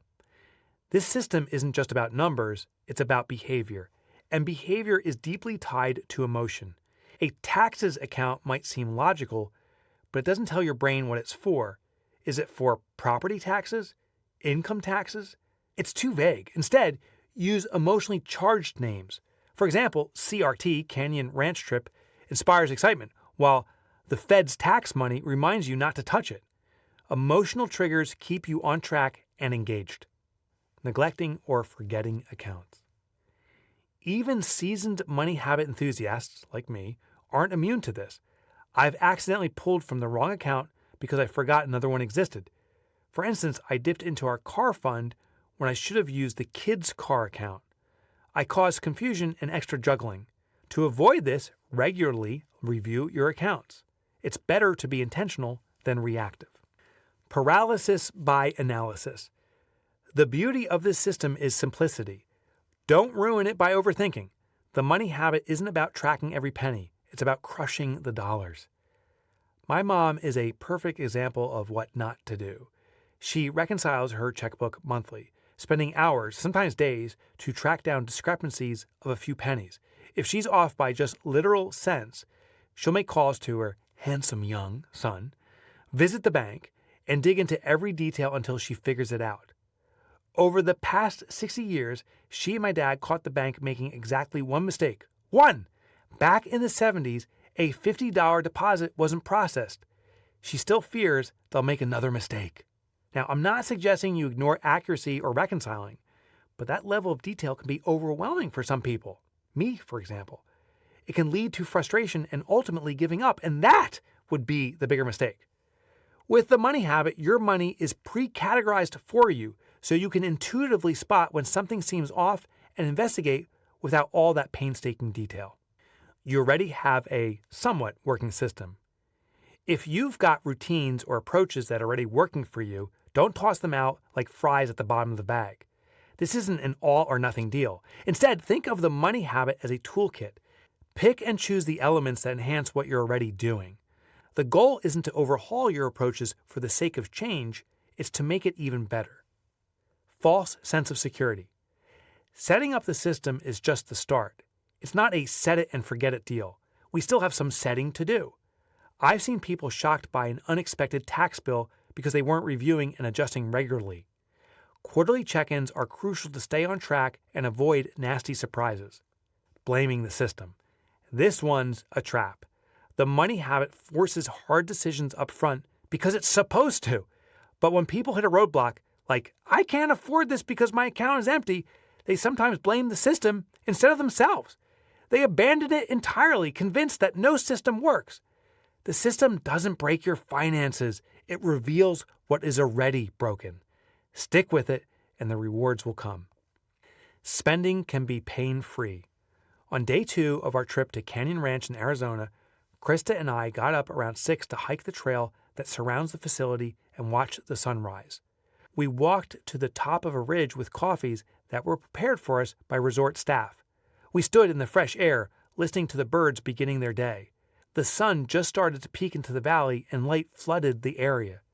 As we took it all in, a small herd of javelina, they look like wild pigs, walked across the path about 100 yards from us. The sun cast a shadow from the massive trees, and it seemed like a moment from The Lion King.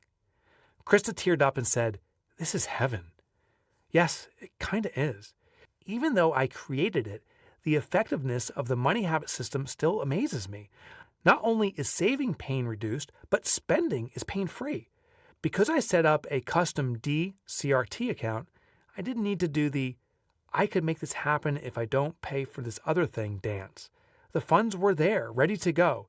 I didn't have to say someday. Instead, I picked the day.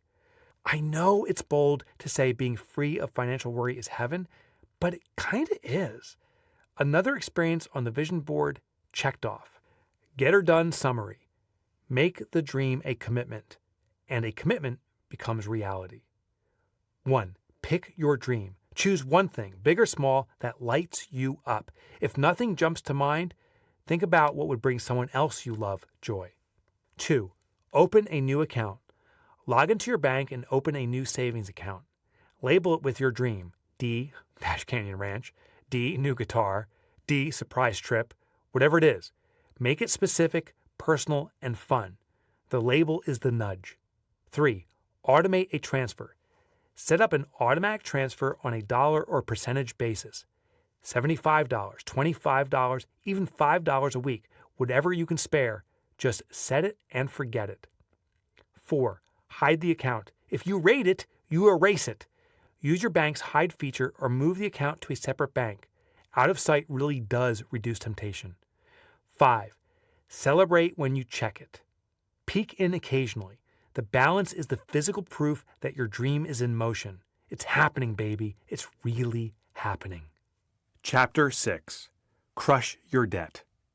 At Dom Anderson's house, unopened bills stacked up like a monument to a dying dream. I was scared of money, Dom told me. The idea of handling my finances was overwhelming to me. Anytime I had to deal with my credit score or bill collectors, I avoided it. Each envelope served as a silent accusation of failure. When Dom started earning a higher salary at A1 Garage Door Service, he knew it could go one of two ways: blow through the extra money with nothing to show for it, or use it to get closer to his goals. He joined the Money Habit program because he wanted the second path. His dream was to start a private equity company and invest in properties, but that dream seemed to be off in the distance, way off. First, he had to get a handle on his money and his debt. I wanted to be in the 800 club, as in my credit score, Dom said. It seemed so unattainable. I had a credit score of 530. How could I get to 800? That's the thing about tackling debt. Before you can sort out the tangled mess of financial problems, you have to stop adding to it. This isn't just a financial truth, it's a life truth. Something every newbie dad gets when his infant son decides crayons are a snack. It was back in the day, and as a good dad, I went into panic mode the second I saw our youngest, Jake's mouth packed with crayons. I scrambled frantically to pick the rest up off the floor, thinking I could outpace his relentless gnawing by cleaning faster than he could chew. But for every crayon I grabbed, he managed to shove another into his mouth. It was drool, his, wax, the crayons, and tears, mine, everywhere.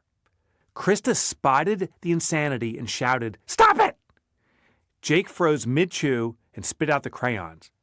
I stood there stiff as a saluting soldier. In that single second, the madness stopped. Only then was it time for the cleanup. Debt works the same way. You can't stop sorting it out until you stop making it worse. That's what you are about to do. And that's exactly what Dom did when he joined the Money Habit program. He stopped digging into deeper debt first. Then he sorted out his circumstances. When he pulled his credit reports, Dom discovered his situation wasn't as dire as he had feared. I thought I was in tens of thousands of consumer debt and I'd never pay it off. But aside from a student loan, we owed only $8,000. The Money Habit program gave Dom the confidence to face what he had been avoiding, the truth about how much he owed.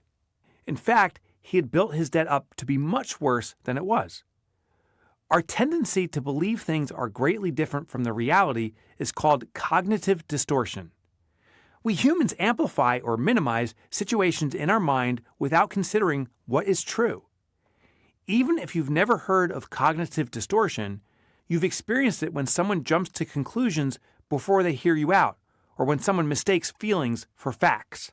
In Dom's case, he was caught in magnification, a kind of cognitive distortion that makes a mountain out of a molehill.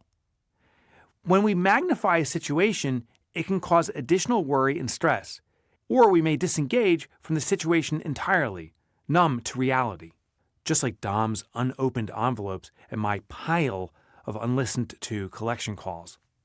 Either way, being caught in a cognitive distortion is a disadvantage because we don't know how to respond properly. The solution is to always get the facts, and just the facts, ma'am. Then tackle it one step at a time, no matter how small the step. Following the Money Habit system, Dom paid off the $8,000 within 10 weeks. He then started redirecting a portion of his monthly debt payments to that student loan. And the rest was redirected toward investments, the beginning of his distant dream. And that 800 credit score club? You don't grow that kind of credit muscle in mere weeks, but it did improve to levels he hadn't seen in years. Not too shabby. Looking at my Money Habit accounts daily, that changed everything, he said. I'm no longer scared about money. I look forward to handling it. Well done, Dom. Well done. Say goodbye to cognitive distortion. You're already well on your way to getting a handle on your debt. You've removed the temptation of accumulating new debt, the biggest reason for ongoing debt problems. Next, you'll start paying down your old debt using one or a combination of the human-wired techniques I'm about to share with you. So, if you've been avoiding dealing with your debt, know that no matter how much you owe, you can knock it out. The first step is to stop digging. Phase 1, the debt freeze method. Debt, like a mother-in-law, is not necessarily evil, just misunderstood and best handled in small doses. Over time, your relationship with debt, and maybe your mother-in-law, doesn't grow. It festers. Debt feeds on misuse, thrives on avoidance, and turns a stream of small mistakes into a deluge of drama. But there's good news. You can stop this storm before it starts. In Chapter 1, I shared the story of the relentless debt collection notices and phone calls I faced almost daily. I paid it all off, every penny, in 5 years and 9 months. But who's counting? That's not an overnight fix, but big problems don't disappear overnight. What did happen on the very first day I took control was I felt power over debt because I could stop the onslaught. So what happens on your day one? You'll do the same as Dom and I did. You'll stop the cycle. We'll start with the debt freeze. In simple terms, this means reducing your expenses and modifying access to your credit so you immediately halt the growth of your debt burden. This process forces you to tackle a very human tendency called status quo bias. Once we establish a routine, even one that harms us, such as overspending, we tend to cling to it because it feels familiar. Breaking free means putting intentional barriers in the path of your bad money habits, forever disrupting the downward debt cycle. You know the saying, if you're in a hole, stop digging. That's the essence of the debt freeze. It doesn't fix or reduce your debt per se, but it fixes your debt habit. On day one, the debt freeze will align your mind and actions with a new identity. I'm not a debtor anymore. Debt and me, we're never, ever, ever, ever getting back together. The debt freeze is easy to implement. It has just 3 steps. Step 1, cut unnecessary expenses. The first step in the debt freeze is to cut back on anything you don't need to survive. And yes, this is a deliberate exception to what I said in Chapter 4 about keeping a few joys. When debt is piling up, you need to stop the bleed fast. The debt is killing your future financial self. By slamming the brakes on spending, you free up cash to crush the debt. And when it comes to cutting, it's actually easier to strip everything out at once, then let a few joys seep back in, than to tiptoe through gradual cuts. Don't carve, slash, then rebuild. Me? I broke the rule and carved slowly, like a ding-dong. First, I cut HBO. Didn't miss it. A couple of weeks later, I asked the fellas to skip our monthly guys' night out for dinner and drinks at the local bar and instead meet up at one of our homes. The irony? The conversations were better. There was no bar tab, and my buddy, nicknamed Silverback, casually said, "Glad we're doing this here, boys. I was starting to think I couldn't afford to hang out with you anymore." My slow approach to cutting stuff went on for 3 months. At first, I realized I didn't miss the things I needed. In fact, everything was replaceable with an alternative that was inevitably better. Then I realized dragging the process out triggered a repeating, painful conversation in my head that went like this. Can I really do this? What will others think? Can I delay the decision? Eventually, I had enough of my own self-imposed mother-in-law drama. Enough was enough. I'd finally faced the awful and now was ready to rip off the Band-Aid, as Amber Duggar advises. I remember selling my last bastion of ego, my Dodge Viper, and feeling an enormous sense of relief wash over me. I got cash for the car and used it to pay down a huge chunk of debt. I also was free of ongoing costs like car insurance and maintenance. But it wasn't just about ditching debt. I also shed the weight of an image I couldn't afford to keep. The massive relief was not just financial, it was emotional. I dropped my $49 a month gym membership and started working out with my neighbor, Art Muti, which was way more fun and got way better results. And just as a side note, that is back 15 years ago or so. I still work out with Art and we're not neighbors anymore. We moved to a new town and so did he. And just last week, we hit the trail to go for a run and then later a bike ride. And by the way, if you ever want to have a little bit of fun, go to my website. You can go to MikeMichalowicz.com or MikeMotorbike.com, as in the motorcycle.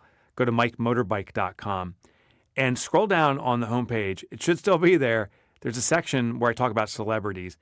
I don't like when other people say, look at all these celebrities I'm with, therefore I'm important. So I'm the anti-celebrity guy.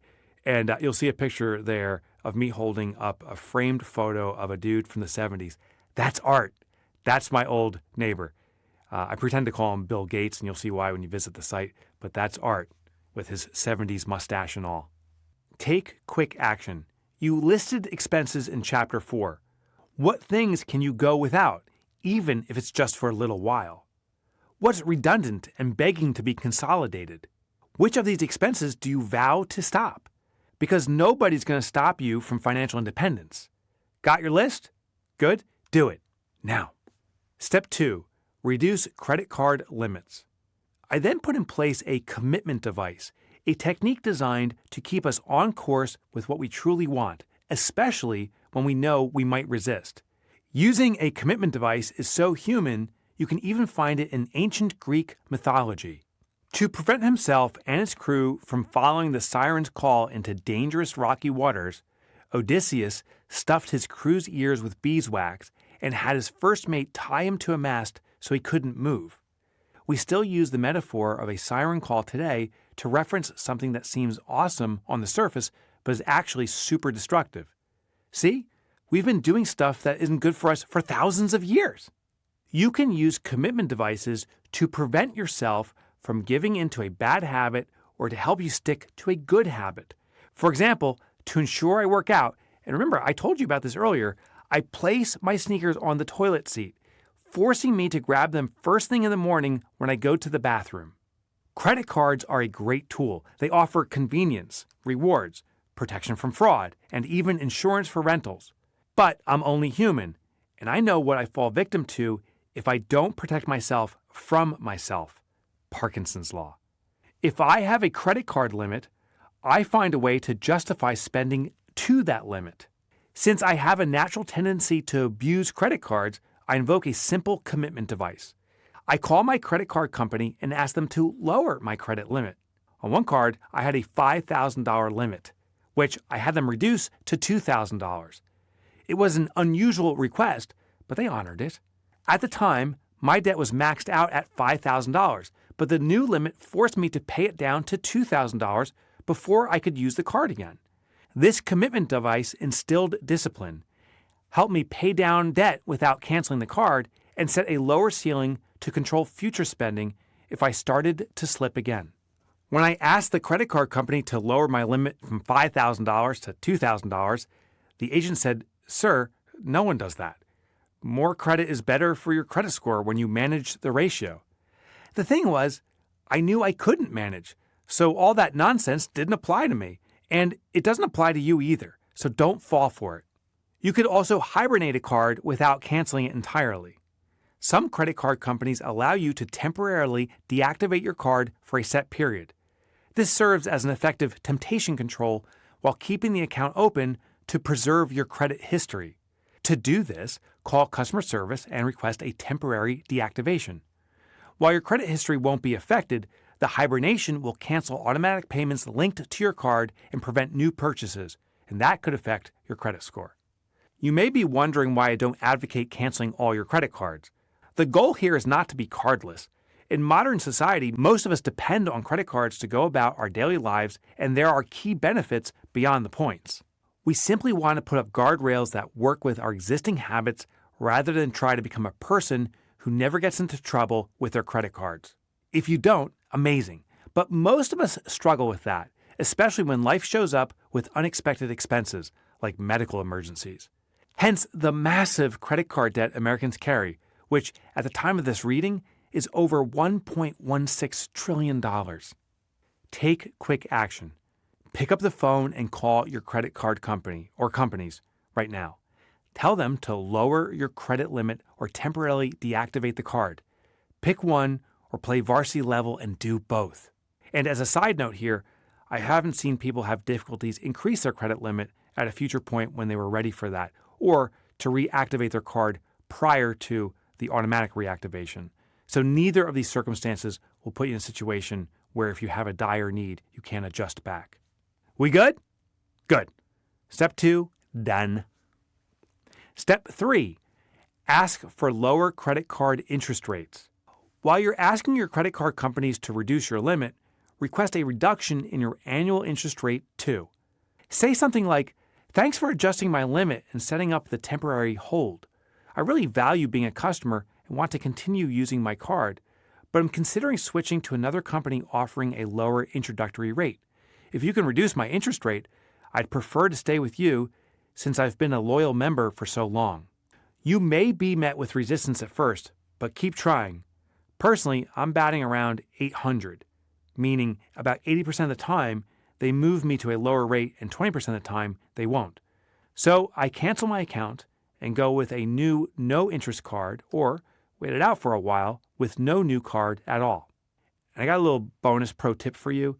The sequence may matter here, so just make a note of this. You can call and ask for your limit to be reduced and for the card to be on temporary hold, and then ask for a reduction in interest rates. What I've also found is sometimes just call before you do those first two steps and ask for a lower interest rate. Once they confirm that and your rate is lowered, then say, "I'd also like to lower my limit." Sometimes that actually works more effectively, so the sequence can matter. And if you do cancel a card, remember, you don't have to pay the full balance all at once. You can keep paying it off as you were before. The debt freeze is about stopping the dig down. On day one, you're not just preventing new debt, you're paving the path forward. From that moment, debt becomes your past, not your future. And once you start, you'll realize that the hardest part wasn't doing it, it was deciding to begin. Take quick action. While you've got your credit card company on the line, ask for that lower interest rate. Don't overthink it. Just say the words. If they say no, thank them, hang up, and call the next card company. You've got this. One call at a time. You're making debt your history, not your future. I'm assuming you got this done. Congrats. That's step 3 checked off the list. Go ahead and have a sip of that gross bourbon tea of yours. Or better yet, celebrate with your own no-cost version of a victory lap. Phase 2, the debt snowball method. The best way to eat an elephant? No, it's not one bite at a time. The best way is to not eat it at all. Instead, grab a burger or a veggie patty, if that's your thing. You need to feel good, enjoy the process, and get those good internal juices flowing. If it feels miserable or unnatural, you'll quit before you're done. Starting small with something satisfying is the key to tackling anything massive. And really, who the hell eats elephants anyway? You may have heard of the debt snowball. Dave Ramsey, author of The Total Money Makeover, popularized this term, but the concept goes back to 1938. Harvard psychologist B.F. Skinner documented reinforcement theory, identifying how small, early wins condition us to repeat them. In a nutshell, Skinner's theory applied to finance serves us by wiping out small debts fast to get those wins under our belt. As Ramsey positioned it in his book, rather than try to pay off the debt with the highest interest rate first, pay off the smallest debt first, regardless of interest rate. The idea is you will get a dopamine rush and a big dose of pride when you pay off a debt, any debt, once and for all. That in turn will help you sustain momentum until all your debt is paid off. This approach does not make logical sense because higher interest rates cost more, but it surely works with how you are made. When I read Ramsey's explanation for the debt snowball, I got it right away. You see, I'd been trying to pay back a $3,500 loan my longtime friend Chris gave me when I badly needed the money. I kept trying to pay down that loan and became more and more frustrated with my lack of progress. After nearly 3 years of trying to pay back Chris and dodging bill collectors, I felt defeated. It seemed like I wasn't making any progress by chipping away at everything. So I tried the debt snowball method of just getting the first debt off my plate forever. I had a store credit with a low limit, maxed out at a balance of $500. I kept paying minimum amounts on other bills and periodic bits and pieces to Chris's loan. I agreed to pay him whenever I could. But I cranked up the installments on my store card by concentrating any spare cash I could find here. That meant I stopped my attempts to pay above my minimum payments on my other cards, and I adjusted down my wants allocations. Combining these two moves, I freed up enough cash to move from the minimum payment of $25 a month to around $150 a month for the store debt. Within 3 months, the debt was paid in full. Done. It felt so good tearing up that statement and then burning it. True story. The best part was calling the store and canceling the card.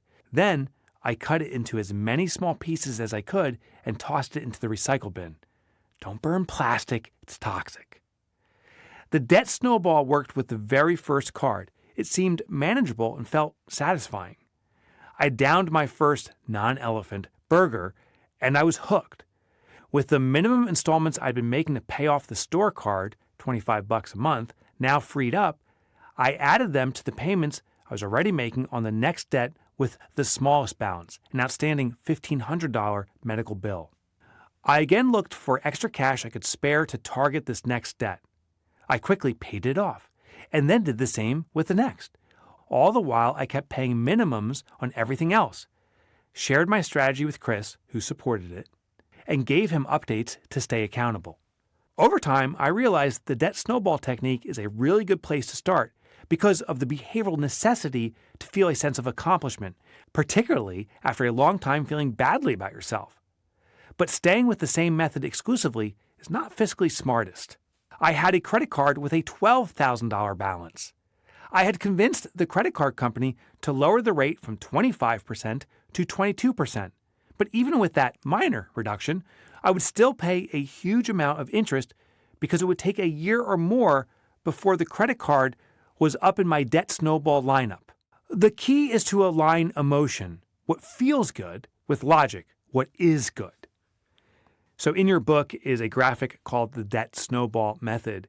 And what it shows is a series of debts, like the store credit card, a personal loan, furniture loan, and so forth, sorted from the lowest balance due in this case $500, to the most expensive, which was a student loan for $35,000.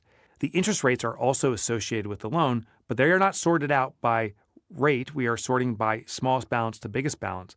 So the store credit card, for example, has a 10% interest rate, while the furniture loan is 15% and the student loan is 5%. So when it comes to interest rate, of course, 15% is higher than 10, you would start there. But this is sorted out from the smallest balance due to the largest balance due, allowing you to get early wins. That's the debt snowball method. And let me read what it details right below the graphic explaining this. Rooted in B.F. Skinner's reinforcement theory and popularized by Dave Ramsey, this method tackles debt from smallest to largest balance. List all your debts, the interest rates, and minimum payments to get a clear picture of what can be tackled first. Sort your list from smallest to largest balance. Extra dollars go toward the smallest debt first, in this case, the $500 store credit card, while minimum payments continue on the rest. The goal? Score quick wins and build momentum. We start with the snowball process to build confidence and establish behavioral momentum. However, true financial optimization doesn't happen when you're chipping away at a 0% loan while a 22% debt lingers. The objective is to get a few quick wins under your belt, then flip the script into something far more powerful. Take quick action. Identify your smallest debt now. Don't overthink it. Pull up your balances and pick the smallest one. That's our target. Commit every extra dollar you can to paying it off quickly. The quick win of wiping out even a tiny debt will build good habits and create momentum. Once that small debt is gone, celebrate, no pricey splurges, and move on to the next smallest debt. You're on a habit-building winning streak now. Phase 3, the debt avalanche method. The debt avalanche gives you financial momentum. This method tackles the costliest, high-interest debt, which makes the most financial sense.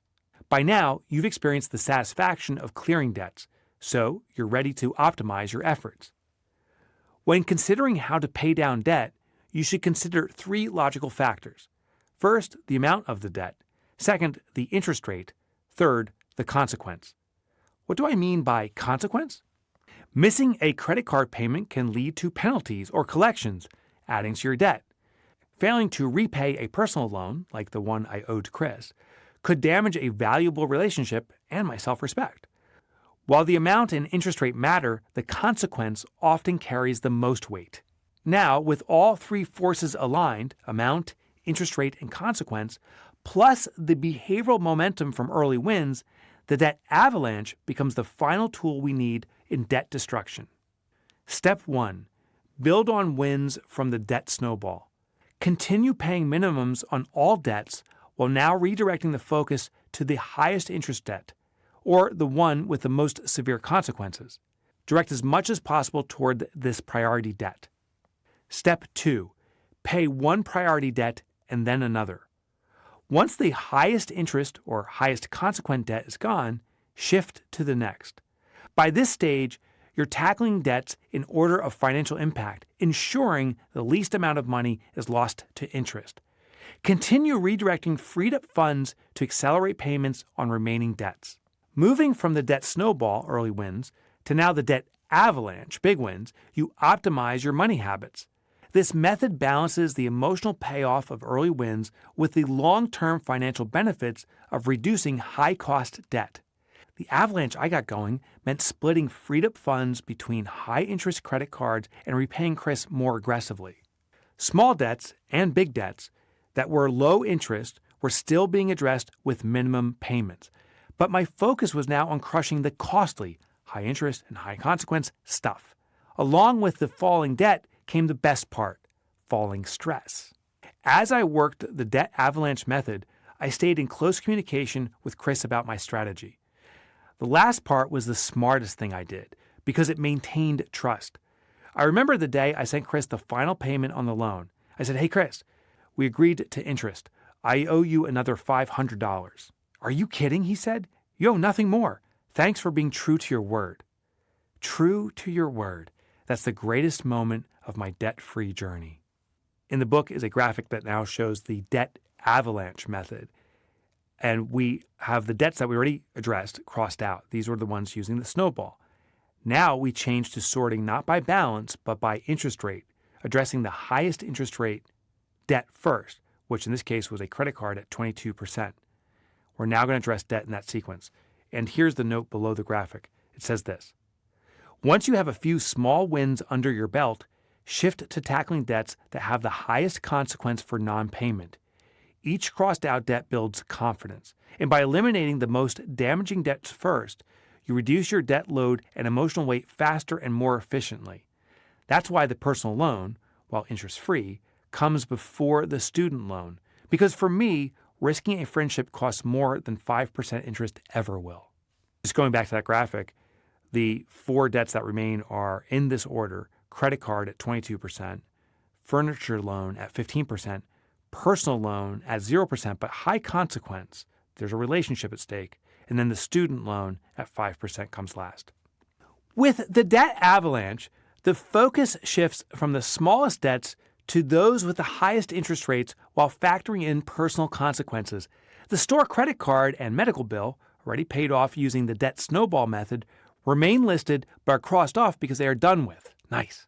Now the focus moves to the credit card, which carries a 22% interest rate, making it the most financially draining.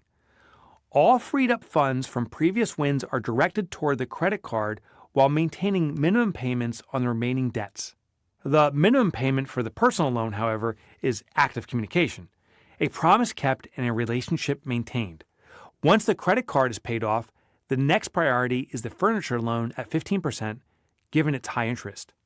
After that comes paying down the personal loan. While it has a 0% interest rate, it carries significant personal consequences if left unpaid. Active communication buys some time, but it doesn't eliminate the obligation. Delaying too long risks lost trust and possibly a lost friend. For this reason, the personal loan takes precedence over the student loan, which has both a higher interest rate, 5%, and balance, but a lower personal impact.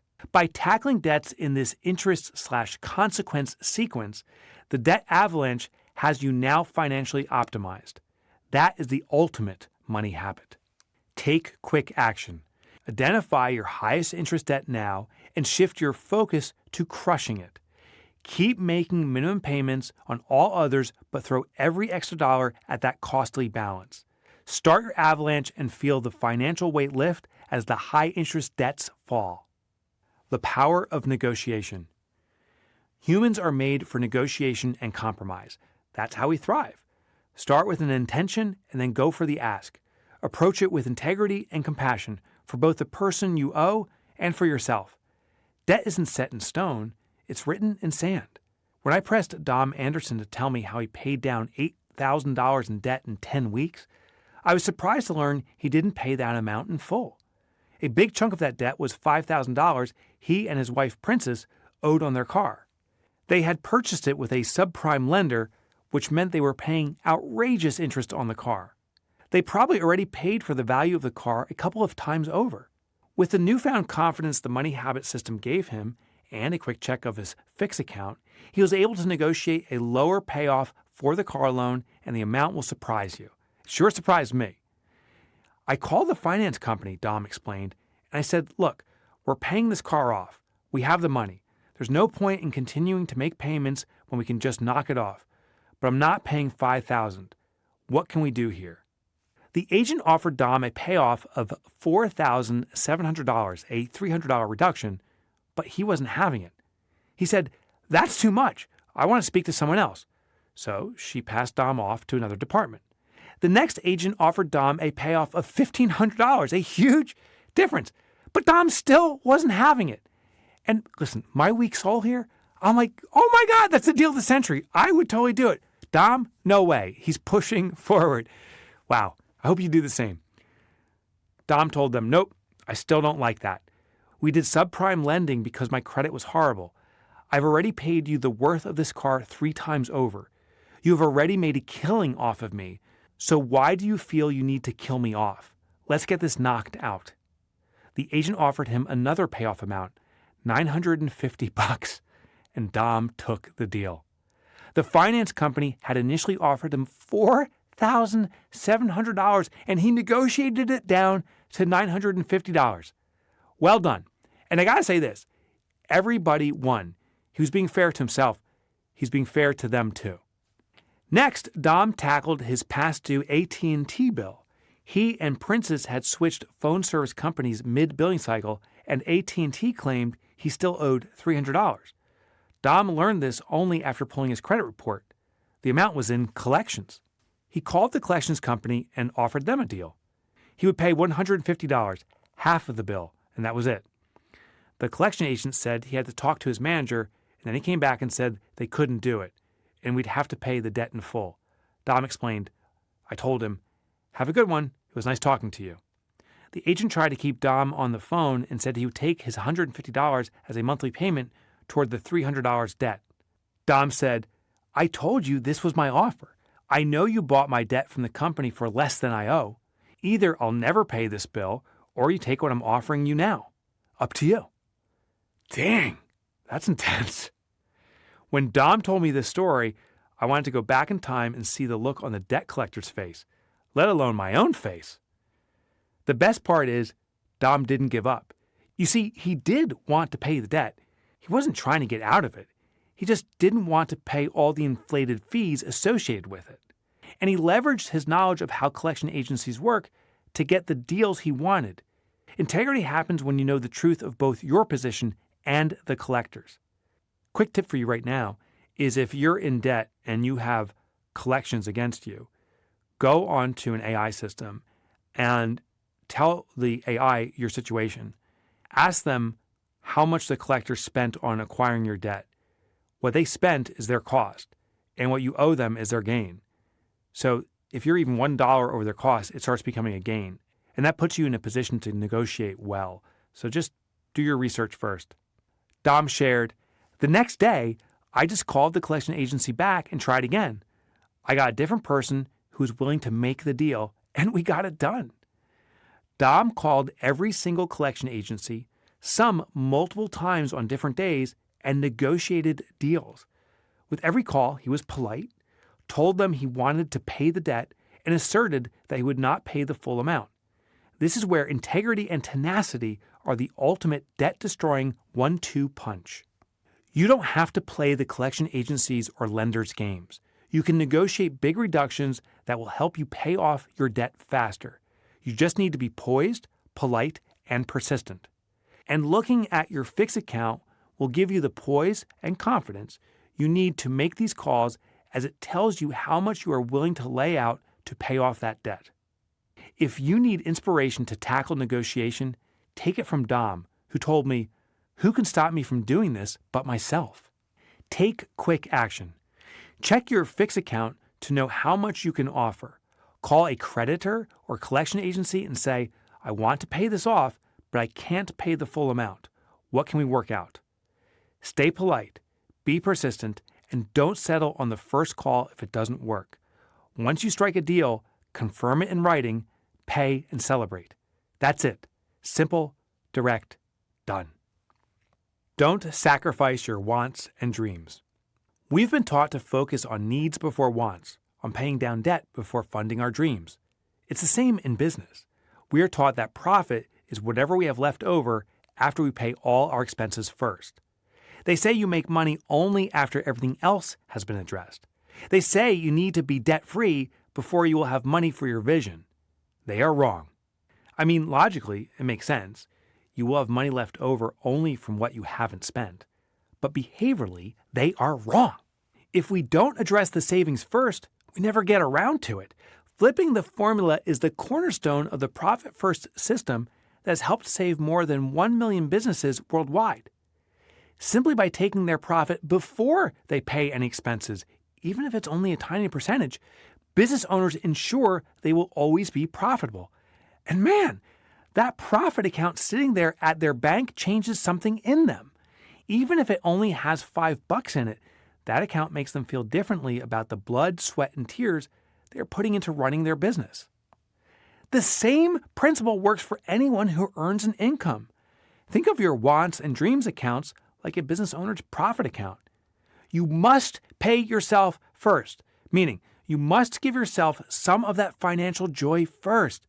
Paying necessary bills doesn't make us feel good, necessarily. Waiting to do something fun only once everything else is done makes us feel deprived. We are more likely to spend money on things that make us happy now because when we do, we get a dopamine hit. This is a classic example of temporal discounting, a behavioral tendency first studied extensively by psychologists George Ainsley and Richard Herrnstein. The human inclination is to value immediate rewards and desires over future needs, wants, or even dreams. Our brains are wired to prioritize the instant dopamine hit of spending now, while the abstract idea of a rent payment 2 weeks away holds little emotional weight. By transferring a small percentage of your income to your wants and dreams accounts, you harness your natural desire for instant gratification and use it strategically. This simple act satisfies your brain's craving for a dopamine hit, the chemical rush we feel when we indulge in something enjoyable, like buying new clothes or going out for dinner. More importantly, seeing that money set aside creates a powerful shift. It transforms your desires into tangible goals, making them feel real and attainable. Your mind begins to visualize the reward, reinforcing your motivation and satisfaction. In essence, you're turning the dopamine hit into a tool that works for your financial success rather than against it. I've found that when people who participate in the money habit system have a lot of debt, they believe they can't use their after-expense money on anything except paying down the debt. So they sacrifice. They say no to a night out with their BFF. They eat peanut butter and jelly for lunch every day. Been there. They cut all their luxuries and niceties and devote every last penny to paying down credit card principal, interest, and fees. But then the humanness kicks in. Eventually, that deprivation gets to us and we cave. We buy something on that same credit card, or we blow part of our paycheck just to get that dopamine fix, man. From a psychological perspective, it is the pattern of scarcity and overcompensation. We deprive ourselves until, damn it, I can't take it anymore, and then the collapse of a spending binge or other financial indiscretions happen. All of this is preventable, not through more discipline, but through more reward. We need to experience wins while gaining control of our finances, and those wins come from accumulating money in our wants and dreams accounts. We are made to accumulate. It's in our DNA. This tendency is rooted in our evolutionary past and explained by optimal foraging theory, OFT. In the past, survival meant gathering resources efficiently. Today, instead of physical stuff, the money habit system helps us accumulate cash on a simple, efficient basis. OFT shows that humans naturally focus on actions that provide the greatest benefit with the least effort.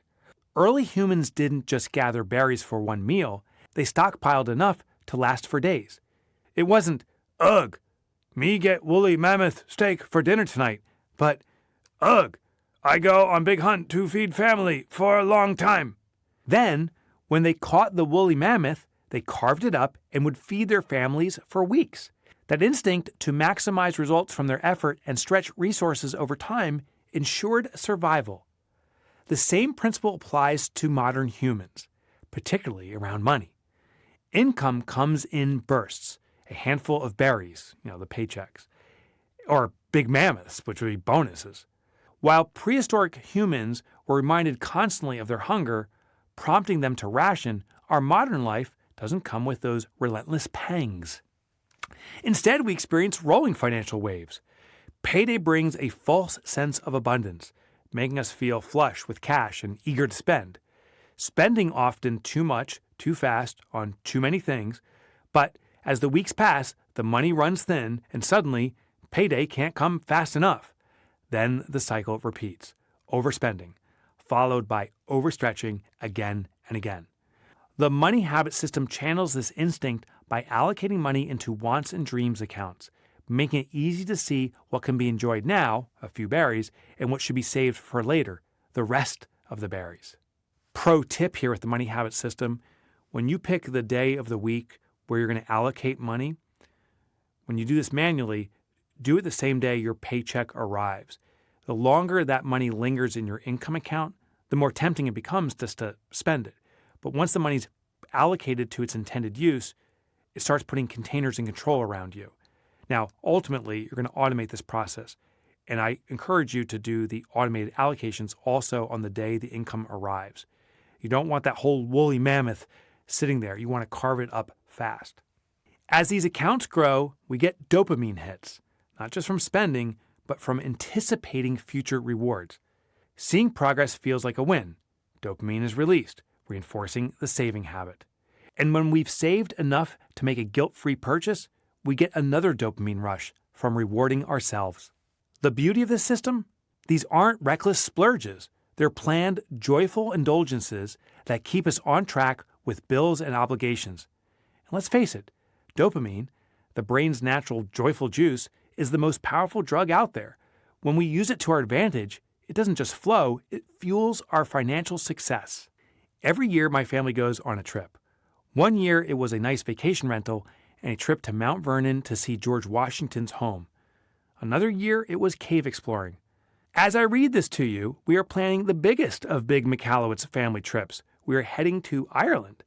That's a lot of Michalowiczes on an island of lots of Mick-somethings. Time with our family is my greatest joy.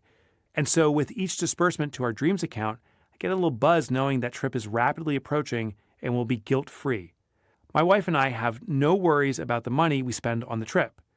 We will be fully present and enjoy ourselves without any concern for how we will cover the trip because it's already covered. Kind of like going on an all-inclusive cruise where everything is paid for in advance.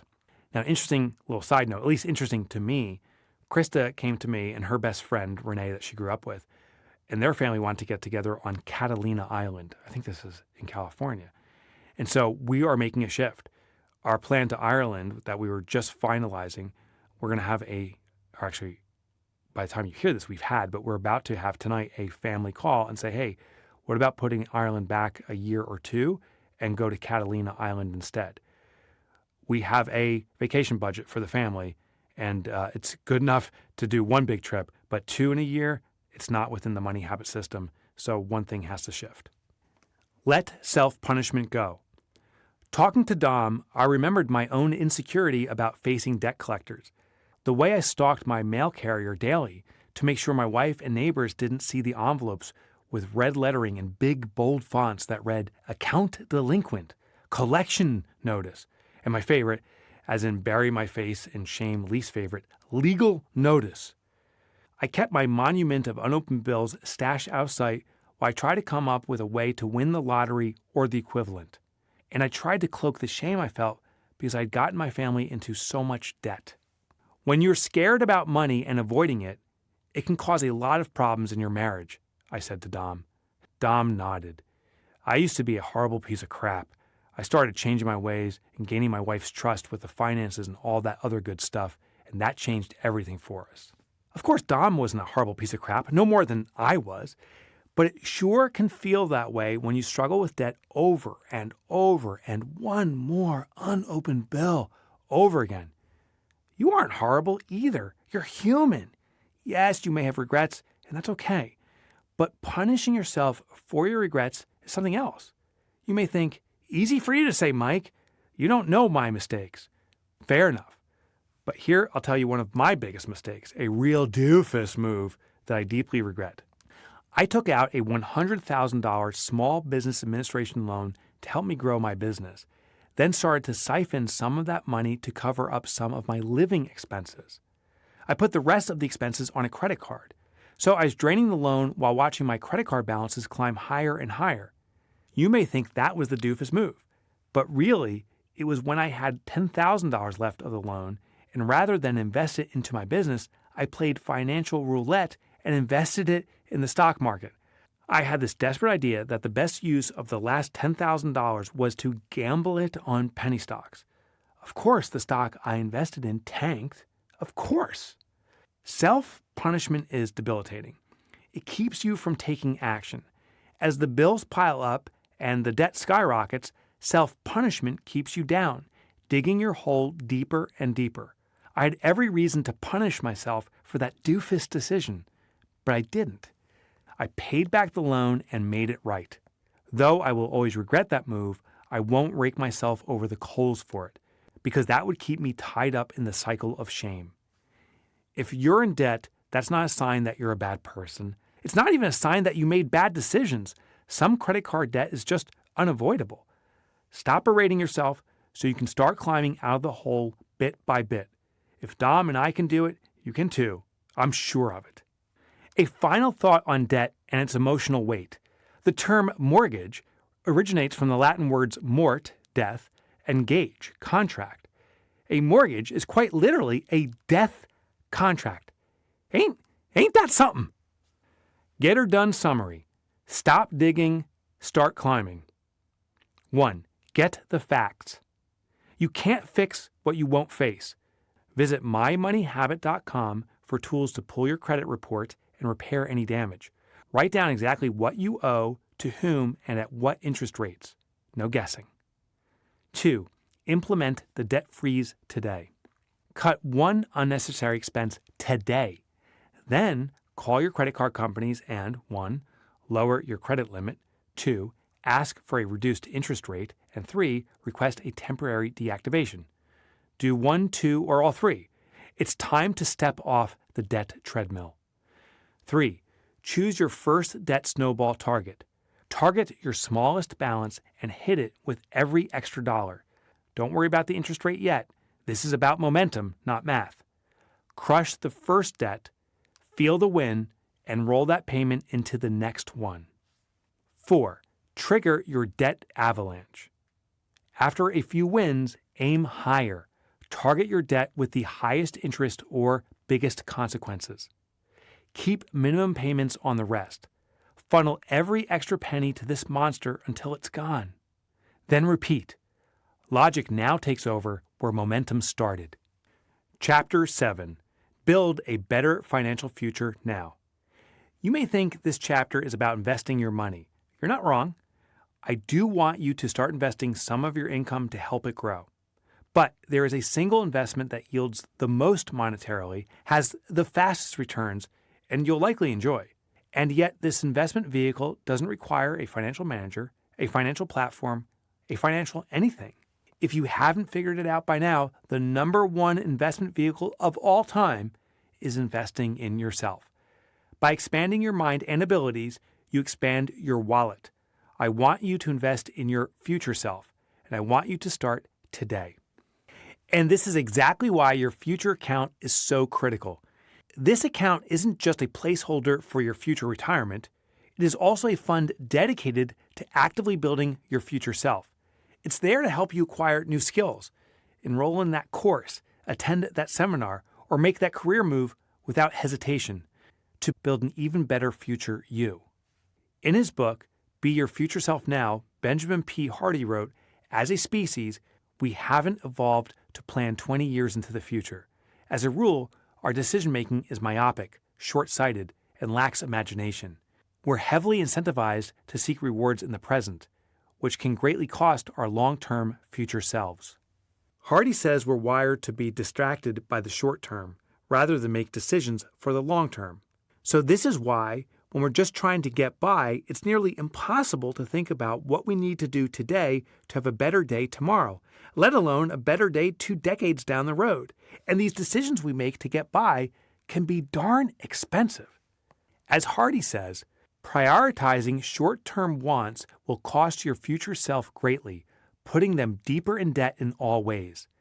In all ways, not just literal financial debt. Your mental and physical health, your relationships and connections, your earning ability, your spiritual well-being. The fantastic news? As you know well by now, the money habit works with your natural tendencies. It doesn't require you to become someone else. That means while you, as in all of us humans, are wired for the short-term rewards, the system ensures that you don't have to try to focus on the long term. At least not when it comes to financial investments. You can, as the saying goes, set it and forget it. You'll be investing in your future without thinking much about it. In fact, you probably won't notice it at all. Don't think about it. The best financial investment is the one you put in place and give space.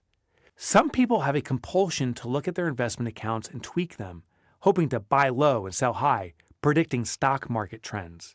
In real estate, it is the flipper's mentality. In crypto, it's the buy by dawn and sell by dusk mindset. When we try these approaches, we turn investing into a lottery game. Our investments will most likely underperform, or, worst case scenario, we'll lose them all. A study documented by Berkeley.edu revealed that 99% of day traders consistently underperformed the long-term set-it-and-forget-it investors, not to mention the emotional swings of the dawn-to-dusk investors. The same article points out that traders rarely acknowledge that luck is the main factor when they do get a hit, and instead attribute it to skill and gamble more. Everyday investors can also get too involved in trying to play the game. They see the stock market plummeting on the news and race to get out before things get worse. But their haste is what makes things worse for them. Let me give you the shortest, most effective lesson in investing. If you're not a professional investor who has dedicated your entire life to mastering the markets, real estate, or crypto, here's all you need to know distilled from decades of experience and advice from the greats. Do two things. I have to do a disclaimer here. I am not your financial advisor, and this isn't investment advice in the legal sense. But I would tell my best friend the same thing. Skip the hype, skip the guesswork, and stick to what works. 1. Invest in stock index funds. These are mutual funds designed to mirror the performance of a market index like the NASDAQ or S&P 500. 2. Employ the dollar cost average system. This means investing a fixed amount of money at regular intervals, no matter what the market is doing. That's it. 2 things. History proves you will outpace every speculative investor and the majority of the pros to boot. Warren Buffett, arguably the greatest investor in history, said that for nearly everyone, these 2 things, index funds and dollar cost averaging, are the best tactics for success.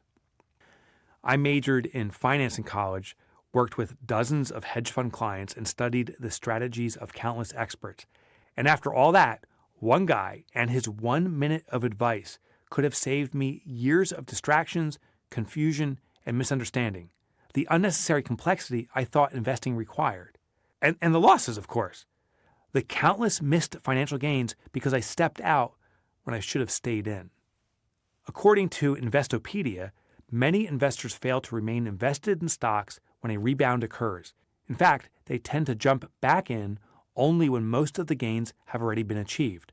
The buy high, sell low practice, the website notes, tends to crush investor returns. We let our emotions, our fears, and our regrets rule our decision-making. There's that short-term wiring again. Stick with your investments, ideally forget about them, and never let panic or emotion drive your decisions. Why does this strategy work? Because the most powerful force in the financial world is compounding. If you put a percentage of your income into historically good investments, regardless of the momentary ups and downs, over time, they grow. All you need to do is set up an automatic allocation for investments. Don't touch them and let your money go to work for you.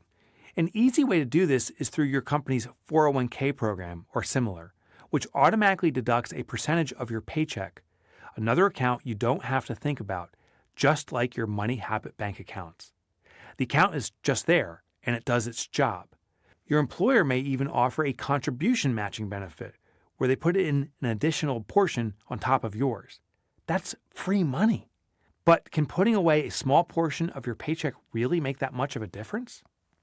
From pennies to millions. Let's imagine you place a bet on a round of golf. For the first hole, the wager is 1 penny. At the second hole, the bet doubles to 2 cents. The third hole doubles again to 4 cents, and so on, for all 18 holes. At first, the penny bets seem trivial. 1 cent, 2 cents, 4 cents. For the part of life we're living right now, the hole we're playing, it feels like nothing. Even by the 10th hole, the bet is only $5.12. But by the 18th hole, that small, seemingly insignificant penny has grown to $1,310.72.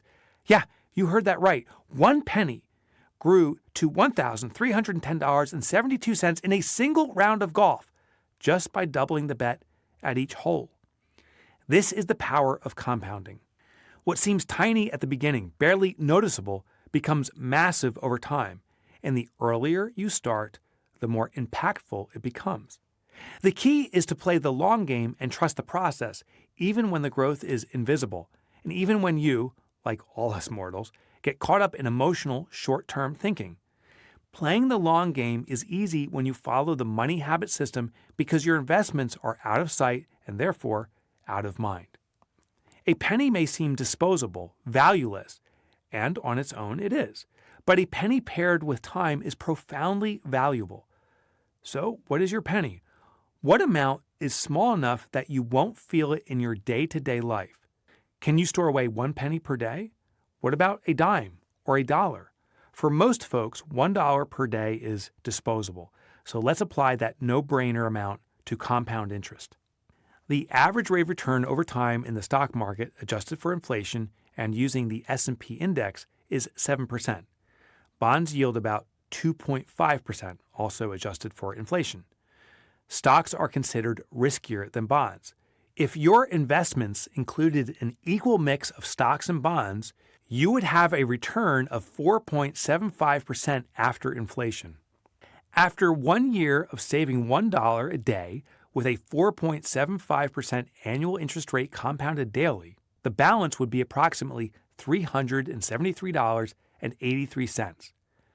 After 2 years of saving $1 a day with a 4.75% annual interest rate compounded daily, the balance would be approximately $765.85.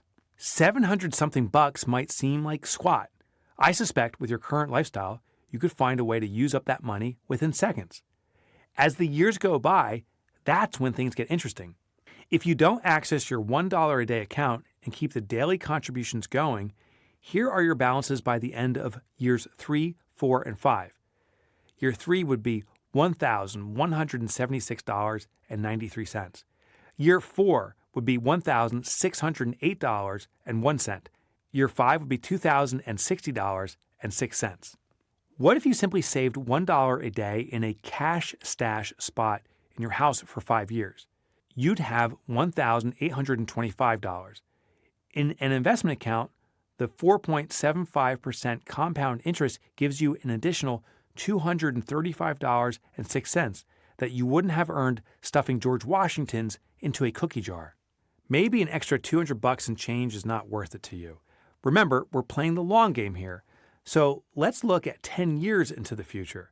That may seem far away, but if you look at your life, doesn't 10 years ago seem like it just happened? Maybe that's just me.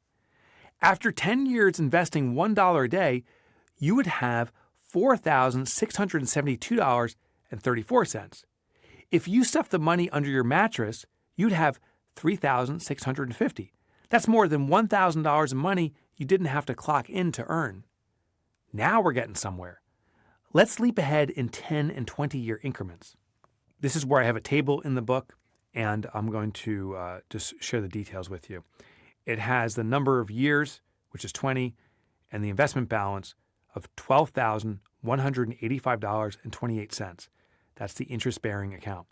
If you did the cash stash technique, just putting that money under the mattress, the balance would be a mere $7,300, doing the exact same thing, $1 a day. Now, looking at 30 years, the investment balance is $24,265.84, while the cash stash is only $10,950, more than double in the investment balance. And if you did this for 50 years, this is when it gets serious. The investment balance is $74,925.82. Under the mattress, it would only be $18,250. Did you hear that? In 30 years, investing $1 a day with a 4.75% annual interest rate compounded daily more than doubles your contribution. You can see how fired up I'm getting here, because this is a big deal. And in 50 years, it quadruples the amount you invested. And these examples are based on investing just $1 a day, 100 pennies. Imagine what you could do with $20 a week. That's $2.86 a day. For that, you would get the following. At $20 a week, after 5 years, the investment balance is $5,891 and change. The cash stash, $5,219. not much of a difference. But in 20 years, the investment balance is $34,845 and change. And the cash stash balance, it's only $20,878. 30 years, the investment balance is $69,391.27. And the cash stash balance, it's $31,317. And check this out, 50 years in, the investment balance is $214,259.97. The cash stash, it's only $52,195. And here's another example. If you invest $100 a week, after 5 years, the investment balance is over $29,000. The cash stash balance is $26,000. After 20 years, the investment balance is over $174,000, where the cash stash is $104,000. Now, you know this. This is where the magic starts happening. At 30 years, the investment balance is over $346,000, and the cash stash is only $156,000. And the real magic, it's at 50 years. The investment balance is $1,070,229.62. And stashing away that cash, it's only $260,000. And the last example, let's just say you can do $500 a week. After 5 years, the investment balance is over $147,000, where the cash stash is $130,000. After 20 years, the investment balance is over $870,000, where the cash stash balance sits at $520,000. At 30 years, the investment balance is $1.7 million plus, and the cash stash is at $780,000. And at 50 years, the investment balance is over $5.3 million, where the cash stash just surpassed $1 million. It's pretty amazing. The key is to start investing your pennies and dollars now, truly right now. Don't wait until tomorrow. Don't wait to finish the book, let alone this paragraph. Don't say you are too old. And oh, please don't say you are too young. Take quick action. Put money into an interest-yielding account starting today. Make it routine. Make it automatic. I do it daily. You can do it daily or weekly or when your paycheck hits. To be clear, I put money into an account that says investment on a daily basis, which I then transfer to my investment fund, and I invest in index funds on usually a monthly basis. The reason I do this and don't invest daily in the index funds, there's also a transaction fee that I incur. And so it was pretty hefty doing it as a daily investment right into the fund. And I found monthly just to be much better fee-based, and I still get all of the aggregate benefits of the gains year in, year out. As I shared with the frequency times amount equals time to goal formula, I found that if you contribute smaller amounts more often, you don't feel or see big drops in your accounts. Putting $1 away each day is $30 once a month. These small, consistent actions quietly build into a substantial compounded fortune. What is your investment goal? If you aren't sure how many dollars you will need to save to live the life you want in the future, I've created a chart to help you figure it out. First, find your goal on the chart. Don't worry, I will help you if you don't know what your goal should be. Do you want $100,000 in reserves, $500,000, $1 million, or even $10 million? Then set your timeline. Do you want to reach the goal in 5 years, 10 years, 25 years, or 50 years? Looking at the chart, you'll discover how much you'd have to allocate for investments each day or week to reach that goal. Before you say, I don't know how much I want or need to save. I don't know when I want or need it by. I get it. And don't worry if you don't know. I surely didn't, but I found a way and I will show you. Know this, the feeling of not knowing has a name. It's called being human. Feeling unsure or uncomfortable is completely normal, so embrace it. It's okay not to have all the answers right now. I'll guide you through a strategy to determine how much to set aside for investments. First, let's look at some charts that show you the investment you need to make to achieve a goal in savings. The book has a large chart here that defines the saving goals and the funding frequency, but it is big, and I don't want to belabor it by going over this in the audiobook with you right now because it could just be distracting. So I'll give you a brief setup. You know where to get this. You can go to mymoneyhabit.com. You can download these charts. I also want to share that these have it in savings increments, these charts.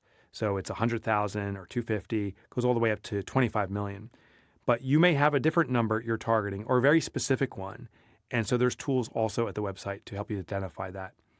In these charts, what it says is if you want to achieve an outcome of, let's say, $100,000 in savings within a time frame of 5 years or 10 or 25 or 50, it gives you those 4 increments.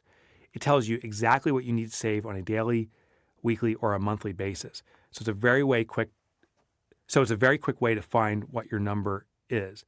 So if I determine I want to save $500,000 within 10 years, I go to the $500,000 chart, I go to the 10-year row, and it says, in that case, on a daily basis, I need to save $107.28, or on a monthly basis, $3,263.22. And I shared a little earlier with you the technique I do. I allocate that money daily. If that was my goal, it would be $107.28 to an investment account I have using the money habit. And then on a monthly basis, I'm making the investment into the stock index fund. So that's the strategy that I use when leveraging this, and you can too. Pick your frequency. I just encourage you to lean toward a daily or perhaps a weekly. Monthly numbers, of course, are bigger by necessity because you're only doing it once a month, but they can feel overwhelming. Daily and weekly feels more tangible, even though it works out to be the exact same thing. The numbers I just referred to apply regardless of the financial season you're in. These are fixed dollar amounts, not percentages, that you'll need to save in an interest-yielding account with an average return of 4.75% over time. While the season doesn't directly impact the required amounts, your approach may differ. For instance, in the Activate season, your focus is on utilizing money, so your investing goals might be minimal. In contrast, during the Fund season, you might aim for more ambitious investment targets.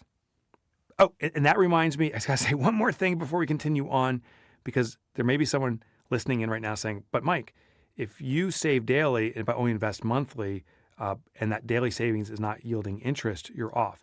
So one technique that I specifically use is I determine what the monthly number is, divide that by 30, and that gives me my daily allotment, which will actually be a little bit higher than this daily because the daily in the chart assumes you're making the investment and getting interest immediately. So I know I'm getting a little bit into the weeds on this, but just wanted to give you that clarity. Other factors such as your age and future lifestyle aspirations also play a role. For example, if you're 40 years old and in the Fund season and you want to enjoy a more lavish lifestyle by the time you're 50, you'll need to set up a 10-year investment goal accordingly. If you'd like to really dig into the numbers and nail down the investment goal that will work best for you, I do have a free calculator and something even better at the website. The something better is an AI tool. You can simply plug in any numbers you think of, just like if you and I were doing this together over a couple of beers and a plate of nachos. I know, bourbon tea for you. And although the chart I shared shows you million-dollar goals, you don't have to choose those numbers. Maybe you want to figure out how to invest enough to buy an RV in 20 years. You can use the calculator to figure that out too. The American dream is not synonymous with being a millionaire. That's just a number. You get to decide what your American dream looks like and how much you need to live it. But I think I know what it basically is for you and all of us. Time to do what you want, how you want, when you want. And the right amount of savings will get you more than the RV. It can set you up to have money coming to you automatically because your savings are earning your living for you. That is the financial freedom I'm talking about. But what if you already have savings? Here's how it works. Say your goal is $500,000 and you've already got $250,000 saved, which would be very well done, by the way. Just subtract what you already have from your goal. $500,000 minus $250,000 equals $250,000. That $250K becomes your target, and that's the number you select in the chart. Simple. It's not about starting from scratch. It's about knowing your gap and closing it. 2 rules to plan by. I won't tease it anymore. Here's how to find your investment goal. If you want to fund your financial freedom, you need to think about how much you'll need to live on after you stop getting a paycheck. The best rule of thumb is to live on interest only, meaning you don't have to chew down your principal, the balance in your investment accounts, because that's when the clock starts on when the money will run out. For example, a man we will call Frank chose to reverse mortgage his house so that he could stay in the house and put food on the table. And now he has 2 years left before his house will be depleted of equity. He's in his 90s, and because he doesn't have enough money saved to cover the taxes on the property he no longer owns, he's at risk of being homeless. How sad is that? I don't want you to worry about having to dip into your principal. Let's position you to live off the interest of your investments and fund your financial freedom. And if you can do that, and you won't be dependent on the government, will Social Security be around when you need it? Your guess is as good as mine. So how much can you take out of your investment accounts before you're depleting your principal? According to the Trinity study, which was really a category of studies designed to determine safe withdrawal rates, you can safely take out 4% of your investment balance each year without affecting the compound interest. I'm not going to get into the ups and downs of it all, but that's too much math for me. This 4% rule may not really be 4% when you take all the variables into account, like interest rate fluctuations, market swings, and the shifting value of money each year, for example. Do you remember when gumballs cost a penny? Me neither. No perfect scenario can generate perpetual income forever. But for all intents and purposes, if you can live entirely off 4% interest, you've reached financial freedom. When you make 4% of your savings a doable number to support your life, you can live off that money for a very, very long time. But how much money do you need in your investment accounts to earn enough interest to live on? Do you need $1 million each year? Maybe 100,000? Here's another simple percentage rule to help you figure this out. The 75% rule. When you can live off interest only and are in the golden years, expect to live on 75% of your current annual income. The reason you can live on less in the later stages of life is you will likely have fewer expenses. You, hopefully, don't have to pay for big life events like weddings. Your kids are grown and, hopefully, supporting themselves. Most or all your loans are, hopefully, paid off. You may own a home outright, or its market value has increased while you've chipped away at the mortgage. Remember Parkinson's law. With more, you spend more, and with less, you adjust to living on less. Plus, with most of your big spends in the rearview mirror, you may not even notice. So let's say your household makes $70,000 a year right now. You'll likely be able to live off of $52,500 a year just as comfortably in the future. To be clear, I'm not trying to rain on your parade. If you want your future self to live large, go ahead and plan for that goal. I'm just saying if you can live off $70,000 today, living off of $52,500 in the near future will be a piece of cake. Red velvet cake, ideally. The psychology around the 75% rule is about loss aversion. Once we are used to living a certain lifestyle, we want to maintain it. The drive to sustain what we have is much greater than the drive to get to the next level, meaning we will do anything to keep what we have because the pain of losing it is too great. That's how Frank ended up reverse mortgaging his house. He didn't want to face downsizing from his 4-bedroom home into a smaller home or an apartment, even though he didn't need all the space. I understand why Frank didn't want to move. I love my home and lifestyle too, and the thought of having to scale back is almost unbearable. That's why I'm determined to work hard to maintain it, even if it means compromising my most precious resource, time. This instinct, driven by loss aversion, is deeply ingrained in all of us. To counteract it, we need a strategy that allows us to avoid loss in the future, one that ensures we can sustain the life we enjoy today without fear or sacrifice. If you want to maintain your lifestyle in retirement, what's your investment goal? Let's break it down. We have concluded that living off $70,000 a year today means you want your investments to generate $52,500 annually without dipping into your savings. That means building a portfolio large enough to yield $52,500 in interest alone. In your book, I have a chart here. It says annual savings withdrawal goal, and it has multiple rows. The first column says desired annual income, and the rows include $25,000, $50,000, and continues in increments up to $5 million. The second column says principal required, assuming the average yield of 4%. So if you want to have a desired annual income of $25,000 every year, the principal required to sustain that without pulling down on the principal is $625,000 in savings. If I want to have $500,000 a year in interest income coming to me every single year on automatic, I need to have $12.5 million saved up. So to use this chart, determine your desired annual income and estimate how much you will need in savings to live off interest alone. You can understand from this chart that if you want to withdraw $52,500 from your investments every year without eating away at your principal, you'll need a balance of over $1.25 million. Now that you have that number, review the savings goal charts earlier in this chapter to figure out how much you need to start saving now to reach that investment goal by the time you want to achieve it.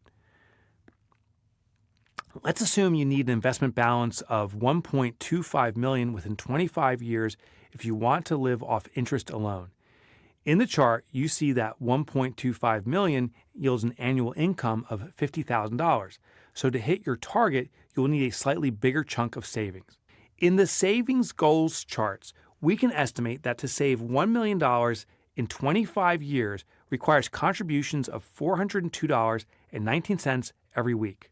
But that gets you only to $1 million in savings, and we are targeting $1.25 million. So you need a bit more than that. You can get that exact number from the free resources at, say it with me, mymoneyhabit.com. Use this shortcut. Here's the ultimate money habit shortcut to determine how much of your current income to save annually to live financially free. This shortcut applies the 75% rule for the income you will want to sustain annually and the 4% rule for the interest you can take without affecting your principal. We're also assuming a 4.75% return on your investments, which compound. Financially free in 5 years. Save 325% of your current income annually. This requires a significant windfall. Thanks, Grandma. Or major sacrifice like working 3 jobs to get your total income level up 3.25 times your current level. Financially free in 10 years. Save 150% of your current income annually. This goal is extreme, but slightly more achievable than doing it in 5 years, and likely achievable only when money falls in your lap or you get a rock star income raise. Financially free in 25 years. Save 39% of your current income annually. This goal requires you to be hardcore in saving your pennies, but now it's doable. Financially free in 50 years. Save 9% of your current income annually. This goal is very achievable and realistic for most people. Let's break this down with a current income of $100,000. 25-year goal. If you want to earn $75,000 annually in interest 25 years from today, you'll need to save 39% of your income, $39,000, each year. 50-year goal. If your goal is to earn $75,000 in annual interest within 50 years, you'll need to save just 9% of your income, $9,000, annually. For households with higher incomes, the same principles apply. For instance, if your household income is $250,000 and you aim for financial freedom within 25 years with an annual income goal of $187,500, that's 75% of $250,000, you'll need to save 39%, or $97,500 annually. If your goal is within 50 years, you'll need to save approximately 9%, or $22,500 annually. By using this shortcut and starting early, you make financial freedom a realistic and achievable goal. Remember, the key is consistency and leveraging the power of compounding. My goal is not to overwhelm you or, God forbid, have you throw your hands up in the air and give up. I want to show you that time is your friend. The earlier you start, the better. I also want to point out those windfall moments, like when Grandma passes, and please, I love Grandma, and she leaves behind the cherished apple pie recipe and a chunk of change. Any unexpected moment you come into is an opportunity to sprint forward in your financial freedom journey. Invest it, save it, and you'll compress the time you need to live off interest alone. I think Grandma wants you to have freedom from financial worry more than a new car. Plus, who needs new wheels when you are regularly feasting on the world's best apple pie? My buddy in high school, his name is Craig, when we were in high school, got hit by a car and collected insurance money to recover from the injuries he sustained, which were pretty darn bad. And with the excess money that's left over, he decided to buy a new car. He had the sweetest ride in high school. And years later, he said that was his biggest financial mistake. I actually ran the numbers without him because I was just curious. We're both now 53, and that happened 40 years ago. He would be a multimillionaire today if he simply put that money into an investment account and it yielded that 4.75%. But he didn't. I mean, listen, he had a sweet ride, but he regrets it. And I think his future self does too. Your most precious resource. One morning while on a trip to Arizona, my friend Rich Manders and I decided to hike Camelback Mountain, the famous peak in the Scottsdale area. Rich is an incredible guy. He's an accomplished athlete. He's completed 5 Ironman triathlon races and counting. Not bad for 60. Heck, not bad for anyone of any age. He's built a life filled with love, family, and purpose, and he is financially free. As we hiked up the mountain at a strong pace, my heart pounding out of my chest, we started talking about money and life. At one point, Rich stopped, turned to me, placed his hand on my shoulder, and said something I'll never forget. There comes a day for every person when time becomes permanently more valuable than money. Make sure your money is addressed before that moment so you can focus all your energy on what forever will matter most, time. Rich's words landed. My heart slowed and I took it all in. Then he turned and jogged up the trail. Yes, he jogged up a mountain. You may have noticed in the previous section, I didn't ask you to think about how much you would need to fund your retirement. I asked you to fund your financial freedom. The reason is that retirement has historically been associated with a person's age. At the time of me reading this, in the United States, retirement happens when you turn 67, or whatever seemingly random number society assigns. Waiting for retirement seems like we are programmed to chug along to hit that magic age and suddenly stop working. I have a different perspective on this and a different set of goals. Rather than focus on the day I won't have to work, I focus on achieving financial freedom so I don't have to work. And because I'm also committed to doing the work that gives me purpose and joy, I may choose to keep working long after official retirement age. Let's be real. I will probably be writing books and trying to help folks like you and me for many years to come because I'm on a mission, and that mission gives me energy. I may slow down so I can spend more time with my wife and family, but I'm not going to cash it all in on some government-appointed magical day. Not a chance. My dad followed the traditional retirement script. At 64, he left work, taking what his company called early retirement. For a few years, he enjoyed the time freedom, playing golf, traveling, and relaxing. But I vividly remember him eventually saying, "Many days are empty. I have nothing to do." My father, who was an engineer, was basically Star Trek's Spock minus the pointy ears and awkwardly tight uniform. He had expected, based on actuarial tables, to live until about 75. Instead, he lived 20 years beyond that.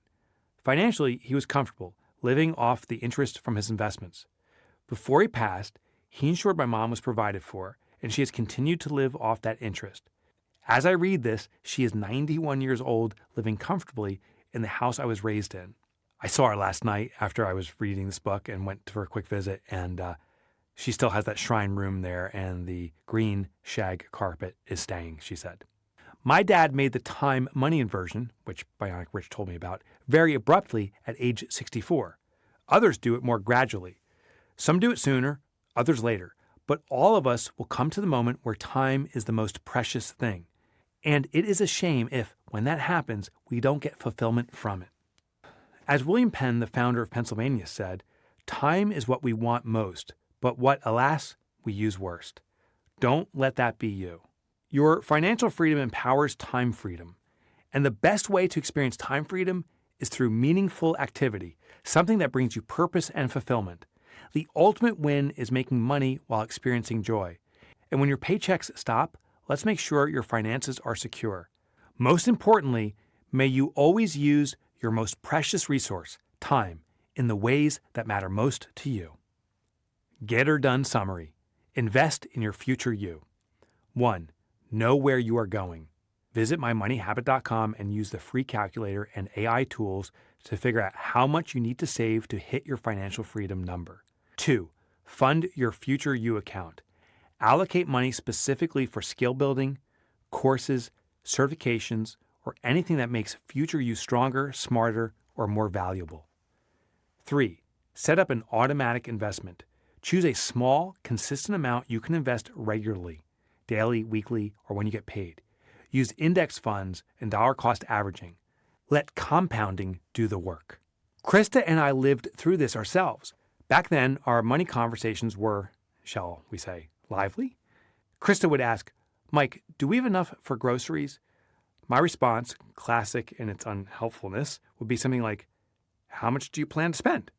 On the surface, it seemed like an exchange of facts, but it was laced with the subtext of blame. I interpreted her question as a lack of planning, and Krista heard my response as an accusation that she was being frivolous. The conversation would spiral from there. How the hell don't you know? Until we fell into an icy silence. You and I both know it wasn't about the groceries. It was about clarity, or the lack of it. Without clarity, money discussions become minefields of guesswork and misunderstanding.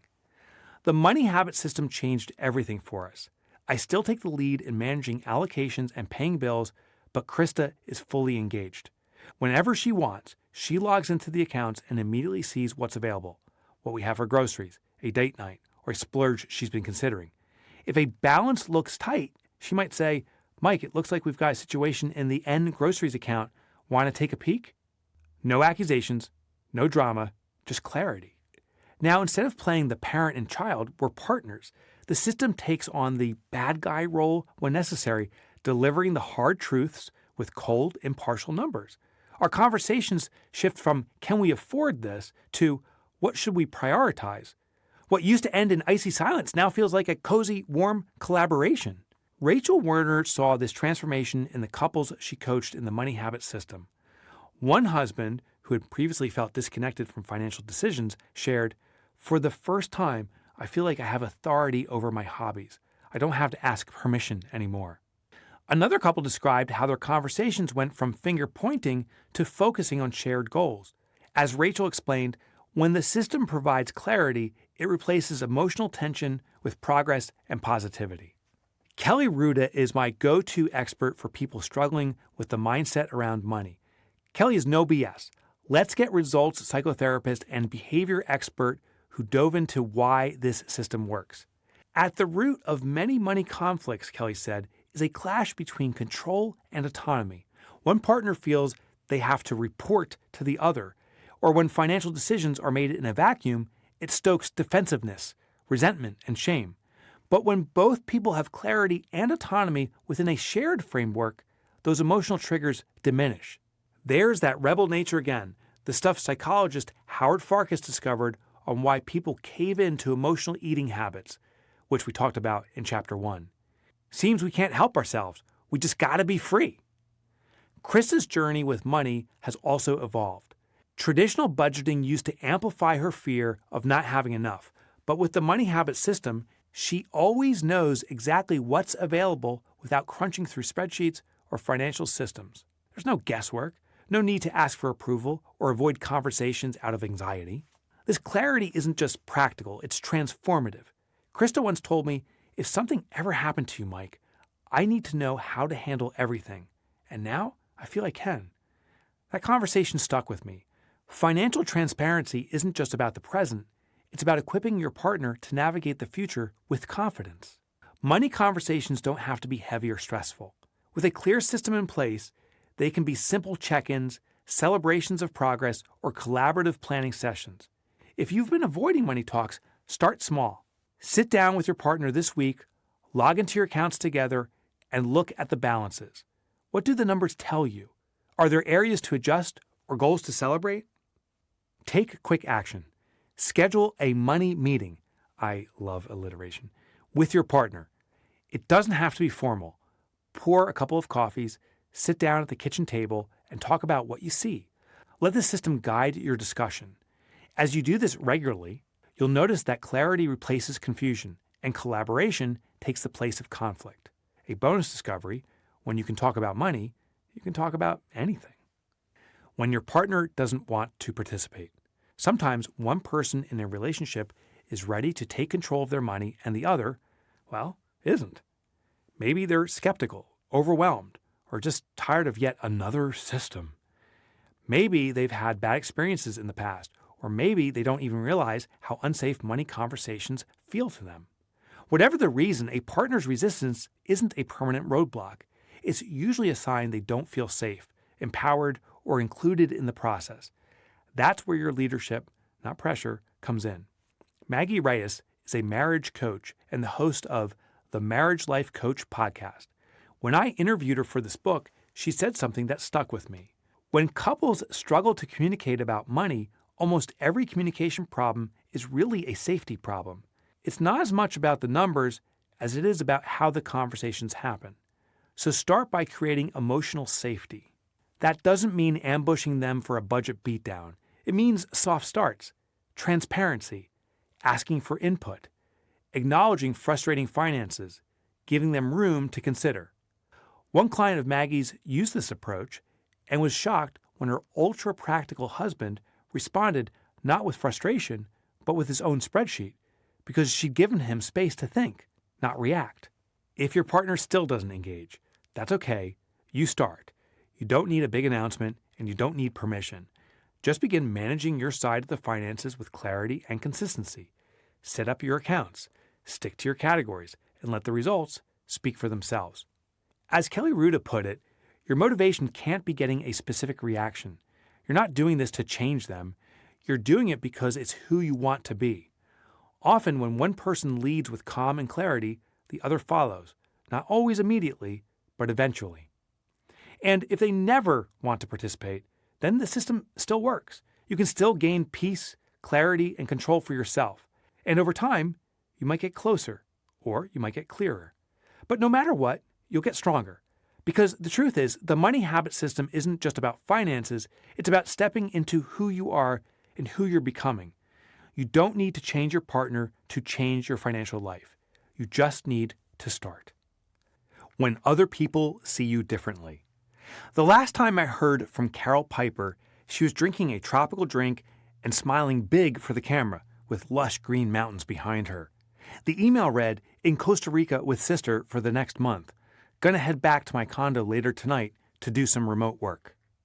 After that, she seemed to drop off the face of the earth. Carol was in the first group of profit-first professionals, accounting, bookkeeping, and financial service pros who are certified to help people implement profit first. I worked with her personally, and I coached her and a few other people on an early version of the money habit system. I remember asking her about her vision for financial independence. Carol said, "I'll know I have arrived when I have a vacation condo in Costa Rica near my sister. I want to go there, have my own place to stay, and spend time with my family. That's my dream." We assessed Carol's income and allocations, set up her accounts, we called them buckets at the time, removed wasteful spending, and increased her income with extra projects.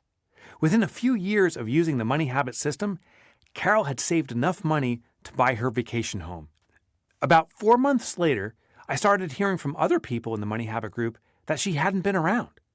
They met monthly to hold each other accountable and offer strategy and support, and, since buying her condo, she missed all the meetings and hadn't responded to emails, phone calls, or texts from other members. Carol seemed to be active online, so they knew she was physically safe, but why had she ghosted them? A few months later, the story came out. Carol lost her condo. She was back home in Kansas, and she was struggling financially. We heard through the grapevine that her old friends had given her a lot of attitude about the positive changes she had made.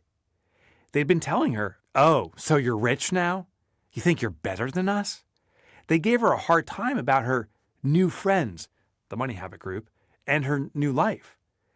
The pressure to hang on to her old identity, the life she knew, was too great. So Carol started pulling away from the group that shared her new beliefs and goals. Eventually, she abandoned her new friends so she could hang on to her old gang. Sometimes, when we improve ourselves, people in our lives give us crap about it. And if we're already feeling uncomfortable in our new reality, that could be enough to cause us to revert to our old ways, the habits and routines that matched our old expectations of ourselves. That's what Carol did. She let go of her new money habits so she could keep her old life. Eventually, she sold her condo in Costa Rica at a loss. So not only did she kill her dream, but also she ended up in deeper debt. The people who truly care about you will show up for your new life. They'll be proud of you and supportive of you. They'll stick around.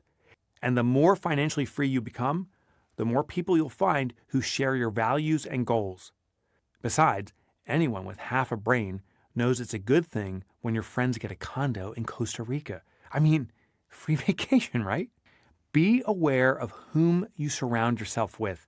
They influence your money habits more than you know. A pair of really expensive shoes. My wife is one of the best dressed people I know, a true fashionista. She loves a bargain and has an incredible ability to put together stunning outfits on any budget. For years, she dreamed of owning a pair of Christian Louboutin shoes, glossy black high heels with signature red bottoms that reveal their elegance with every step. They are unmistakable and they are expensive, $800 for a pair. Krista bought them. She told me how, for years, the idea of buying something like this had been unthinkable. In her formative experience with money, buying shoes like these was more than a no, it was shameful. Spending in one area always meant taking from another. Shoes could mean no rent for our apartment. Fixing a broken knee could mean no food for our family. Every decision carried the weight of a trade-off, the constant calculation of, does this qualify? But with our money habit system, life was different. Before she made the purchase, she checked her slush fund, the W. Krista's debit account. The money was sitting there, specifically allocated for moments like this. When she approached the cash register, her heart raced and her thoughts whirled, but not out of fear. This time, there was no worry she was taking from something or someone else, no anxiety about whether the purchase qualified. The system had already answered that question. The racing heart and whirling thoughts were anticipation, excitement, thrill. In that moment, Krista experienced her turning point to financial independence. Yours is coming too. Ironically, financial independence isn't about how much you make or save. It's about having every dollar accounted for without needing to do any mental gymnastics. The money takes care of itself. You know exactly what can be done now, what is coming your way, and what needs to wait. You know what qualifies. For the first time, Krista felt what it was like to spend without guilt, fully confident that everything else was secure. The cashier asked, "Would you like me to wrap these?" "That's not necessary," she said with a smile. "I have another idea." And with that, she walked out of the store in those Christian Louboutin heels. #worth it. Get her done summary. Change the conversation, change everything. 1. Schedule a money meeting with your partner. Sit down at the kitchen table and log into your money habit bank accounts together. Look at what's there. Talk about it. Let the system, not your assumptions, guide the conversation. This one small habit turns confusion or conflict into clarity and commitment. Conclusion. Go get your moments.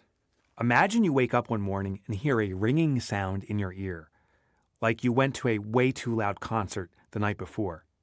Now, imagine that sound is constant, a squealing note that never pauses and never ends. You hear the ringing under everything, music, fire alarms, the sound of your own voice. And the sound is loudest when your surroundings are the quietest. You hear it every millisecond of your conscious life. That is tinnitus, a condition that I've had since birth. The high-pitched ringing sound is with me in every moment, in every conversation, on stage, when I'm giving speeches, when I'm alone in my thoughts, and as I say these words to you right now. I can't will the sound to go away, or meditate it away, or drown it out. I can redirect my attention so I'm not fixating on the sound as much, but it's always there in the background of my life. This is why I use background music whenever the opportunity presents itself. The music doesn't drown out the sound, but it pulls my attention away from it. The funny thing about tinnitus is I had no idea I had it. I thought that everyone had the ringing sound. You? Me? Shoot, I assumed mosquitoes even had it, if they could hear. I assumed everyone and everything heard the ring. when in actuality, about 5% of the world population has chronic tinnitus like I do. When I was in my 30s, I was hiking through the woods with my friend Mark, and he said, "It's so quiet." I said, "Yeah, just the ring." Mark had no idea what I was talking about. Do you know Simon and Garfunkel's moody song, The Sound of Silence? When I first heard it, I was convinced they were talking about the actual sound of silence. You know, the ring. That must be the sound, right? I've never experienced total silence at any point in my life. I can't even fathom it. When I tell people about the droning in my head, they assume it's a struggle for me, that it's nature's version of torture. New technology is becoming available that could reduce the squeal, maybe eradicate it. My audiologist proposed the process to me. He thinks it may cure the maddening sound I hear. Every time he mentions it to me, I've declined.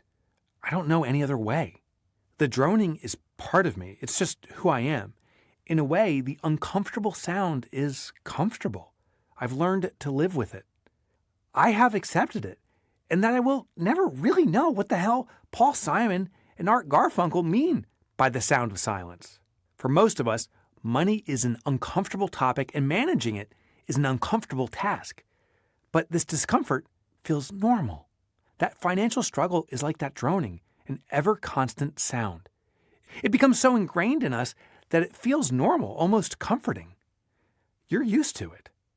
Maybe you even get a little rush when you find the money for an overdue bill or solve some other financial crisis. Yes, worrying about money is stressful, but you don't know any other way. It's part of you. It's just who you are. In a way, the uncomfortable feeling is comfortable.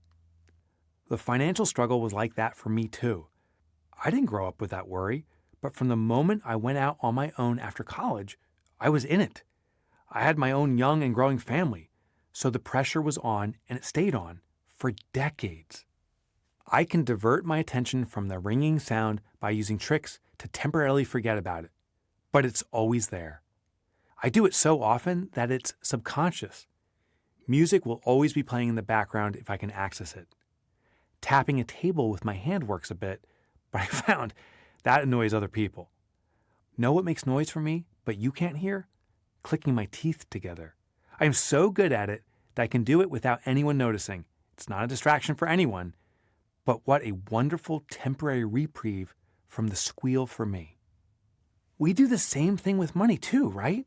We distract ourselves from the discomfort with impulse buys, television, social media, whatever it takes.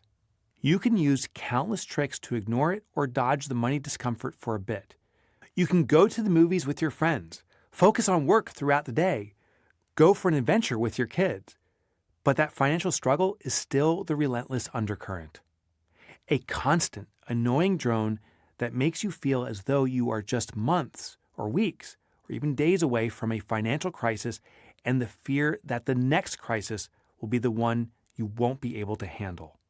Before I started using the system that would become the money habit, my financial worries consumed me. And because I was so freaked out about impending crises, I did the only thing I knew to do: work more to bring in more. If I could just finally, once and for all, make enough money, I wouldn't have to worry. Except when you don't have a system to manage your money, there's never enough. So the worries drone on and on and on. Because I was always trying to make more money to provide for my family and keep my business running, I worked all the time. And because I prioritized work, I missed a lot of important moments with my family. I almost never attended my kids' sporting or school events if they were scheduled on weekdays. And I also missed weekends if I had the opportunity to make money. The money worry was urgent, more important, and so Krista attended the kids' events without me. My worry was bigger than my want. I wanted to go, but I worried about money more. So I told myself I couldn't go, that I had to sacrifice life's moments to hopefully have future moments when I finally earned enough. On the weekends, when I did make it to a game, I wasn't really there. The ringing thoughts of working more, to make more, to cover the next thing was incessant. I'd be hanging with people I love, but I was only half there. This was true for years. Decades, actually. I missed so many moments because I was checked out or couldn't be there at all. Long after I got our money challenges under control and we were using the money habit system, I still clung to the work mode because it was part of me. The drone of make, make, make was the new normal. It was all I knew. The moments ticked by, and before I knew it, our youngest son, Jake, was a senior in high school. Krista called me one day and said, "Hey, can you come to Jake's final track meet?" Immediately, my mind went to default mode. I started to say, "I'm sorry, I'm so busy." But my heart screamed, "Go to the stinking game. Go to the friggin' meet. This is your literal last shot. Go to the meet." I went. Leaning against the fence around the field, holding hands with Krista, I noticed so many parents and several other couples. I thought, that's pretty miraculous, to devote time to this in the middle of the workday. Doesn't everyone have to work? Doesn't everyone hear the drone? The need to make more money? And then Jake came around the corner, running as hard as he could. He spotted me, and his face lit up like it was Christmas. His gait changed, and he pushed even harder. He seemed almost cocky, like he was showing off and thinking, "My dad's here. My dad's here." In that moment, in that present moment, I became overwhelmed with the joy of watching him run. And as he ran the final section, I thought, this sliver of time is majestic. I don't recall where Jake placed in the race, but for me, this was the winning moment. I don't know if he remembers that day, but I'll never forget it. On the drive home, I thought, holy cow, that's the first time I've been truly present in years. I'd robbed myself and the people I love of my presence. And I'd robbed myself of so much joy. Once I got a taste of it, I wanted more. I wanted all of it, all the moments. And I want that for you too. The constant droning worry didn't just cause me to miss important moments. Sometimes it got worse in the moment. Like when Krista would order a glass of nice wine at dinner, I'd start freaking out about the bill. She would feel ashamed and embarrassed that I got uncomfortable, and the evening would be ruined. I couldn't even count the number of times my fixation about how much money we were spending on dinner or movie popcorn or whatever prevented me from enjoying our time together. But the moment I started using the money habit system for myself, I got better at being present, enjoying the moment, and giving my family my undivided attention. It wasn't long before I was able to do that no matter the circumstance. I made this change because I knew what money was available for what purpose before I spent a dime. You see, I no longer worried about the money because the system gave me a set of instructions about what I could or couldn't do with the money. Alas, my worry, and yours, is rooted in uncertainty.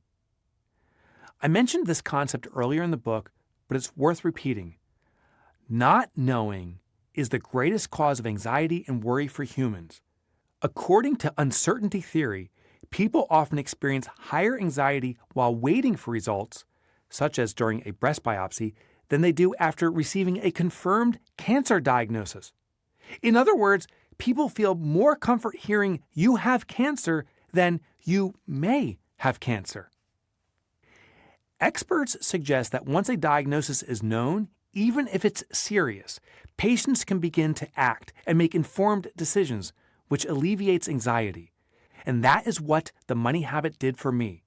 The day I started using it, I knew my diagnosis, and I've never stopped knowing it since. Sometimes it is good, sometimes it is bad, and occasionally it is ugly. But the worry of not knowing is gone, and I can take action. The constant churn of money worries is a loss of freedom, emotional freedom. You're not free to be fully engaged with your life when the undercurrent is always, how are we going to get by? You may not even realize that ringing sound is always with you, droning away. Because you're used to it. It's part of you. It's just who you are. But it doesn't have to be.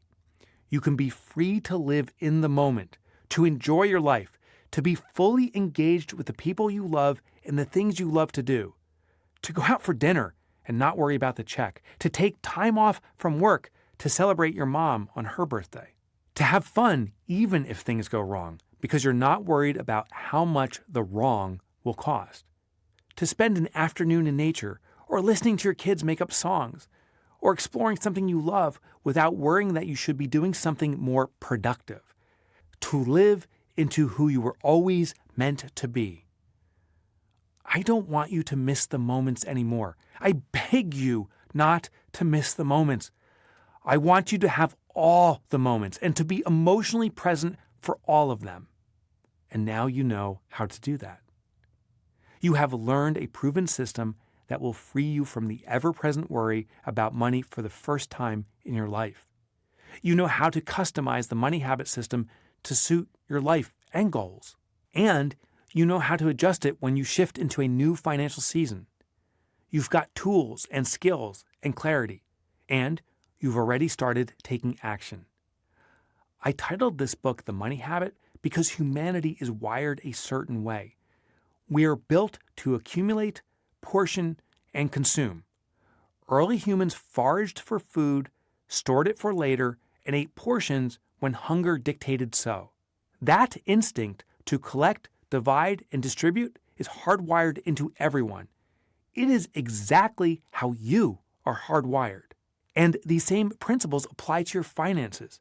If you are uncomfortable with money, that's nature's call for correction. If you are regularly uncomfortable, that's her decree for correction. We need to fix that before we accept it as just the way things are.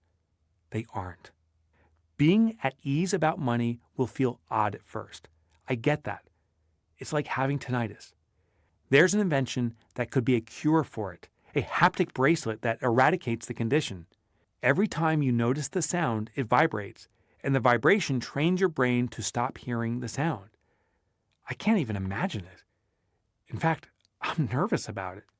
Scared even. What does total silence sound like? I'm not sure I want to know. Part of me doesn't want to lose the ringing sound because I'm afraid. Who will I be without it? What if I can't go back? We cling to financial struggle in the same way. We're used to it. It's part of us. It's just who we are. This morning, Krista reminded me, do you remember when Adela gave up her piggy bank? Those years were dark, but I felt oddly comforted. I told myself, I've been here before. I know how to handle having nothing. Just focus on tomorrow. Survive just one more day, each day. She was ready to return to that place, not because it was better, but because it was what she knew. Bad can feel good when it's all you've ever known. But I, she, and now you know there's another way. You've already experienced it. And with the money habit system, you don't have to change who you are. The system works because it works with your habits. In the silence, in the absence of worry, there's only the present moment. Who will you be now in this present moment? Without the constant churn and stress of getting by, what is possible for you? What moments do you want to experience? And with whom? And doing what? You have enough money, but you may not have enough moments. Go get them. Stack them up. Stack all the moments up and live them fully. Give them to the people you love. Give them to yourself. Collect the moments and keep them with you. Being present in your life, that is a present for you, and that present is priceless. You don't have to accept the money problems that have been a constant in your life. It isn't even normal. The freedom you will have, which you can't even imagine right now, will change your life in so many positive ways, I promise. In the absence of worry, in your own ease, you will become who you were always meant to be. It will be awkward at first. You may even worry because you are not worried, or that it's only temporary and the other shoe will drop at any moment. It's okay. You are ready. You are ready to live fully in the moment. As I share these final words, I feel you are speaking to me from the future. I know that makes no sense with time and space, but I also feel this need to go for freedom. freedom from the squeal. I am off to make a call and schedule an appointment for the haptic bracelet my audiologist wants me to use to extinguish my tinnitus. I'm excited and kind of scared, tearing up a bit. Oh my God. Maybe I can experience silence for the first time in my life. Imagine that. You experience real financial freedom, perhaps for the first time in your life, and I will experience silence. We'll both be even more present, more in the moment. If I ever have the privilege to meet you, let's make a vow. Nod and put one finger to your lip, the one that signifies quiet, and I will nod and do the same to you. Not a word said, maybe just a single tear shed. In this way, we will acknowledge each other and the courage you had to step powerfully into a new life where you silenced the financial worry. Oh, the sound of silence, that beautiful sound of silence. Congratulations, you've finished the book, but don't leave me yet. I got something else for you that I think will be transformative in your life. It's the appendix, and I have tips and hacks to save money. And this first one in particular, I think will blow your mind and could be a game changer for you financially. So hang with me, get ready for some, or quite a few, I should say, hacks and tips. Appendix, tips and hacks to save more money. Find and manage subscriptions. Subscriptions are the bane of the financially fit. They are the modern mini version of timeshares. According to C&R research, the average American spends $219 per month on subscriptions as of this reading. Let me do the math for you. That's $2,628 each year. It's so easy to fall into subscription creep, where those $10 and $20 subscriptions start to add up to a hefty amount. What's worse is you can easily sign up once and then be on a nearly impossible to cancel auto billing forever. We forget about the Sock of the Month Club and the rando streaming service we signed up for just to binge watch a TV show we didn't even like. I forgot we'd signed up for a wine club on our trip to Napa until we had way too much wine in our house. Nobody needs that much wine. Most subscriptions get buried in with regular credit card expenses, and we don't notice the charges. So in good old money habit fashion, we first need to make you conscious and aware, and then give you control. So big tip number 1, get a dedicated card for subscriptions. Put all your subscriptions on one credit card or one debit card. That way, the fees won't be buried among all your other payments and bills. This technique will clarify what you're spending your money on and how much. I did this with all my subscriptions and was shocked at the over $400 a month I had been spending. Nearly 5 G's for every lap around the sun. My God, that kind of money is a pretty good vacation every year. One of the subscriptions was for my hydro rowing machine, a $40 monthly charge. I like to row, but damn, that was rich. I didn't even need it. Discovering how much I've been paying for the service inspired me to use YouTube videos to get rowing, elliptical machine, and other cardio and weight exercises. A TV in my home gym for $250 now has all the videos and coaching in the world. No subscriptions. When I don't feel inspired, I just search workout video that will inspire me, and boom, instant and free access. Here are a few other tips to help you find and manage subscriptions. Subscription pause. Pause your subscriptions for a month or two. Don't let them renew automatically, only manually. When the break is over, you'll have a clear sense of which services you truly missed and are worth keeping, and which ones you can cancel for good without a second thought. I bet you may even forget you needed them so badly before. Report your card missing. This is a bit extreme, but it works in those situations of paralysis analysis that I talked about in Chapter 6. Call your credit card company and report your card missing or stolen. Your subscriptions will notify you that they can't charge your card. If you don't give them your new card number, the subscription will be canceled. Note that some credit card companies continue to allow your auto-pay bill charges to come through when issuing you a new number. So make sure you ask them about this and confirm that any charge against your old card will be rejected. Streaming subscriptions. Start watch parties with your neighbors or friends. Whoever has the subscription hosts the party. Plus, cook meals together, camaraderie, shared meals, and fewer subscription costs. Boom. Align your credit cards with your habits. As you've learned, it's far easier to work with our habits rather than try to change them. Sometimes credit cards are just too tempting, and we need to set up other guardrails to make it easier to curb spending. Here are a few different techniques to help you align your credit cards with your habits. Use debit cards. The easiest way to handle overspending on credit cards is to use debit cards instead, because the pain of spending money is immediate. Just make sure you use a debit card that does not charge you for transactions. Cut credit card limits. Now, we talked about this earlier, but let's revisit it. To prevent overspending, call your credit card company and ask them to lower your spending limits. Yeah, it is an atypical call, and the customer service rep, salesperson or AI bot, on the other side of the line will try to prevent you from reducing your limit, or at least will ask you why. You can tell them, that dude, Mike Michalowicz, told me I need to do this, so... Or you can have fun and say that you caught someone abusing your credit card and this will fix it. Then give them a dramatic pause and say, and I am that someone. Pause again, this time for laughter from no one. You're welcome. Freeze your credit reports.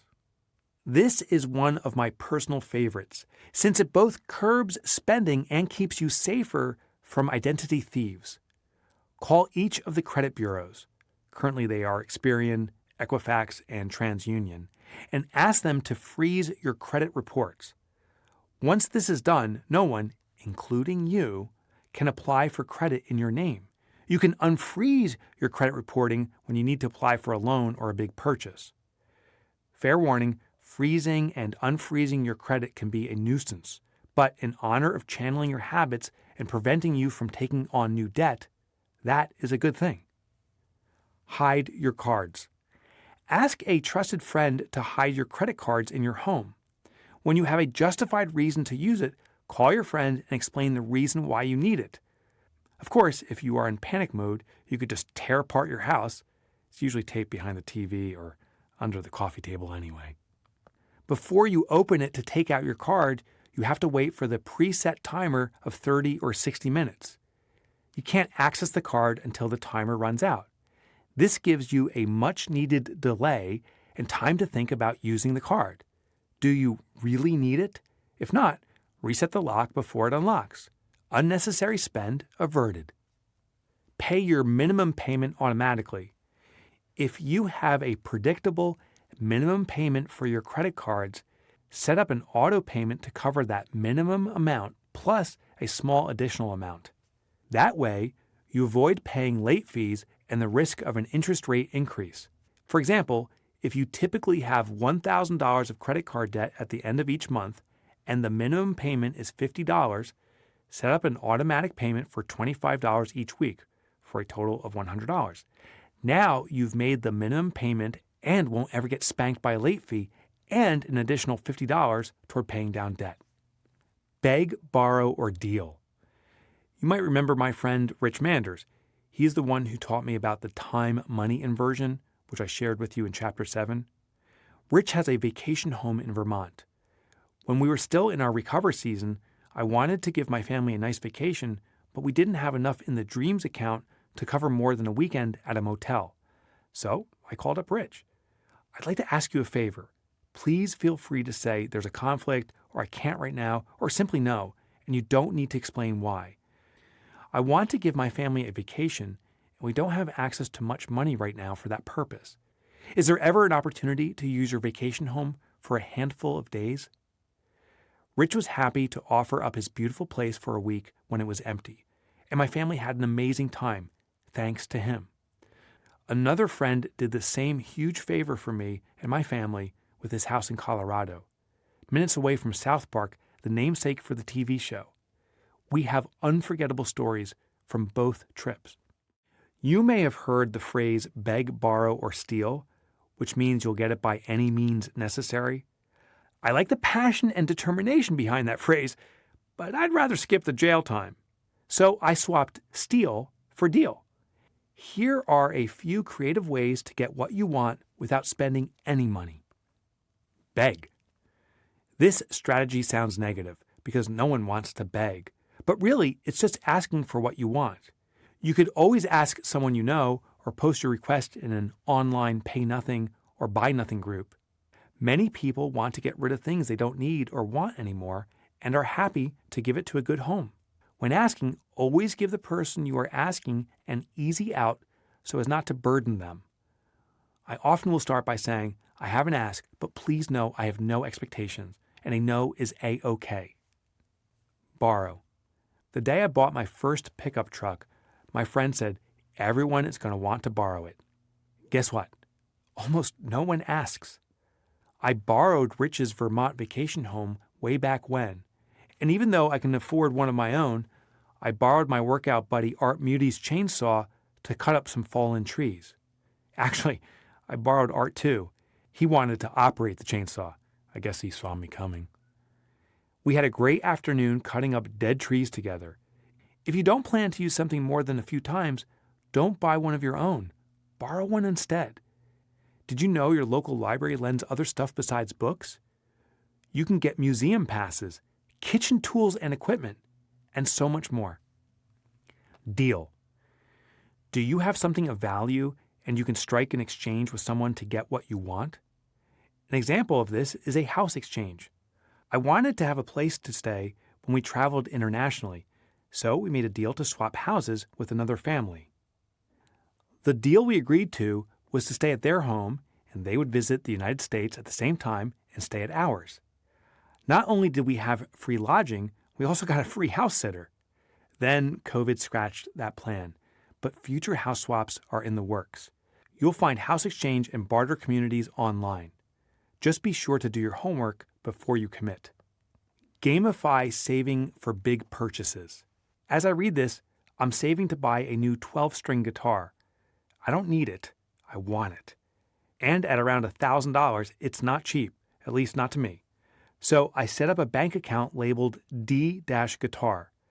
Then I bought an $8 100-piece Lego guitar set, as in you build the guitar out of Lego pieces. First, I put in the $8 into the D-Guitar account for the set. Then, for every $10 I save, I add one piece to the guitar. When I add $50, that's 5 pieces. As I save for the guitar, I see the Lego version coming to life right in front of me. The day the set is built, I will purchase my guitar and jam out the ultimate 12-string treat, Pink Floyd's Wish You Were Here. Saving for a big purchase in the distant future can feel like you'll never get there, so find a way to gamify the process with a visual or other sensory representation of your goal. This leverages the behavioral tendency of dopamine reinforcement, where tracking progress visually or tangibly, ideally both, keeps you engaged with the frequent satisfying feedback. How can you see your progress grow? Here are a couple of ideas. Use a map. For a dream vacation, tack a map onto corkboard and draw a line between where you live and where you want to go. Then, determine the distance in miles or kilometers. Assign a dollar amount for each mile and add a push pin to the map for every 100 miles or whatever number makes sense. Watch as you get closer and closer to your destination. Piece together the puzzle. For the new TV in my workout room, I marked the spot on the wall with painter's tape. Then, I cut up a picture of Arnold Schwarzenegger's robot character into 10 pieces. You know, the Terminator. Every $25 I saved earned me a piece of the picture, which I added to the taped box. After saving $250 and completing the puzzle, I ordered the TV. This time I watched the original Terminator. I'm classy like that. Use a fitting representation. For a down payment on a house, you could try the Lego idea or the stones in a jar method. Assign a dollar value for each stone and watch it fill up as your savings grows. If it's a beach house, Fill it with seashells. A lake house? Use cork stoppers. A cabin in the woods? Acorns. You get the drift. Avoid impulse purchases while shopping in person. It happens to all of us. We go to the store with one goal in mind and come home with a trunk full of stuff we didn't know we needed. And here's a pro tip. We didn't need any of it. Here are a few tips to help you avoid impulse purchases when you're out and about. Use gift cards. Lock away your credit cards and use gift cards for essential purchases. This limits your spending to what's on the card, preventing unnecessary splurges. Avoid auto-replenishing the balance, as that defeats the purpose. Be mindful of any remaining balances and don't let them go to waste. Check to see if the store can cash out the difference or use the leftover amount toward another purchase, like groceries. Lastly, steer clear of gift cards with expiration dates or inactivity fees to ensure you get the most value. Shop the outer edge. Most grocery stores will have everything you need on the edges of the store, such as produce and meats. The stuff you use most often, like dairy products, will strategically be in the most distant corner from the entrance. This design forces you to walk deeper into the store through the junk food aisles. Stay on the edge and don't shortcut through the aisles. Use a list. This technique seems pretty basic, but it's wildly effective. Decide what you need in advance and purchase only the items on your list. Bring a pen to check off the item you intended to get when you put it in the cart. Feeling tempted to buy something shiny? Write it down on your list anyway with the name, price, and a big frowny face next to it. That small act of pausing and labeling it as an emotional buy often kills the desire on the spot. Impulse buying, be damned. Bring your own bags. Some stores either require you to pay for your bags or give you a discount if you bring your own bags. When you limit your purchases to what can fit in your bags, you are less likely to purchase things that aren't on your list. Smaller bags will result in smaller purchases. Use the smaller cart. You can apply the small bag method at the grocery store and at big box stores. The bigger the cart, the more you are likely to purchase. So choose the smallest cart available or stick your kid in there. The space they take up reduces purchases as their grubby hands grabbing for Fruit Loops can have a counter effect. Play the just one more day game. If you still feel tempted to purchase something you didn't plan on buying at the store, tell yourself you can or need to wait just one more day. You can come back the next day to get it if you like. By doing this, you break the pattern of the impulse buy. And if you still want it the next day, go back and get it. You probably won't. Jesse Cole, along with his wife Emily Cole, are the founders of the Savannah Bananas. I am thrilled to share that they use this system, the Profit First version, but they also translated it to their personal finances, the money habit system, from the day they started their own business, the Savannah Bananas. And Jesse was on a podcast recently recounting how he and Emily did the just one more day game. They had a headset that connected to their iPhone, and the wire was getting a little janky, and it would cut out and you couldn't hear whatever the podcast or music they were listening to. And so Jesse said, we need another one. And Emily said, yeah, let's get one in just one more day. And I think they used some electrical tape to give it a little more life. And the next day, Emily's like, okay, I think it's time to get him. And he's like, no, one more day.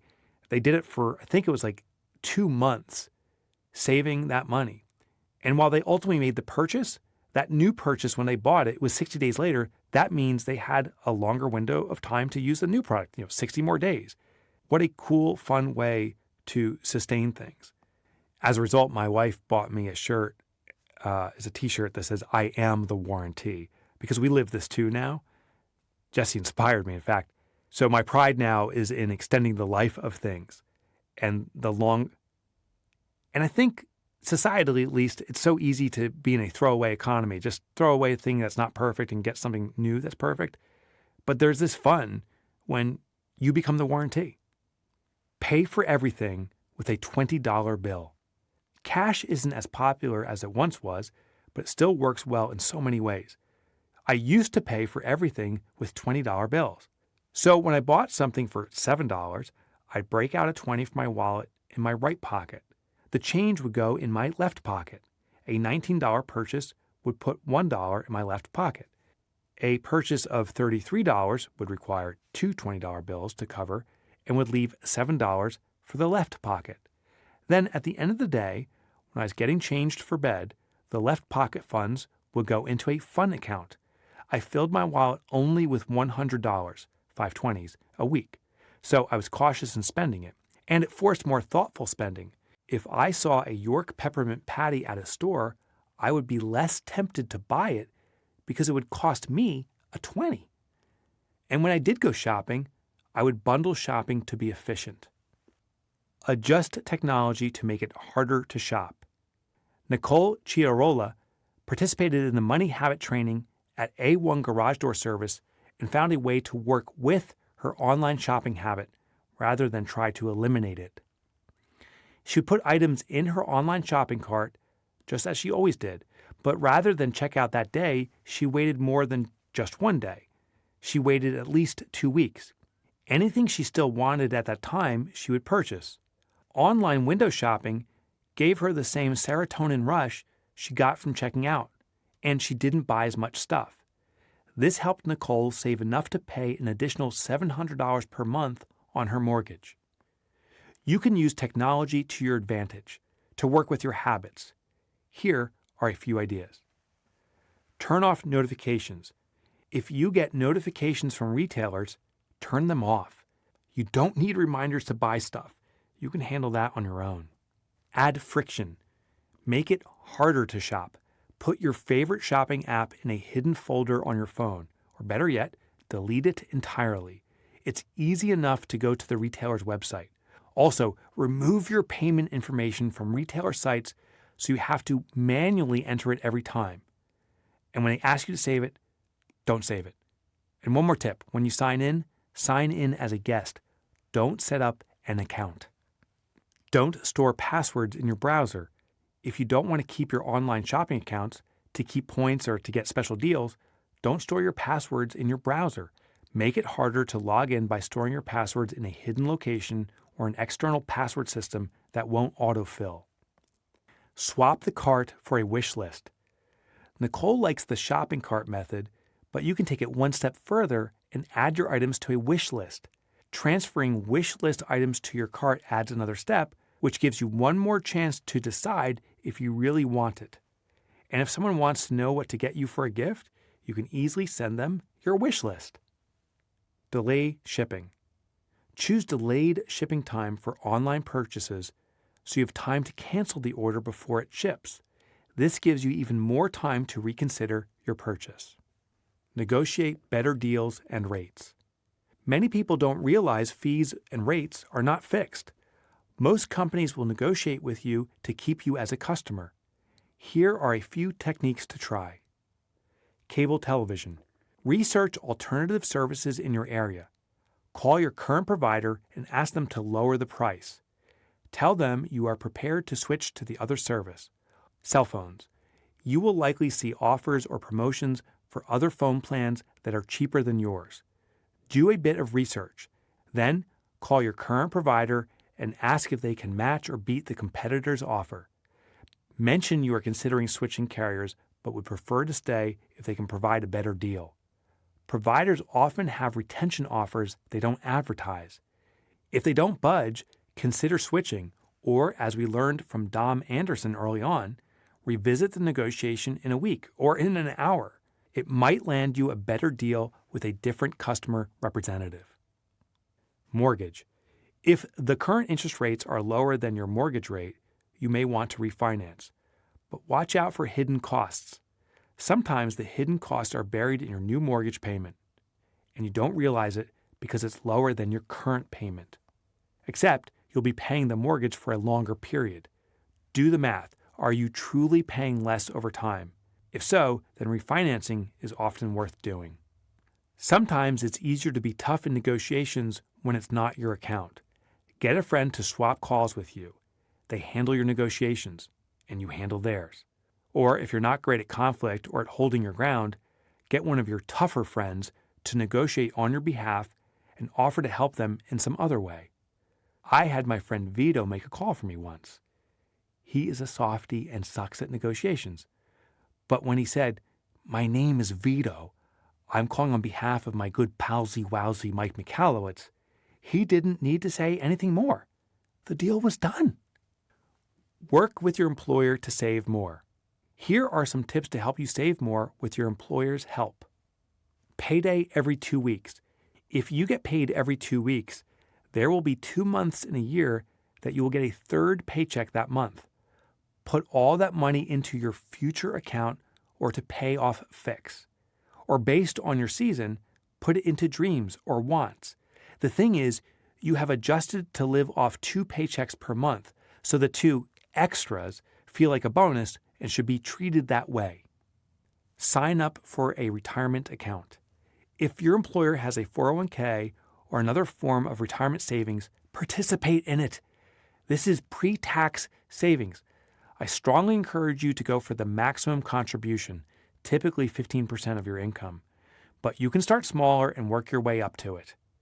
This is called a step-up plan, where your employer automatically increases your contribution every year. If you haven't participated in a company retirement plan before, it can feel painful in the moment, but consider it a financial workout. You will adjust and get stronger. Plus, you should have been doing it before, so this is a catch-up. Ask your employer to match your contribution. Some employers match your retirement contribution up to a certain percentage, typically 5%. This is free money, I tell you. For all that is holy, stop listening to this book and get on that program now. Put half your raise in retirement. When you get a raise, put 50% of that raise toward your 401k contribution on a percentage basis. Get an alternative retirement plan. If you don't have access to a 401k or another form of retirement savings through your employer, find one of the different forms of individual retirement accounts, IRAs, and put money there. Work with your bank to save more. Here are some ways to save more with your bank's help. Set up a CD ladder. I learned about certificates of deposit, CDs, and CD ladders in college in my finance class. It worked back in the early 90s, and it works now. The idea is to put money in a CD account that yields higher interest than a savings account, but also restricts your access by holding the funds for a specific period. Say you have $20,000 in your emergency account. You want to earn more, but also have the flexibility of pulling from it quickly when you need to. You would put $5,000 in a 3-month CD, another $5,000 in a 6-month CD, $5,000 in a 9-month CD, and $5,000 in a 1-year CD. When the 3-month CD matures, renew it as an annual. Do the same annual renewal with each subsequent maturing CD. That way, every 3 months, money is available, the $5,000 plus interest earned. If you don't need it, renew it for another year. This way, you always have $5,000 plus interest within 3 months and $10,000 plus interest within 6 months if you don't renew the previous 3-month CD. Use a slow bank transfer. Set up a savings account in a separate bank that takes 2 to 3 days for transfers. When you move money there, it's not easily accessible for impulsive spending. Automatically round it up. See if your bank offers to round up your debit card payments to the next dollar and automatically put that money into a retirement, future, or dream account. These money-saving strategies aren't about playing games, being gimmicky, or coming up with cute tricks. They are about allowing yourself to be unapologetically you. The truth is, your habits are powerful. When you align your financial controls with your natural tendencies, you tap into your greatest strength, your ability to work with who you are, not against it. These tips and hacks are tools to channel your instincts in a way that builds your confidence and momentum, one small but meaningful step at a time. I hope you are realizing that you are capable of so much more than just keeping up. You are proving you can get ahead and stay there. By gamifying your savings, managing subscriptions, and negotiating better deals, You're proving to yourself that financial success isn't about sacrifice or deprivation. It's about creativity, control, and claiming the freedom to live life on your terms. Cherry pick the ideas from this section that feel right. You don't have to change who you are. In fact, you shouldn't. Instead, unlock the power of who you already are. Okay, now we're almost done. I have an ask for you. Just one favor. If this book has given you some value, I would be truly honored and served if you rate it and review. And I'm not asking for a 5-star, I'm asking for honesty. Whatever you feel this book deserved, however deeply it served you or didn't, please truthfully rate and review this book. That will serve me deeply, because the more people who are speaking about the book, the more people can discover the book. And the more people who are speaking truthfully about the book, the more others will know the truth about this book. I am wishing you huge success in your financial journey. I am honored to have played even a small role in it. Thank you for considering to review this book. The Money Habit, The Worry-Free Way to Financial Independence. Written and read by me, Mike Michalowicz.